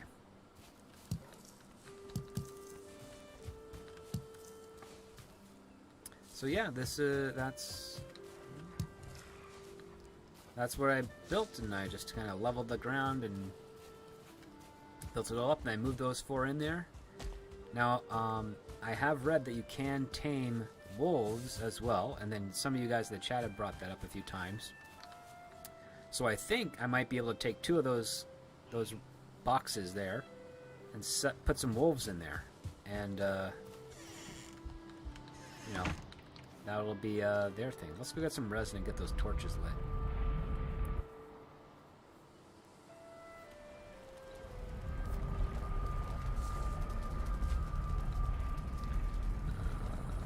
Should be over here. Yeah, I only have 3, but I got more in my. Yeah, so I'm gonna have to get a spawner soon.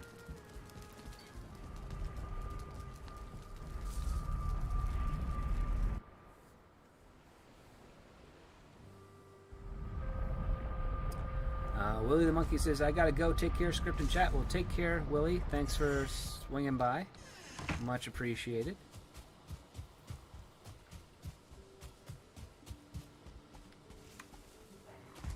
Oh, come on. There we go. Yeah, these roof pieces are way better than the actual stairs.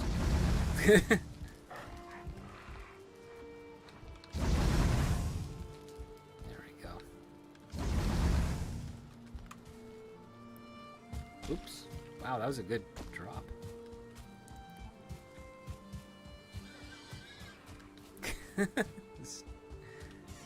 Still giving birth there. Alright.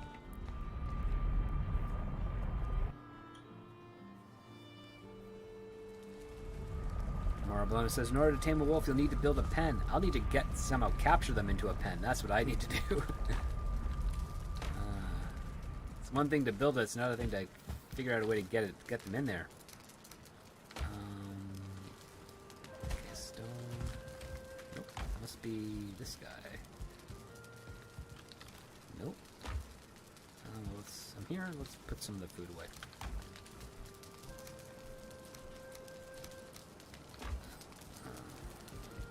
This one, yep. And bones over there for some reason. Okay, you got plenty of fuel. Okay, let's see.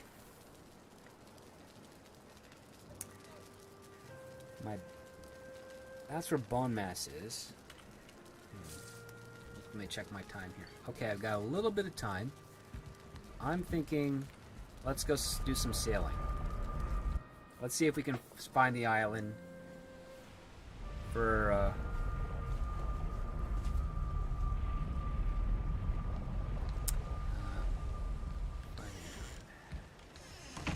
this will also be a port, too. Oh, there's a bird. Can I get this one? Need feathers.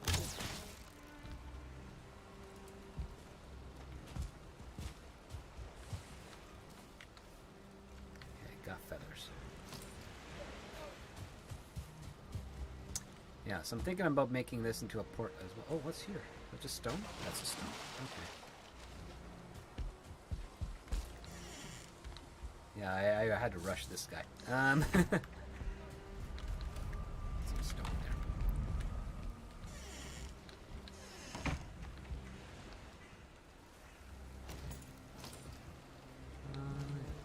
Oh, there's a trollfish. Cool. Alright, that just washed up on shore. Put you in there. Okay, let's go sailing and try and see if we can find the island for bone mass.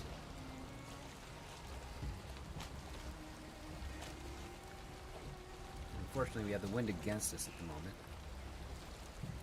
But yeah, we can. Oh my god, another trollfish. Just hopped right into the boat.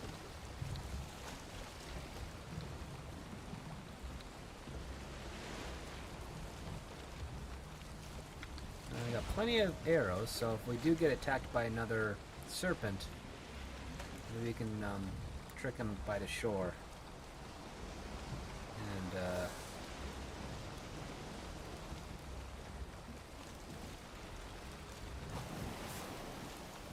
take him up that way.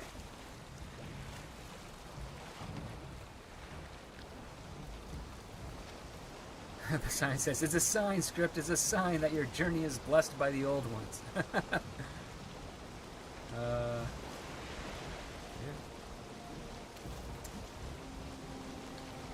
Plenty of food. Yeah, so we're good.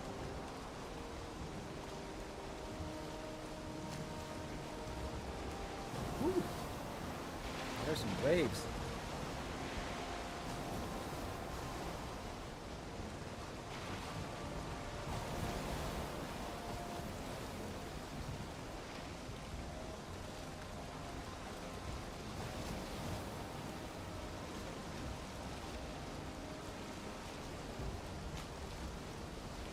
Now we're in the ocean. It's getting clearer.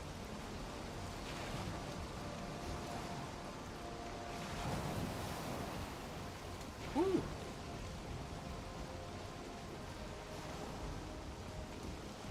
Only we had the wind on our side.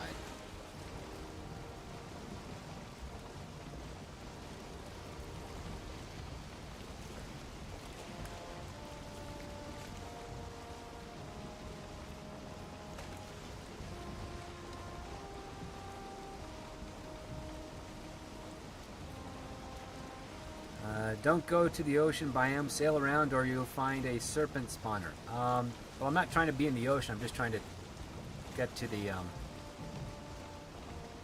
to Bone Mass, which is way up over there. I just want to find the island.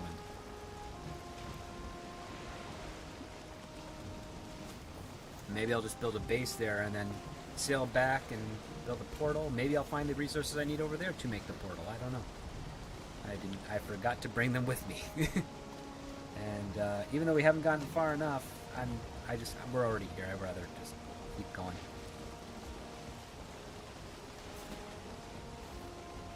Moral Bundle says, Script Doctor, you can tame locks too. Wow. Oh man, I'd have to, like, I guess, build a stone cage for them.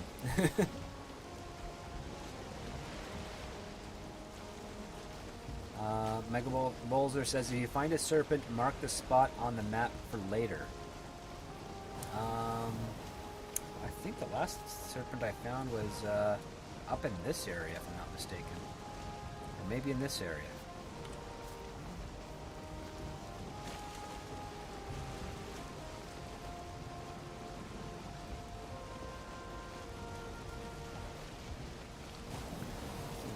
That's 50... 73, 40, 113. And it's raining.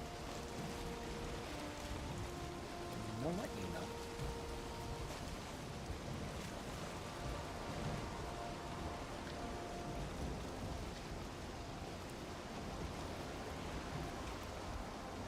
I think it was, yeah, it was around this area, I think.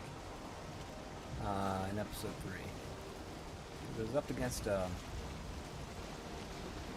it wasn't that, because I gotta go there one day.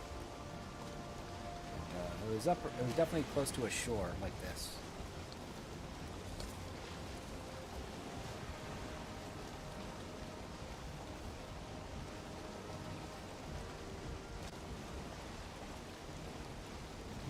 Joshua Evans says, I'm just curious on the panel of Midnight's Edge on my Mexican Iron Man script. Sorry if I repeated this question. I was walking my dog. Curious about what in particular, like if I could help you write it, or if you could clarify a little bit more, I'd be happy to do my best to answer.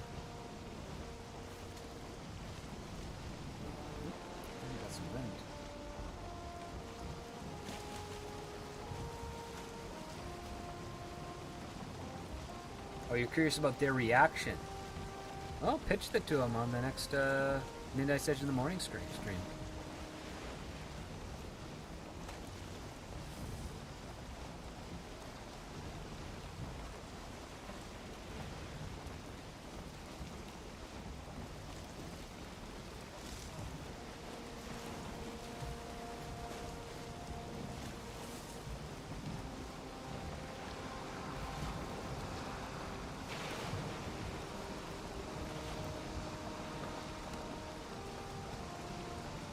Michael Bolzer says you can ride the locks, and if you run through the forest, the trees break like toothpicks. That's pretty cool.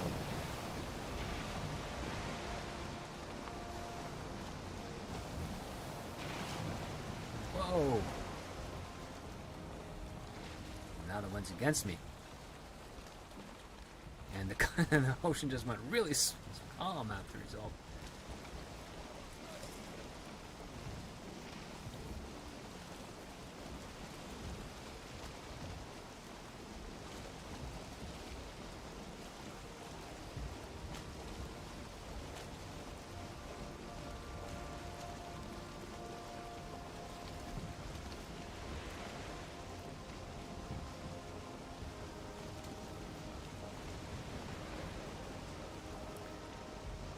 Boy, we are a ways.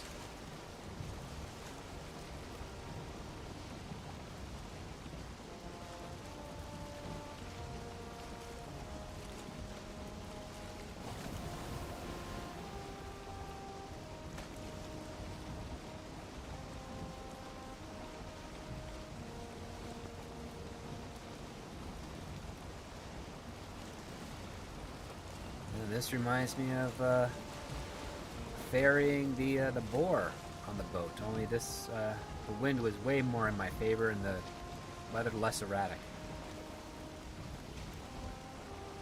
I was able to get that screenshot I had shared yesterday's episode of the weather. As it held still long enough for me to do it, unlike today. Woo!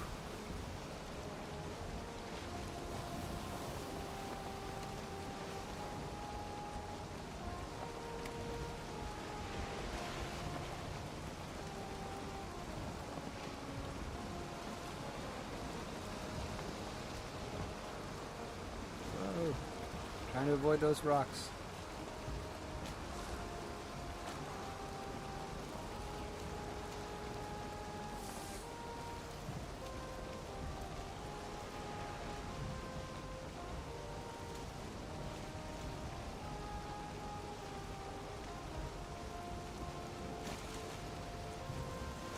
There we go.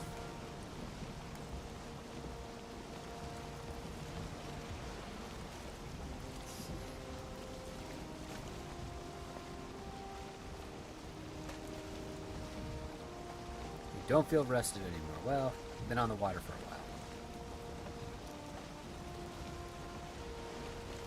while. Oh, holy crap. Here it is. This is the Leviathan thing, right? 2 of them. Okay. Here we go. We can get stuff for the harpoon. Look at that.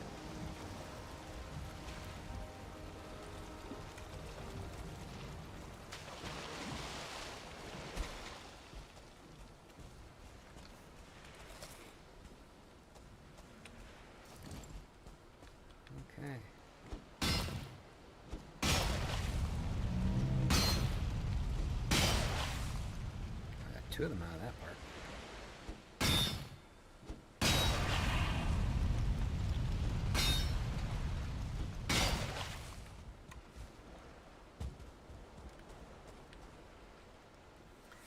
Let's let the stamina. Oh.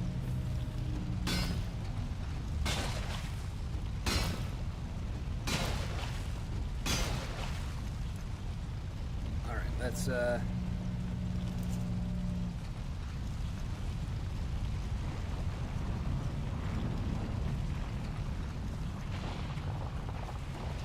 That's okay.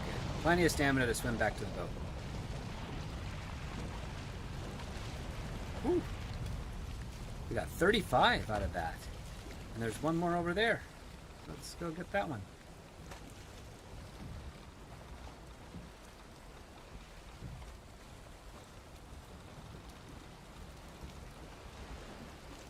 I don't know why they'd be ungrateful. I'm getting rid of barnacles off them. That's it's like popping pimples for these things, isn't it?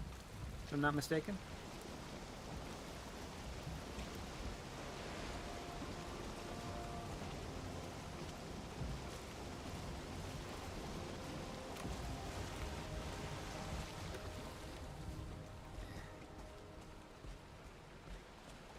I'll get some on the other side. Ooh, it's a cluster.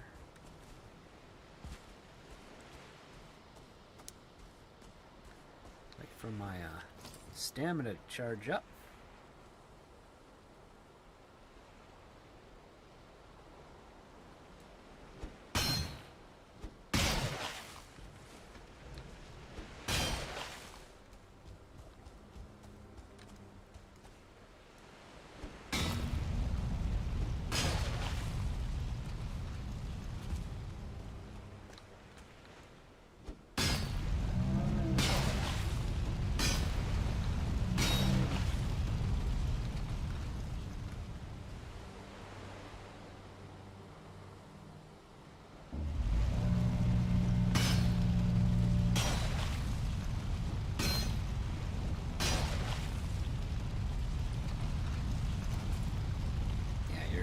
Going down now. Ooh.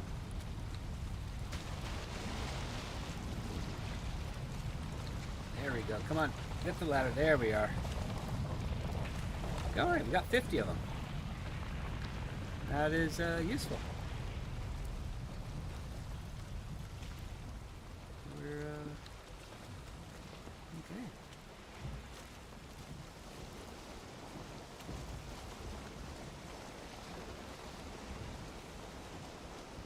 There we go.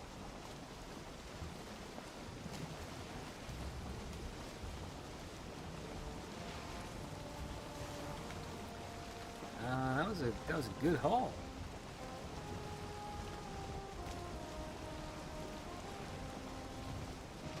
Now we can make that harpoon, I think, right? Right, guys?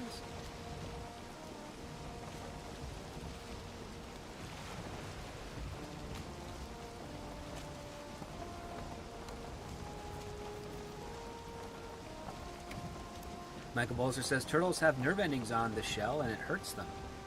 Oh, I didn't know that. That's terrible because the shell clearly is protective in nature for them.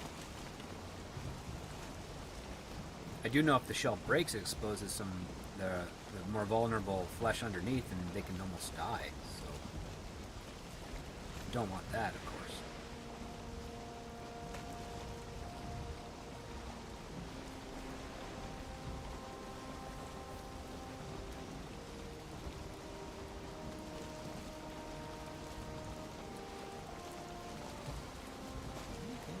Not too far away from bone mass.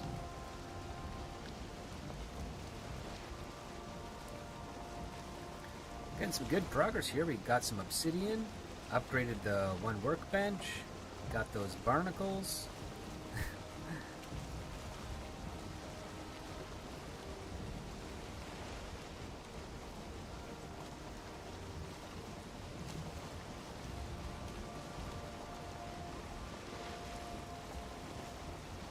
Mora Blondo says, Script Doctor, yes, you can make the harpoon now. Cool.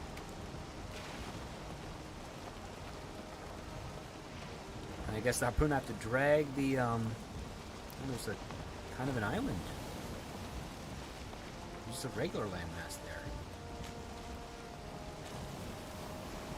And it looks like I'm getting really close to some land over here, too. That looks like, dangerous village to be near.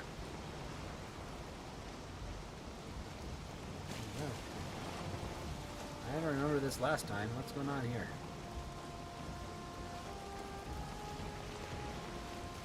There we go. And I'm gonna hit an island. There we go.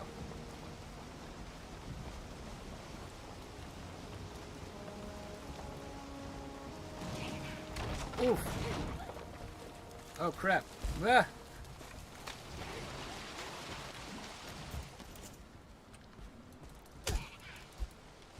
Well, you're a strong bugger.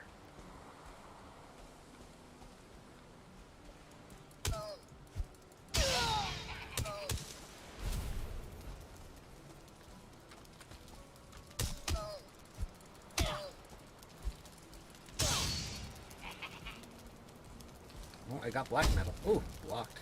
And on fire. Got those two guys. Okay. More black metal. Okay.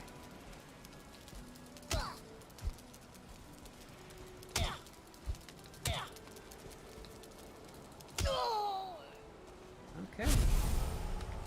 More black metal scrap. Cool. Now to fix the boat. If I can get out of here.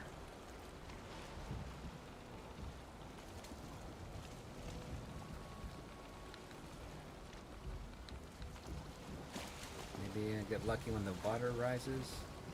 Come on. There we go. Alright. Yeah, I gotta navigate this area in the day.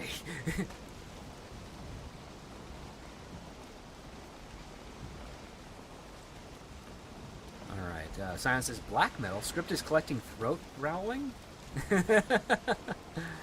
That's like war, right? If I'm not mistaken.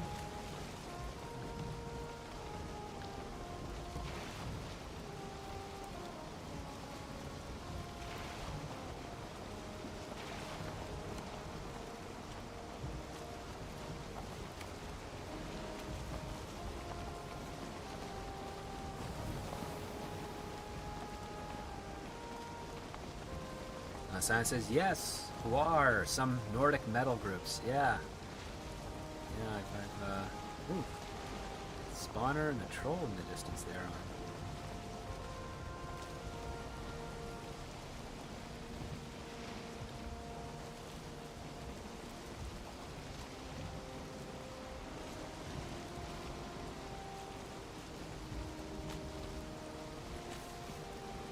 Oh, we lost the wind, but we're gonna get close to that bone mass thing.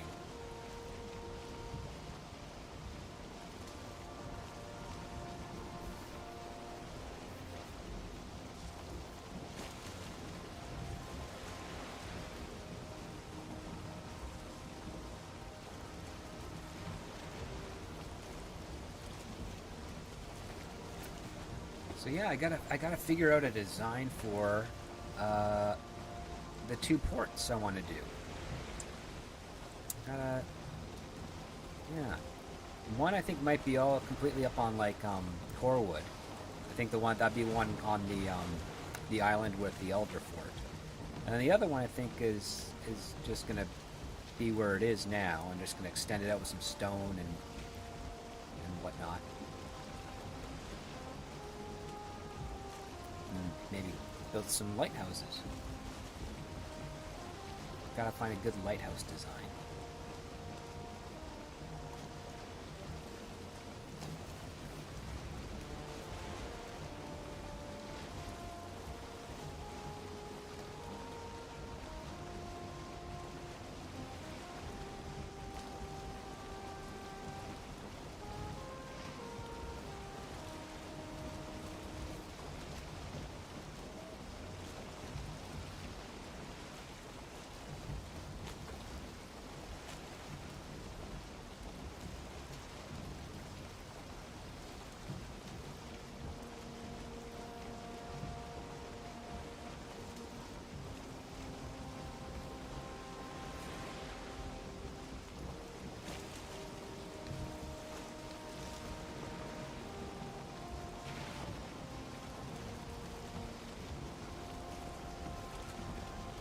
Simon says, well, this was fun. Always a pleasure to drop in, Script, but I have to get going. You know what? No problem. I think once we get to the bone mass area, we'll sail, and we'll see what we got going on there, and then we'll sail back, and that's call it a show, pretty much. Because I will be on later tonight on Nina Infinity's channel, and we'll be talking some Yellowstone. So if you dig that show, or you haven't heard of it, check it out. I'll be 298. Wow. I'll be retweeting it when the just before the show goes live, so you'll all be able to find it if you follow me on Twitter. And yeah, it's going to be a fun discussion.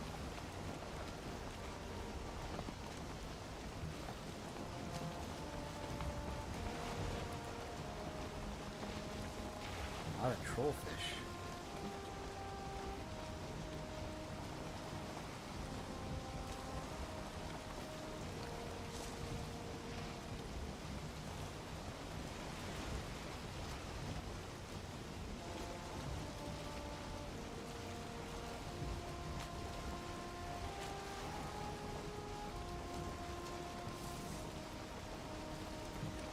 So, here we are. We're on a direct heading for bone mass.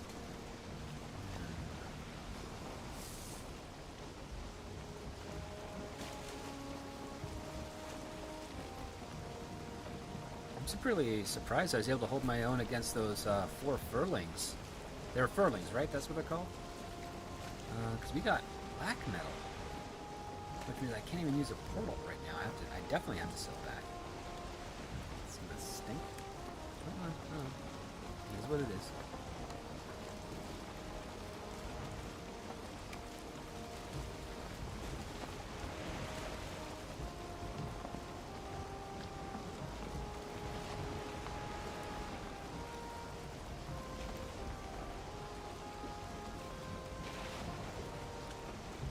Big pillar over there.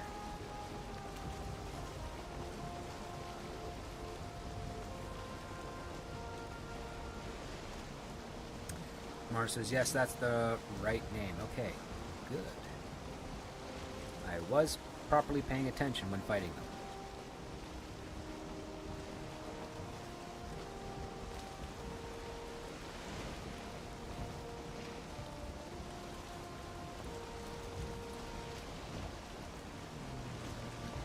Could I go through here? No, I can't go through there to get back. Would be nice.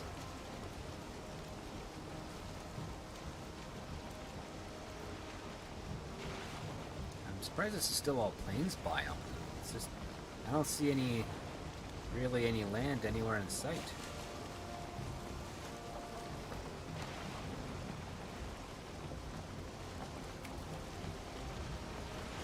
Still a ways away.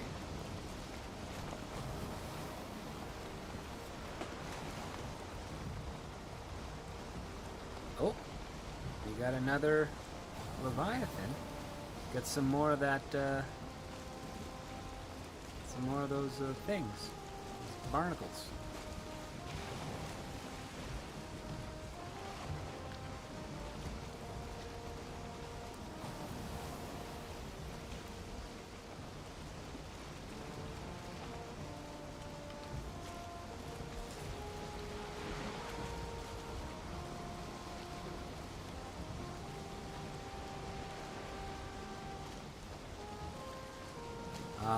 Michael Bolser says there's a mod where you can build floating floor parts and build your own ship, and you can also build a base on that ship. That is cool. Okay, there's 4 here. Let's see if there's any other. 3. Okay. Let's hit U3 first.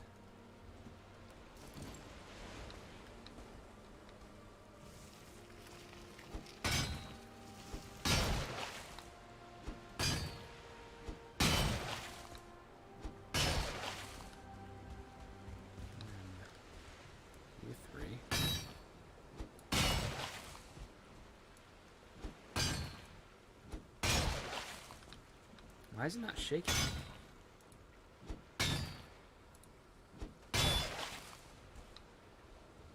Shouldn't he be shaking? Like, where'd my boat go? Did I lose my boat? Oh, there's my boat. Okay. I need to mark my boat in this fog.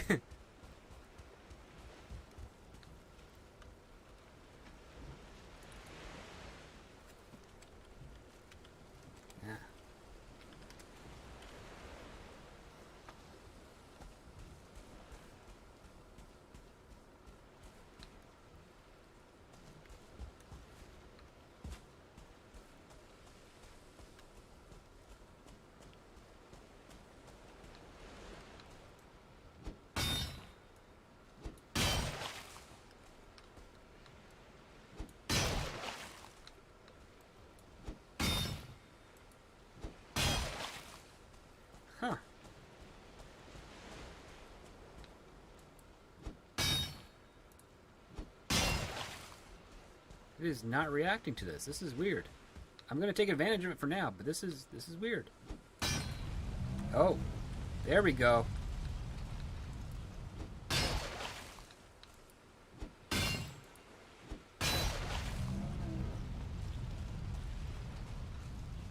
Got 41 out of that.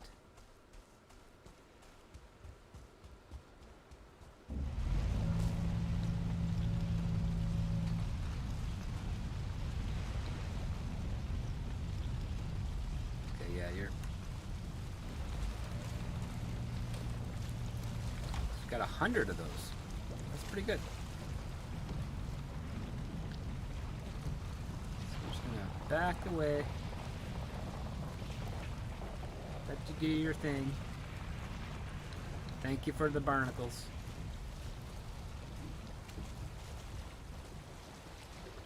We're gonna see if we can get closer to bone mass now. Moral Blundell asks, Script Doctor, are you enjoying Yellowstone? Yes, I can. Yes, I am. And Michael Bolster, you can turn screen shake off. I'm fine with it. I think the screen does shake if you're standing between two different points of height and it's trying to make you fall, but you can't. And Mora also asks, are you enjoying the 1923 TV show? For the most part, yeah, it's all right.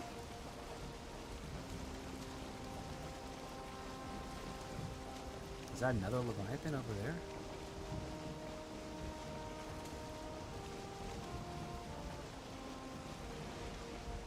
It's hard to tell in the fog. I think it is.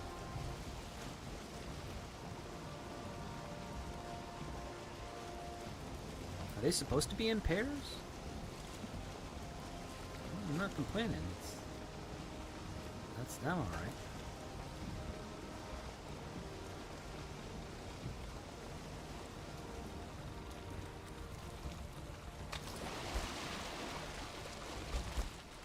Oh, come on. Ah, there we go. And I guess I can clear that boat thing. Got 4 of them here.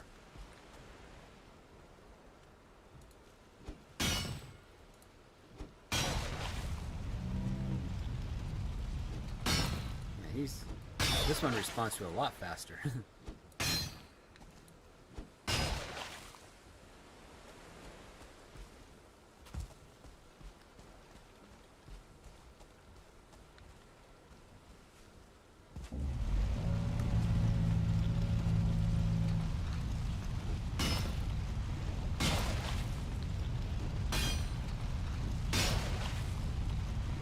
Get much out of this one.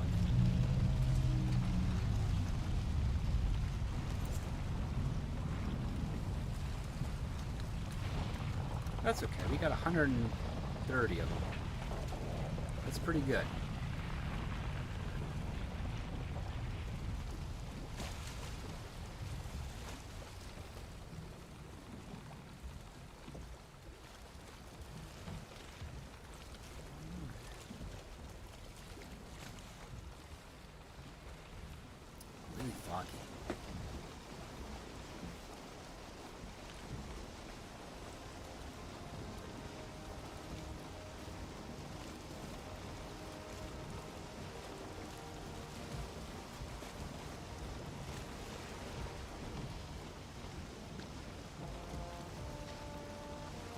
Little fish.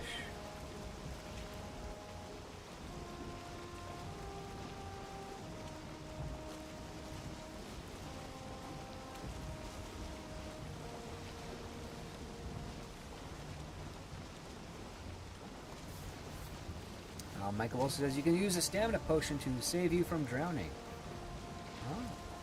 I think I do have a stamina potion back home.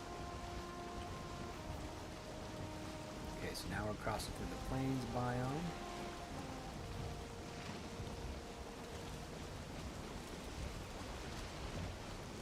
But, I really want to see where we can find this bone mass guy. There's some land up ahead. Clearing up finally.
that a structure already there?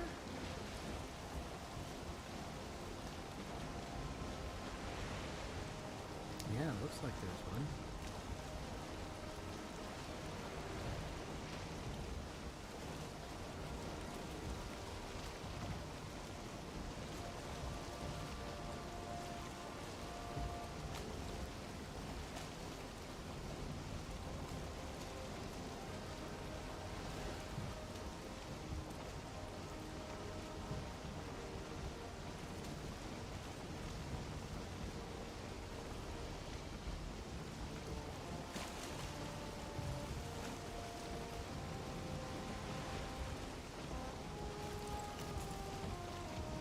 Draugr.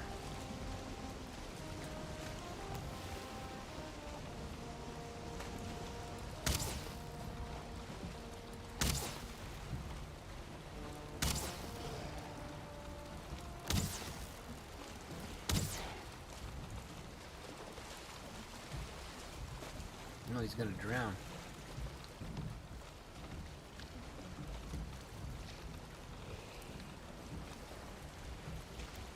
I'm going to swing this guy around just enough so that the wind is at my back when I decide to hightail it out of here. So it looks like we got a nice little fort.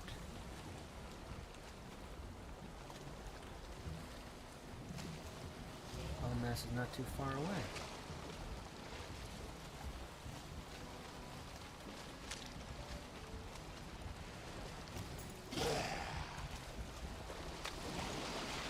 Come on. There we go. Come on, draw my weapons, buddy.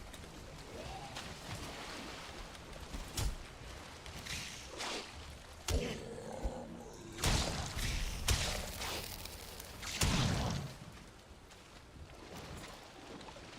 I get those? I cannot. Okay. So we got some stairs. A little poison. Otherwise good. Two more.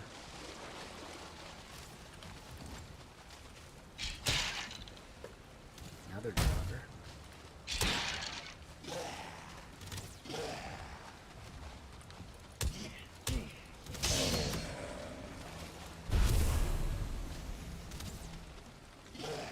Come on.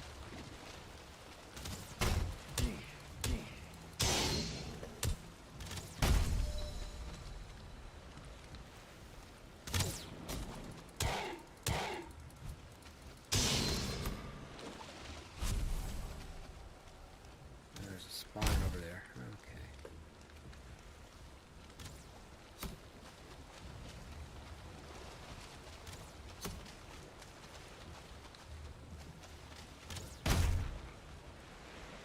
There's a blob, and then there's leech.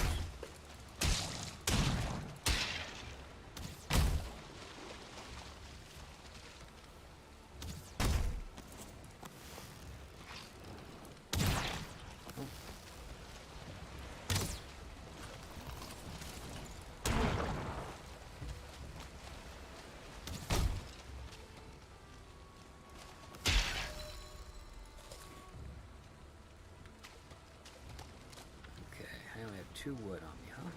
Let's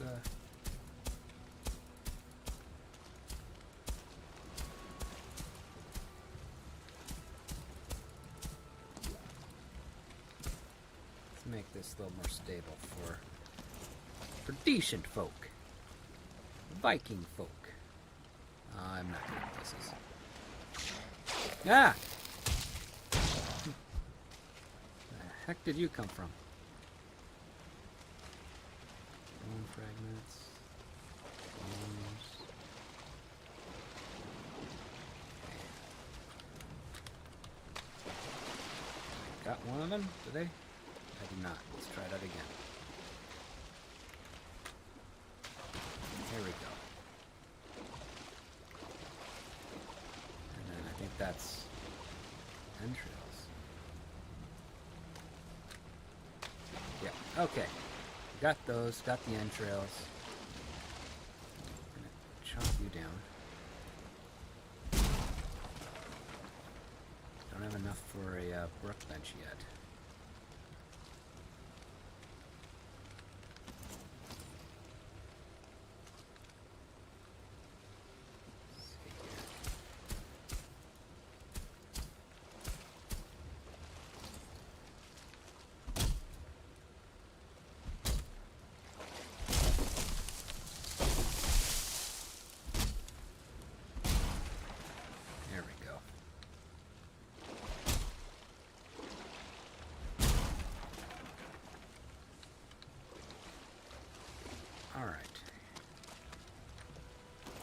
Make a workbench.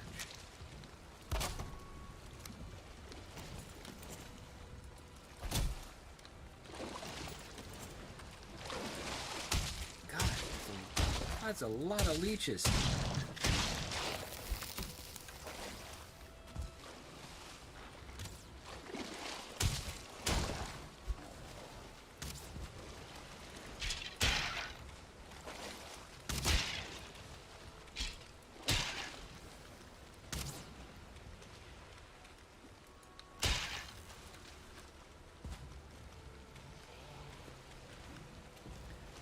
Two Draugr.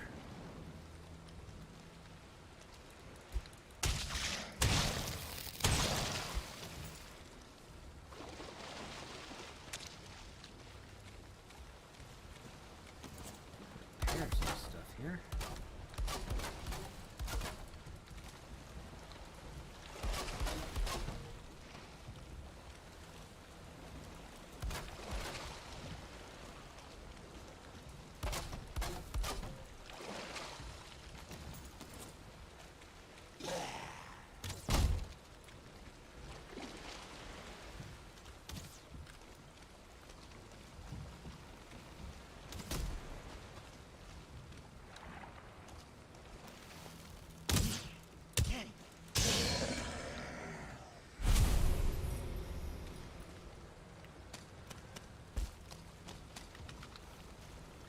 Two wood, so I don't have enough for... Oh, I have enough for a ladder.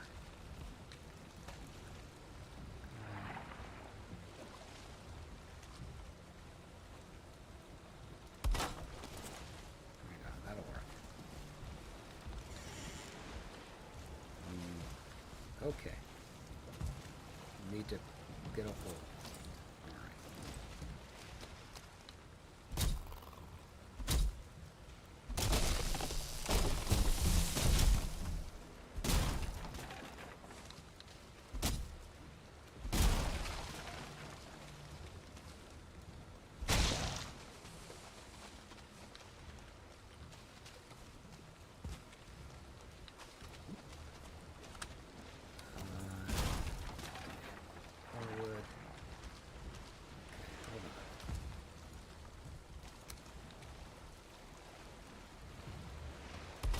Go.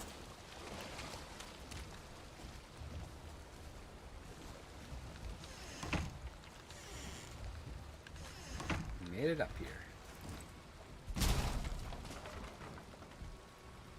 Okay.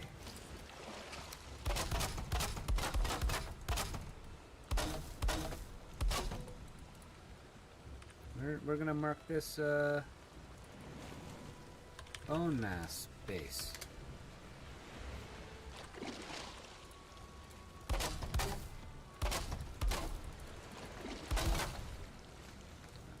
Wood. It's a door.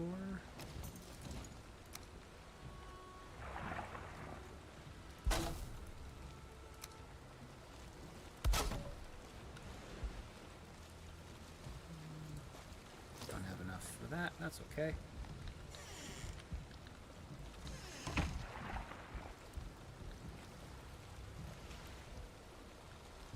Got a Draugr there. Couple. Oh, I feel cold. Great. Boost my health a little bit.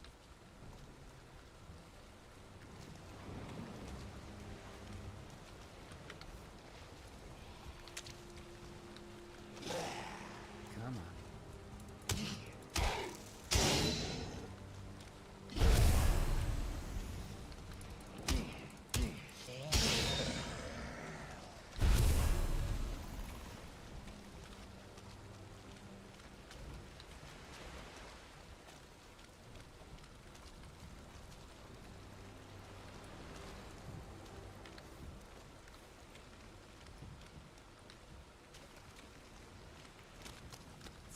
Is that also? Yep, I can chop you down.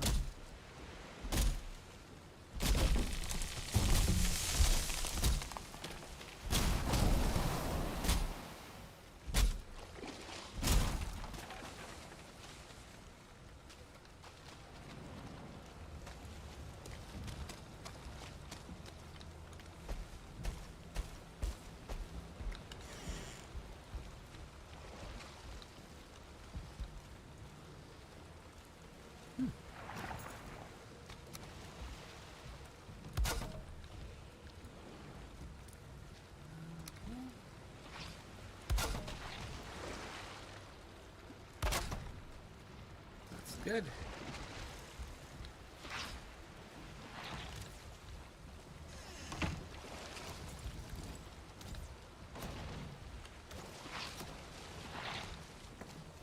We're gonna jump onto the boat, and we're gonna get out.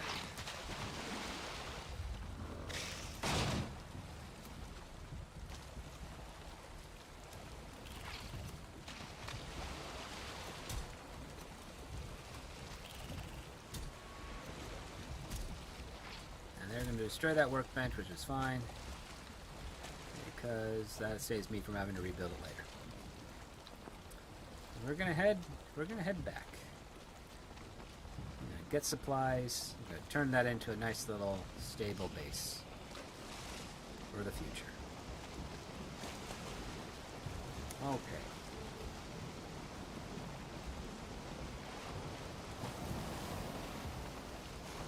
So Mora Blundell says, Bone Mass's whereabouts by interacting with the runestone located in the sunken crypt. However, you'll need to use the swamp key that you got from the Elder before you can pry these creepy crypts open. Already done.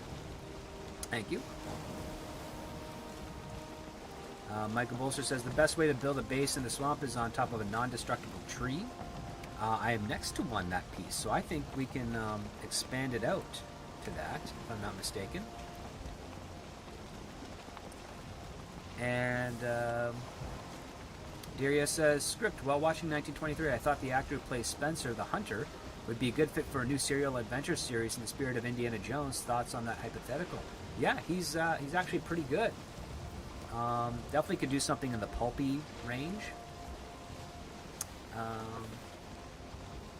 Mora Blundell says, to summon Bone Dash, you need to place 10 withered bones at the skull in this altar in the swamp. Oh, I've got plenty of those. I've got like 60 maybe.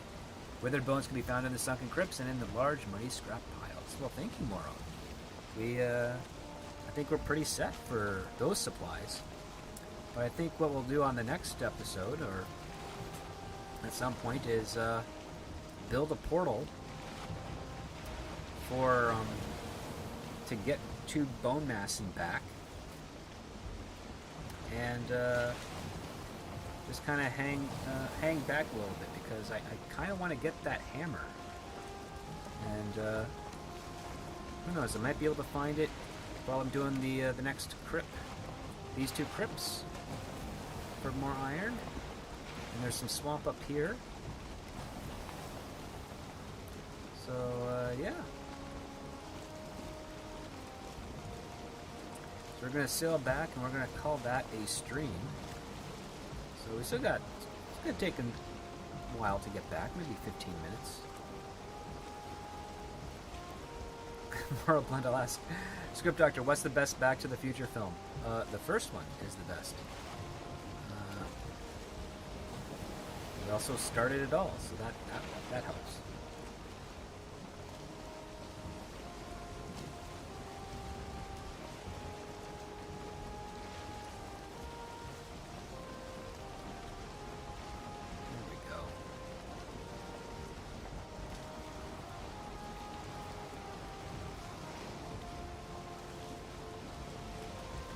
We did pretty well. We got black metal.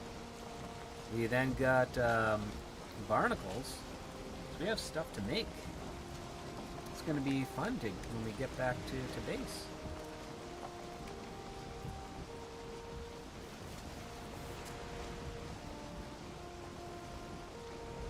Is that a fire pit or a thing? Yeah, it's a bonfire over there. Cool. See, that's what I would use for the lighthouses when I finish, if I get around to building. Gotta come up with a design. Which, oddly enough, I came up with a design for a buddy's project. And I finished the basic parameters of it this morning. Sent it off to him. Looking forward to hearing his comments. Think he might dig it. Wish I could share that information, more details on that information with you, but unfortunately everything is still tiny touch and go on that front.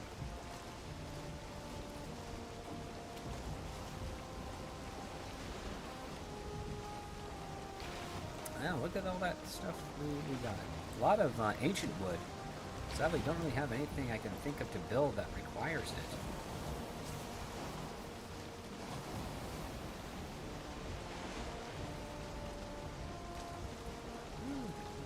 We'll at least explore some of this unknown territory.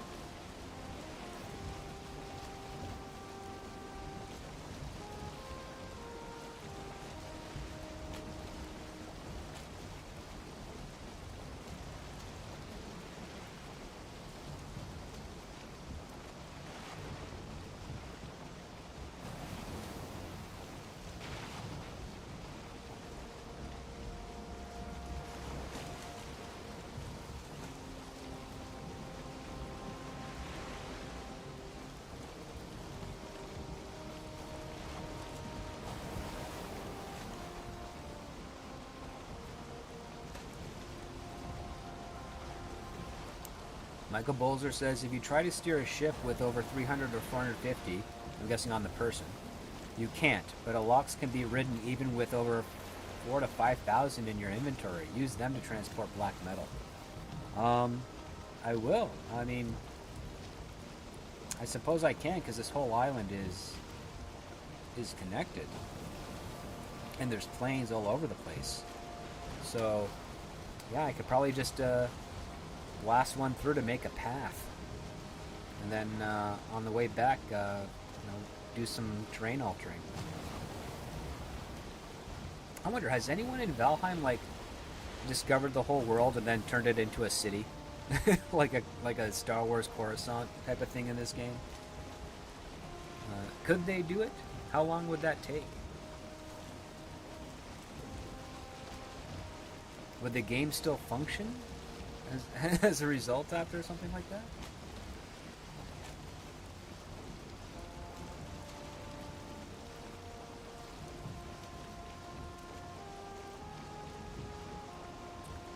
Michael Bolster says, you play on a god seed.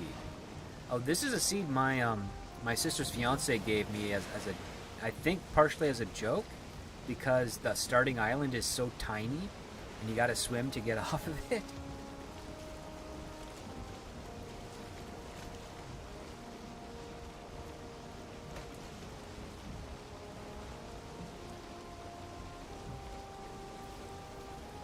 Moral Blendo says, Script Doctor, thank you for this great 5 hours. I enjoy this, so much fun. And you got at entertainment your friends, so thank you so much for this time you give to all of us. Oh, no, happy to do so. A bunch of things have already been taken care of. I did a lot of writing over the last couple of weeks. I got a nice part 1 of my Ghostbusters 3 reviews is up on my Patreon. And I just kind of wanted to take a break from the normal entertainment news and chat with you guys and have a little fun with this game and do some exploration as well. So, yeah, I had a blast. I might not be able to get another time to do this until Saturday. Not so sure yet. But, yeah, happy to be here. Happy to have you guys hanging out with me.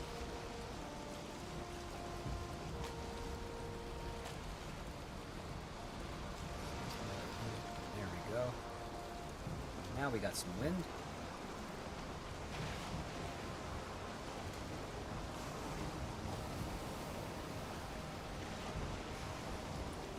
And we'll see if we can make it back to the dock here.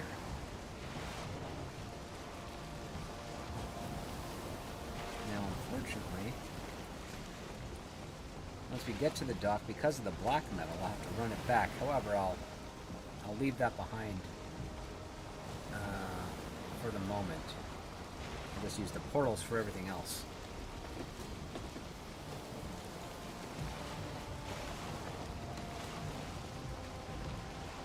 Ooh! Look at them rock.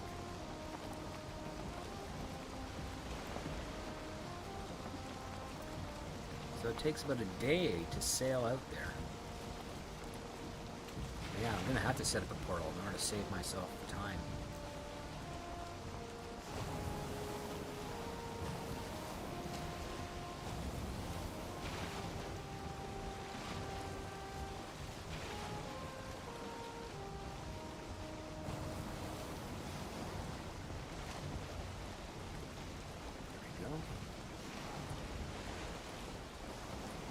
Maybe we can, like, yeah.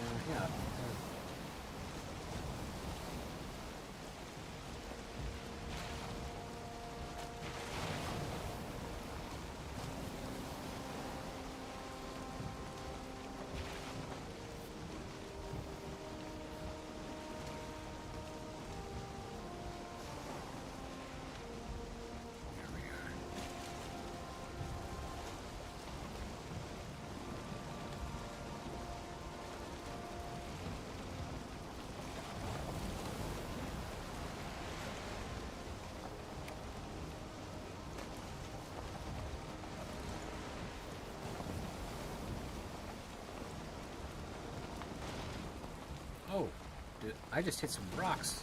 Like, I did not even see that. Whew. Let's rotate a little. There we go. Wow.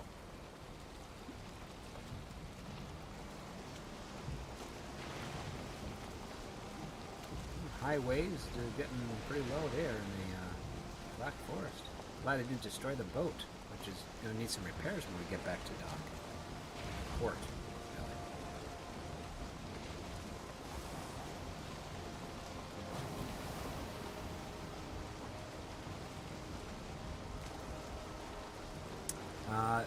Maura Blundell says, Script Doctor, some people have done cities and towns in Valheim. We groups of people I see on YouTube videos. Oh, cool. Or with groups of people I see on YouTube videos. Oh. That's really awesome. I'm going to try and get around this part here.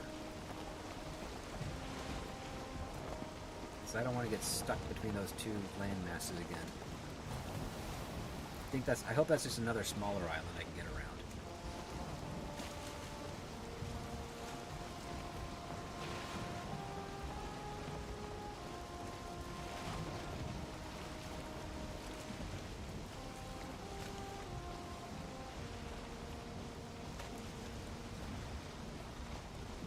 Maura Blunder asks, Script Doctor, have you and Tom picked the next film to review? Not yet. But, that's a good question. We should, be talking soon to discuss that.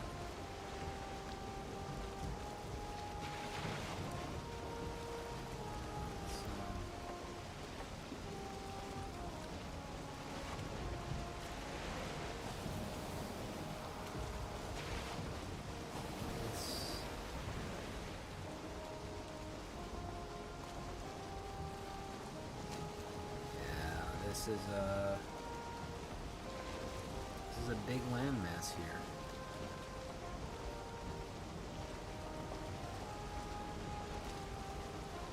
I'm gonna have to go through those pesky little half islands.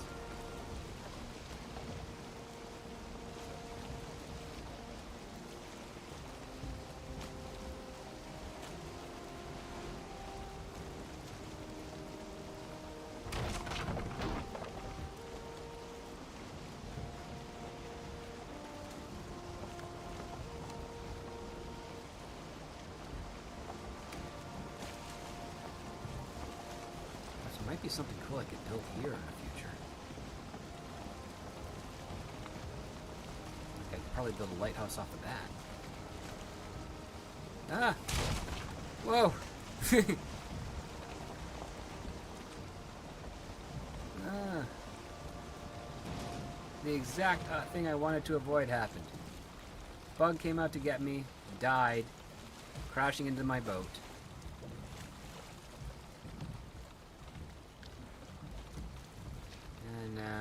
Then I get hit on a landmass.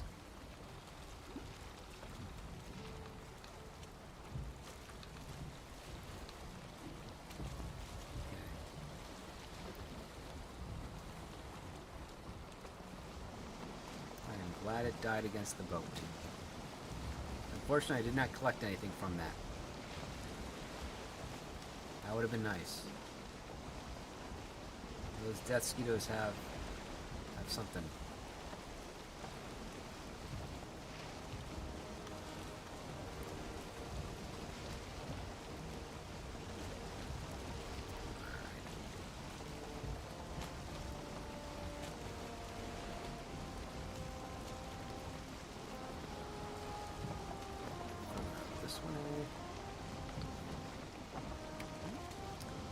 I am out of secondary or tertiary food.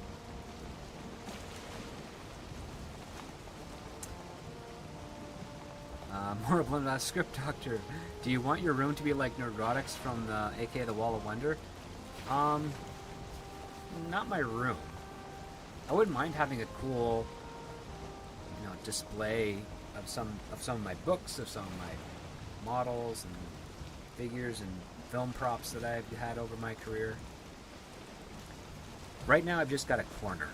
I had a bigger space for it, but it wasn't great for entertaining, and so I put it all in a corner, and anything that I couldn't fit in there, I put into bins for storage for if and when one day I get a larger place, which for the last year, me and the girlfriend have been trying to find.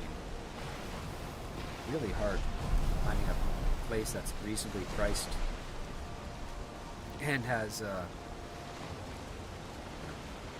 good location, reasonably priced, and has the space needed for 2 people, because neither of our apartments are big enough for 2 people.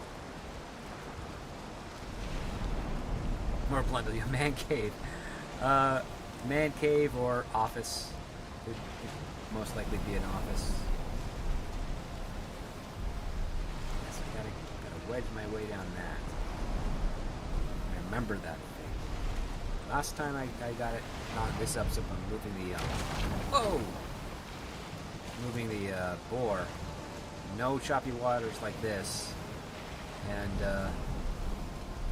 whew. It's a lot easier to get through that little section than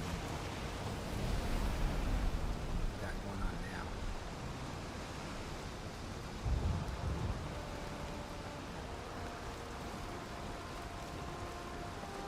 I got through here so fast the boar could not jump out.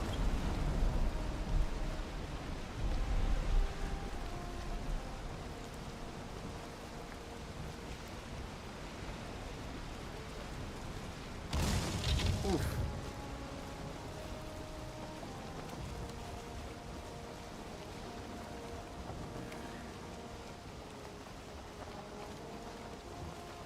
There we go.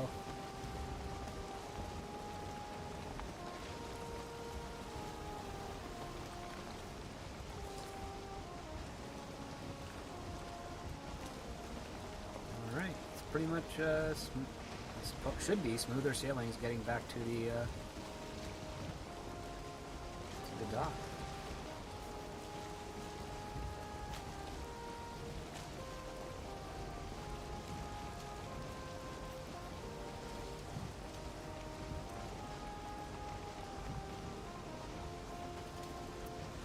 Michael Bolster says, I hope the developer put a timetable and rideable flying creature in the game like a crow or a big crow or a dragon. That would be pretty cool. I would love to be able to domesticate a dragon.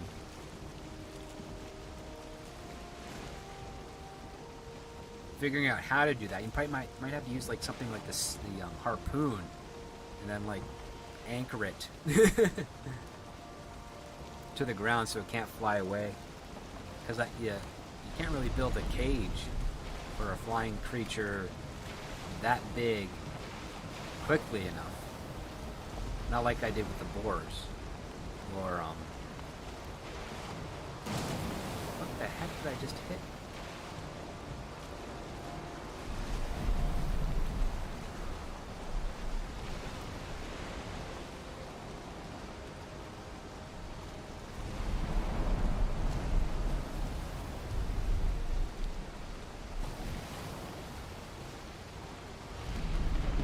Kitty Bear says, I saw someone use the harpoon gun on a friend who sat in a chair, then traveled miles away. Friend left the chair and got launched for miles. Like the chair got launched? And is this in-game, or is this something else?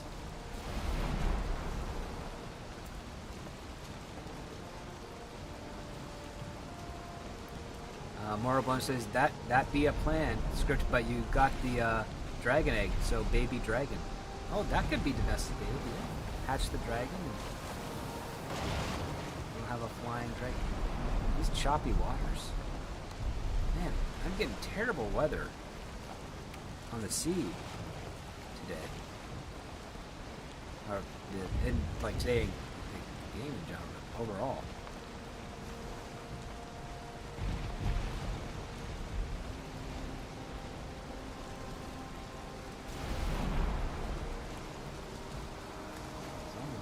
Almost able to get to the dock. I don't even see Thor out.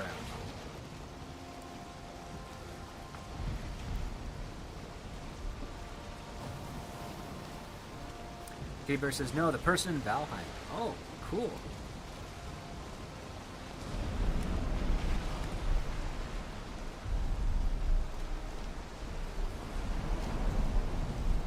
So getting close to the dock.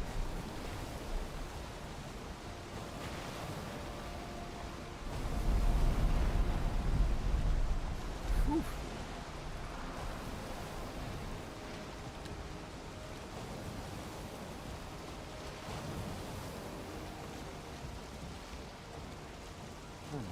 Now we're getting some calming weather.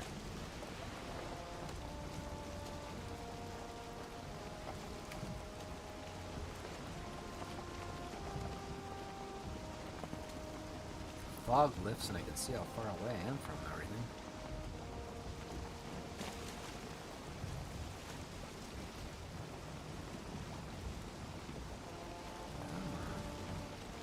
There we go.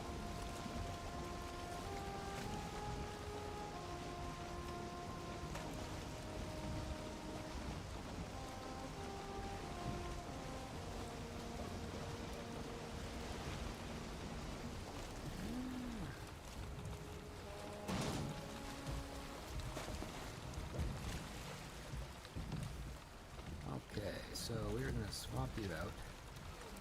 I'm going to use a portal to get you guys back.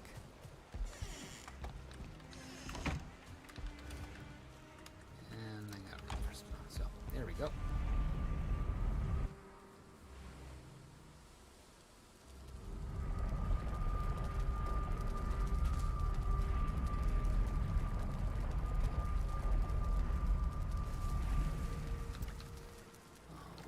Okay, let's put the gunk in there.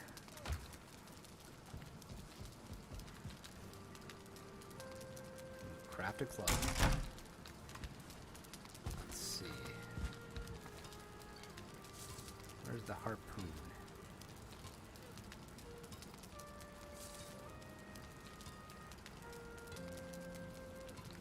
Is it the workbench?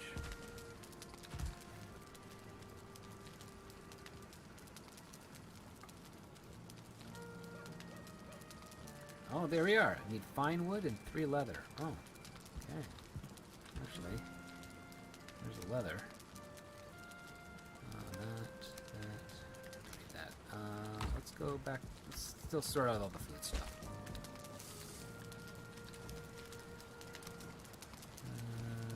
Entrails.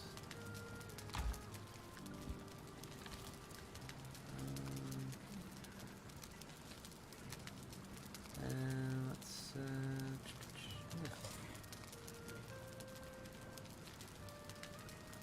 black soup.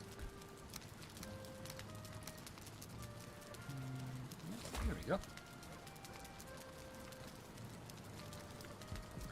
Oh, so much to sort out. Okay. Fish. So that'd be raw meat.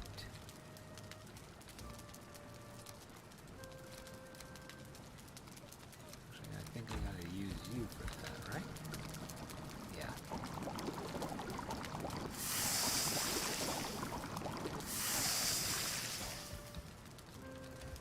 There we go. Okay. So much to sort.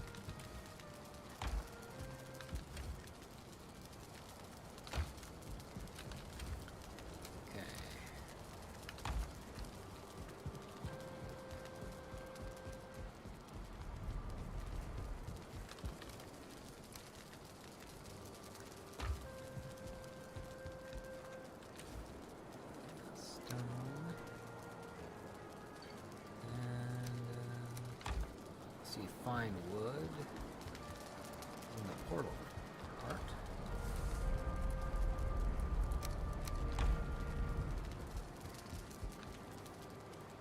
there we are. So we have, ooh, an abyssal razor. That's cool. A knife from the deep. We'll worry about that later. Right now I want to craft the harpoon. Don't have to upgrade it, so that's good. And let's see, what do you need for the razor? You need also fine wood. 2 more. Have to get that later, another time. But let's see, reinforced chest.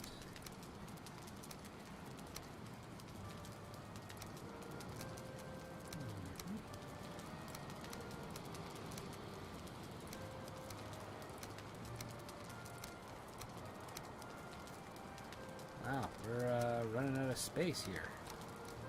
Okay. Not bad, though. Not bad at all. Got the harpoon. For all that. Turn you there. Where have my core wood? It's regular wood there. Core wood. Alright, let's go back to the dock and run that black metal. I wonder, did anything unlock on the crafting side of things for black metal? No, it did not. Okay.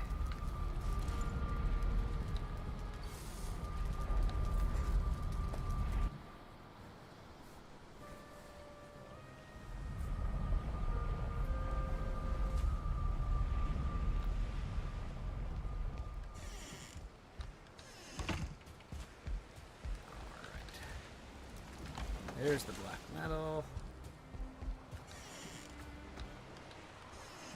Now we gotta run back home, which is in this direction.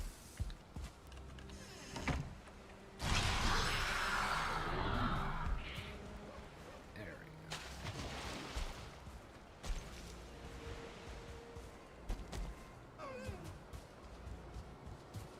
Ooh, berries.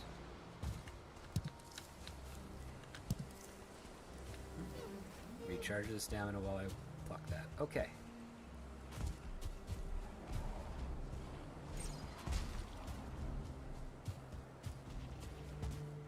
I think I also hear a troll somewhere, but I don't really want to fight a troll right now.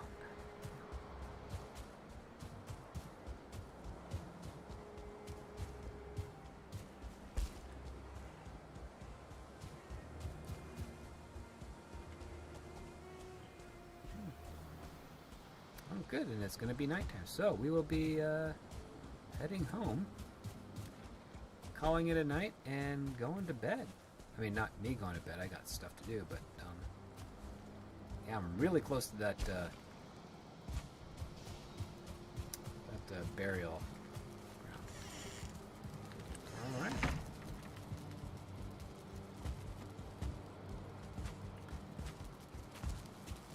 Okay, so black metal. Raw. Cannot do anything with because it's not. You need a blast furnace for it, right? Yeah. But we'll throw you in there for now, anyways.